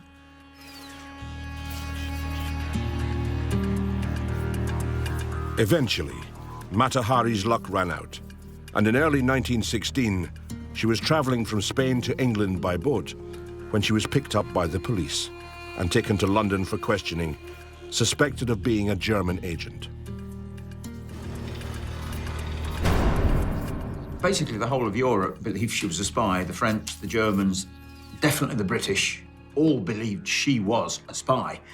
And they all, for want of a better word, wanted to get her. Unfortunately, she made a bit of a mistake, and she actually ended up in Plymouth. And the British Intelligence Service were waiting for her. They arrested her, took her for questioning. I believe reasonably brutal questioning as well. But they couldn't get her to crack. They actually didn't have anything on her. And I sometimes wonder if anybody ever did really have anything on her. We know your papers are rubbish. We know you didn't plan to come to England. Tell us who have you been talking to. Tell us what you've been saying. We know everything else. Just want to hear you say it. I don't think it's credible that she was having meetings with all of these military leaders, sleeping with them, coochie-cooing with them, spending time with them, taking their money and information, passing it on to the Germans, and not knowing what she was doing. I mean, by any other name, that is being a spy. I think that she was, for want of a better word, a money-grabbing nymphomaniac that was surrounded by rich, influential men, which she loved. But she then, I think, realised the fact that we were approaching World War I, that she realised that she could put her talents, for want of a better word, to greater use as a spy.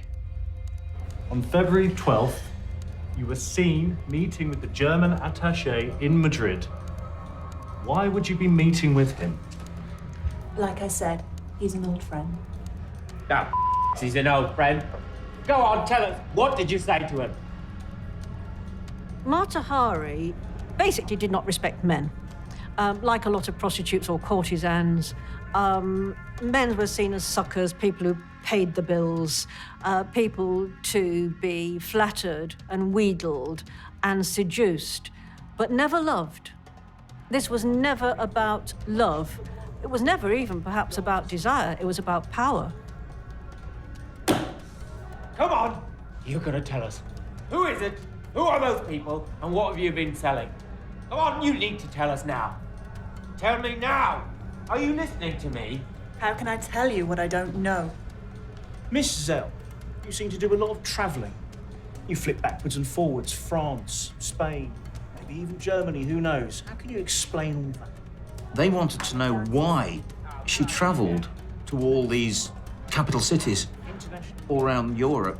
They wanted to know why she kept the company of diplomats, soldiers, officers, naval attachés. They wanted to know why she amassed so much money. And she never broke. Her answers were, I'm a dancer.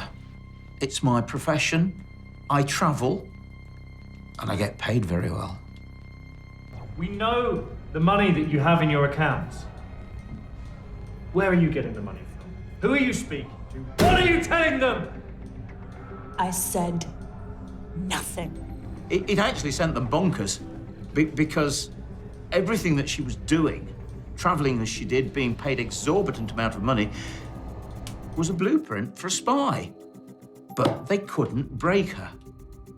Certainly the British authorities were finding spies, as it happens, non-spies most of the time, all over the place. So yes, Mata Hari stands out. She's unusual, she's sexual, she's exotic, and she hangs out with military personnel.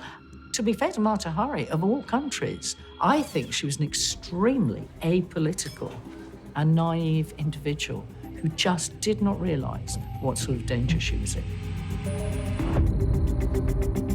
Mata Hari was eventually released, as the British had no evidence to charge her with. But they were convinced that she was a spy, and just 1 month later she was arrested in her room at the Hotel Élysée in Paris. As she was being taken into custody, she said that she was working for the head of French intelligence, a man called Ladau.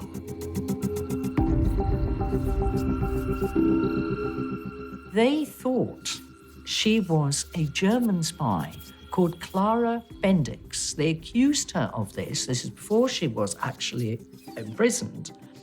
And they claimed that she had been trained professionally at the German spy school in Antwerp, which did exist.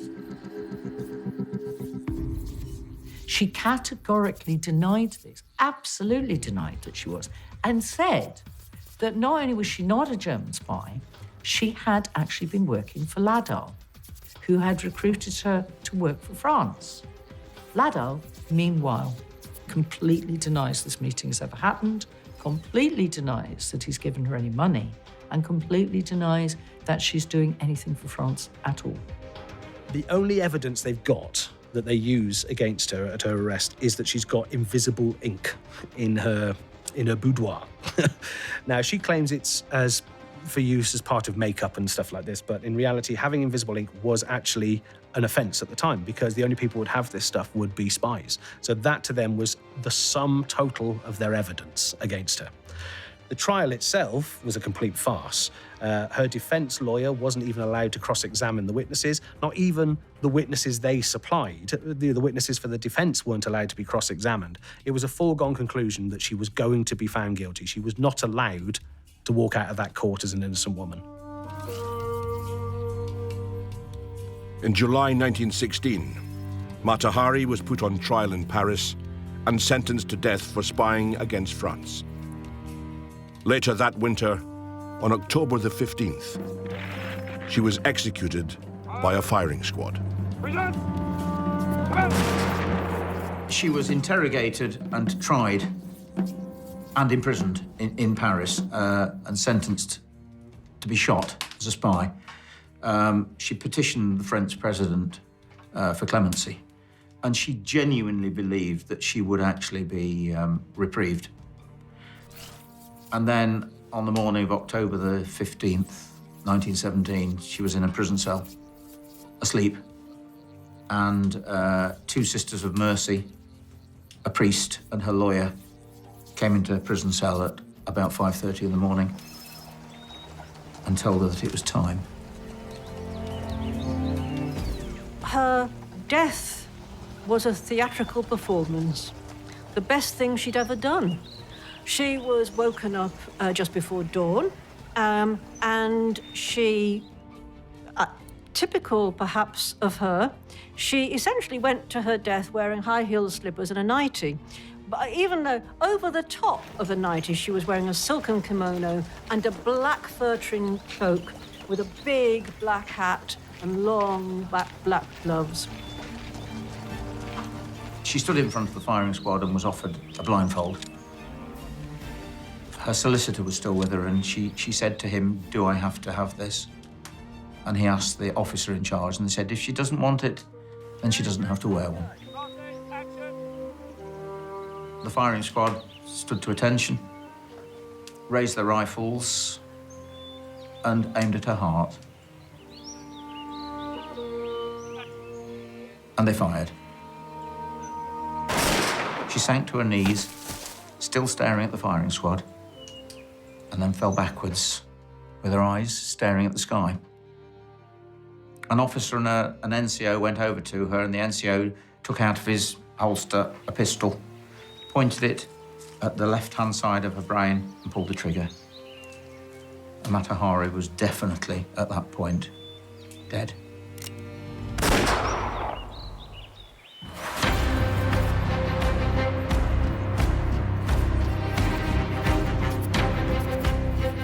It's a tragic but telling footnote to the life of Mata Hari that her career as a spy faded rapidly as she got older and lost the sheen of her beauty and youth. But in her prime, she was a shining example of a honey trap, a female agent who could prize confidential information out of the great and the good in return for favors. A practice that is as relevant today as it was then. So was Mata Hari really a spy, or just was she a confused good time girl who didn't realise what she was getting herself into? The jury is largely out, but personally, I think she was a spy. By the time she was actually executed in 1917, we're pretty sure the British thought she was a spy. In fact, everybody in Europe was thinking she was a spy. Something about her going, we think she's a spy. Now, in my opinion, I think she just enjoyed thinking of herself as a spy. She enjoyed that life. She enjoyed getting the money from here. She enjoyed the covert thing of going over there and spying on this person, meeting that man. And particularly as her early life was so appalling, to suddenly turn into something that was exciting was a great enjoyment to her. Unfortunately, I don't think she ever realised that being a spy was a dangerous game. One of the problems with Mata Hari is there are so many myths, there are so many conflicting stories, and she contributed to this. It's very, very hard to know what the truth actually was. But in the 1920s, as early as the 1920s, German counter-espionage stated categorically that they had no evidence whatsoever to prove that she had been a spy. They had no evidence. And in the 1930s, late 1930s, French intelligence said they also had absolutely no evidence that she had ever been a spy.